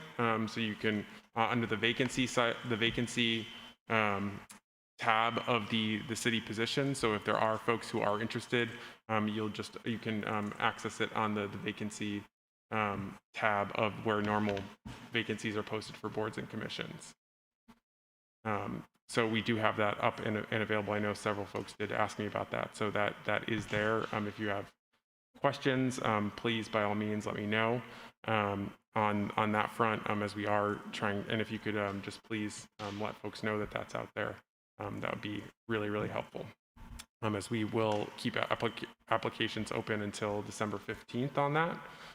So we will have a little bit of time here before we do have about a month for folks to apply. So please, if you know, I know several of you have been in touch with folks who are interested, just let me know about that. That's all I have for this evening. So I'll turn it over to Mayor Weinberger. Thank you, President Tracy.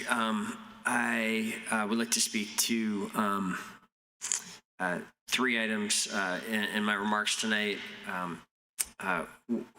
First, I would like to share here tonight a statement that I made earlier in the day with respect to a really momentous event that took place this morning, which was the announced retirement of Senator Patrick Leahy, who will, when he completes this term, have served this state for 48 years. Senator Patrick Leahy's contributions to Vermont have been vast and profound.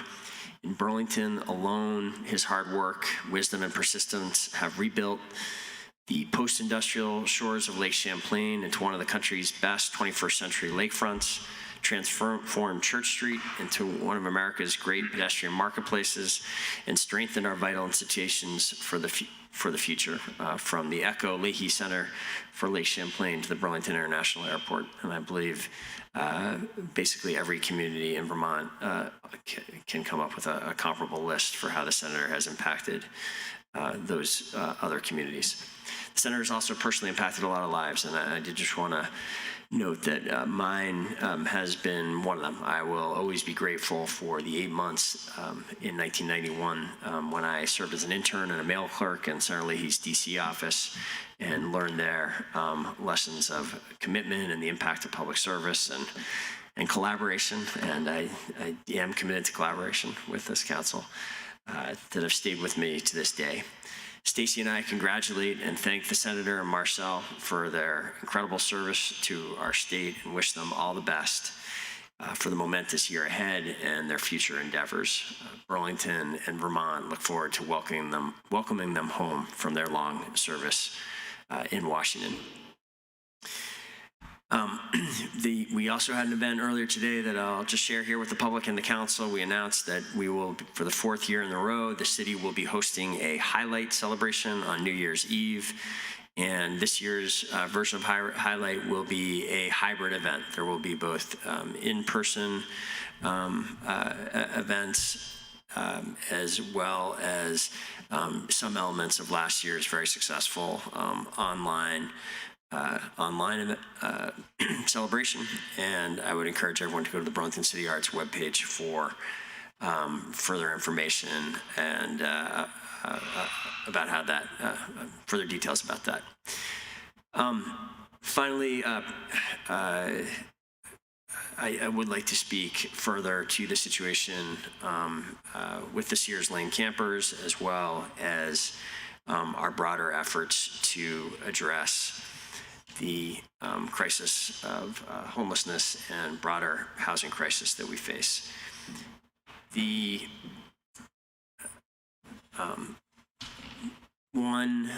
There has been a change in policy since the council met just a week ago, in part as a result of our advocacy that has extended the emergency supports that the state is providing for homeless individuals under different rules through the end of the winter. And further, it is clear that the great majority of the Sears Lane campers will be eligible for that expanded state program and will have supports through until the spring. It is accurate, and is something that I've gotten direct briefings on, that there have been a small number of campers that are no longer in the hotel placements that they had received. And I can say again that both CVOEO, city staff are working to make sure that there is an answer to that question that we heard called out. What are these individuals supposed to do?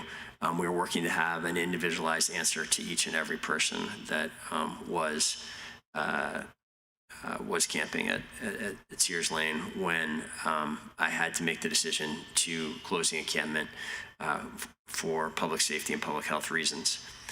An additional thing that we are working on, and that I hope it will be something that we can work together with the council on, is a broader review than simply the Sears Lane situation of our systems for supporting and bringing to an end, for supporting the chronically homeless and really working to bring to an end, functionally end homelessness, and our efforts to more broadly address the housing crisis. And between the time that now and when we meet again, there are multiple city departments who are working on coming forward with redoubled efforts to forge progress in both of these separate but related areas. These are efforts to, again, build on the substantial expansion of supports for the chronically homeless that we have built in this community over the last decade, and to build on the record of building more than 1,500 homes in the city of Burlington over the last decade. Specifically, and I say specifically, the areas that we will be coming forward with and that we will be announcing new initiatives on include strengthening the continuum of care with new resources. The continuum of care for members of the public and counselors who are not entirely familiar with this is a regional coalition of groups that has been tasked and received substantial federal resources to work to keep homelessness brief, to make homelessness brief and rare in this community. This is a coalition that had made some structural improvements to the way that we attempt to support homeless individuals in this community before the pandemic, and there were and we had made some real progress reducing the total numbers of individuals living in chronic homelessness and building a new system of called the coordinated entry system to bring better real-time supports to people experiencing homelessness in Chittenden County.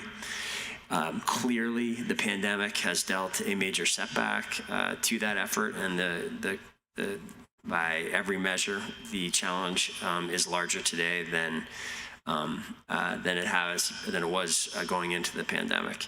It is my intent for us to build on those pre-pandemic successes and substantially strengthen that system with new investments. And I do think that strengthening likely will include the expansion of low barrier options to fill gaps in the current systems for supporting the homeless. At this point, given having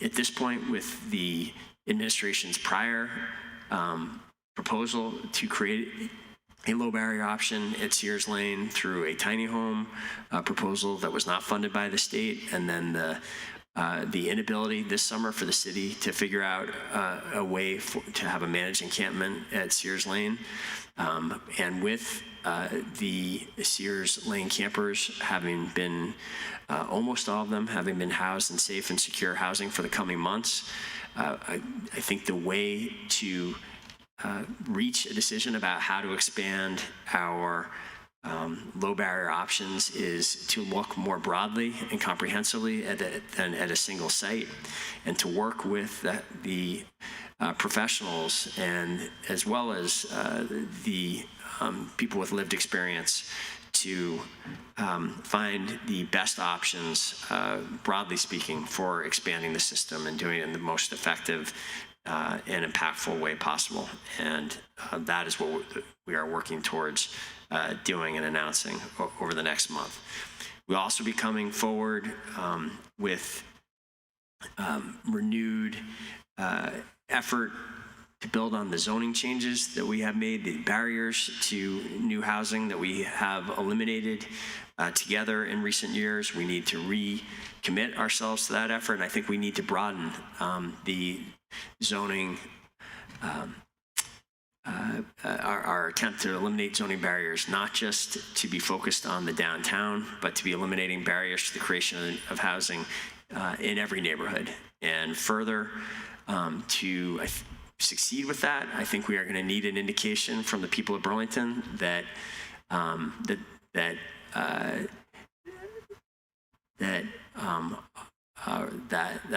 there is a shared sense of commitment to that goal, and we are working on bringing forward to put in front of the council and then the public an advisory ballot item that would ask the people of Burlington whether there was broad support for this citywide effort to create new housing opportunities in every neighborhood. Another element of the plan that we'll be working towards an announcement between now and our next meeting is a commitment of ARPA resources to address the new housing pressures created by the pandemic. We are far enough into the survey process. We'll be releasing the full results of this shortly, but I'm happy to share here that the survey that closed last week had unprecedented response to it. More than 3,500 people responded to that survey, and the overwhelmingly, the highest priority from the respondents to that survey are investments that address housing and homelessness. And so I think we can be on very confident ground at this point with making specific ARPA proposals that we're doing so consistent with the people, with what Burlingtonians want. And we'll be detailing that further. And there will be more. I think that is sufficient. That's what we have to share tonight. Again, we're working towards more detail in each of these areas between now and the next time we meet again. And once we lay this out, it is my hope that there will be broad partnership and consensus between the administration and the council in working towards making homelessness in Chittenden County brief and rare, and in making real and enduring progress with our broader efforts to address our long and acute housing crisis. Thank you, President Tracy. Thank you. So that concludes the report outs. So we have 2 executive sessions remaining on our agenda for this evening. We can take the motions on both of those in sequence and then go into them consecutively, so we don't have to go in and then back out. So let's do each of the motions now, and then we'll go into executive session thereafter, for both topics. Councilor Mason, are you Sure. able to make the motion on the first maybe different language? Yes, I would move that the council find that the premature. This is agenda item 1101. I'll start with. The motion would be that the council find that the premature general knowledge of legal advice and information concerning the details of upcoming labor relation agreements and their pending negotiations to which the city is a party would clearly place the city at a substantial disadvantage. Okay, we have a motion on a finding. Is there a second? Seconded by Councilor Shannon. Any discussion? Okay, seeing none, let's go to a vote. All those in favor, please say aye. Aye. Aye. Any opposed? That carries unanimously. Now, based on that finding, Councilor Mason? Yes, based on that finding, I would move that the council go into executive session to receive confidential attorney-client communications pursuant to 1 VSA. Seconded by Councilor Shannon. Any discussion? Hearing none, let's go to a vote. All those in favor, please say aye. Aye. Aye. Any opposed? That carries unanimously. And before we go into executive session, let's take care of the motions on the next executive session. Councilor Mason, are you prepared to offer a finding? Yes, but may I have a point of information before? Sure. There's no disclosure at all as to parties. Is that, I'm just, even from a conflict of interest perspective, I'm wondering who this is before I. Understood. So this is a general litigation overview. It will involve a discussion of cases pending against the city or cases that the city has brought. So if there is a potential conflict with one of those, you may wish to recuse yourself in general. Or will we learn in executive session who those are, and then yes. after? Okay, that's what I'm. Thank you. So, all right, I will make a motion then. I would make a motion that the council find that the premature general public knowledge of legal advice and information concerning the details of pending litigation to which the city is a party or has a stated interest would clearly place the city at a substantial disadvantage. Thank you. Seconded by Councillor Shannon. Any discussion on the finding? Okay, hearing none. All those in favor, please say aye. Aye. Aye. Any opposed? That carries unanimously. And now, based on that finding, Councillor Mason? Thank you, President Tracy. Based on the finding, I would move that the council go into executive session to receive confidential attorney-client communications pursuant to 1 VSA 313A1F and a pending or probable civil litigation matter pursuant to 1 VSA 313A1E. Thank you, Councillor Mason. Is there a second? Seconded by Councillor Shannon. Any discussion? Okay, hearing none, let's go to a vote. All those in favor, please say aye. Aye. Aye. Any opposed? That carries unanimously. And last point of information for the public's benefit, we will not be coming back for any other agenda items, so this meeting will be convened as far as the public is concerned. To my understanding, we do not expect action coming out of executive session. This is for the council to be briefed on these matters. And if there is any action, it would take place at a future meeting. That's correct. There's no action intended by these updates. Thank you. Great. Thank you very much. So we will, so Attorney Richardson, are we able to go downstairs for this? Yes, I would recommend that we go downstairs. Okay, yeah, because then that will allow the folks to clear the room of this, and we won't have to wait to continue that. So councilors can go back down to the Busher conference room. Those of you who are joining remotely, if you can just rejoin that initial link you were sent, that will allow you to get into the executive session piece. Thank you.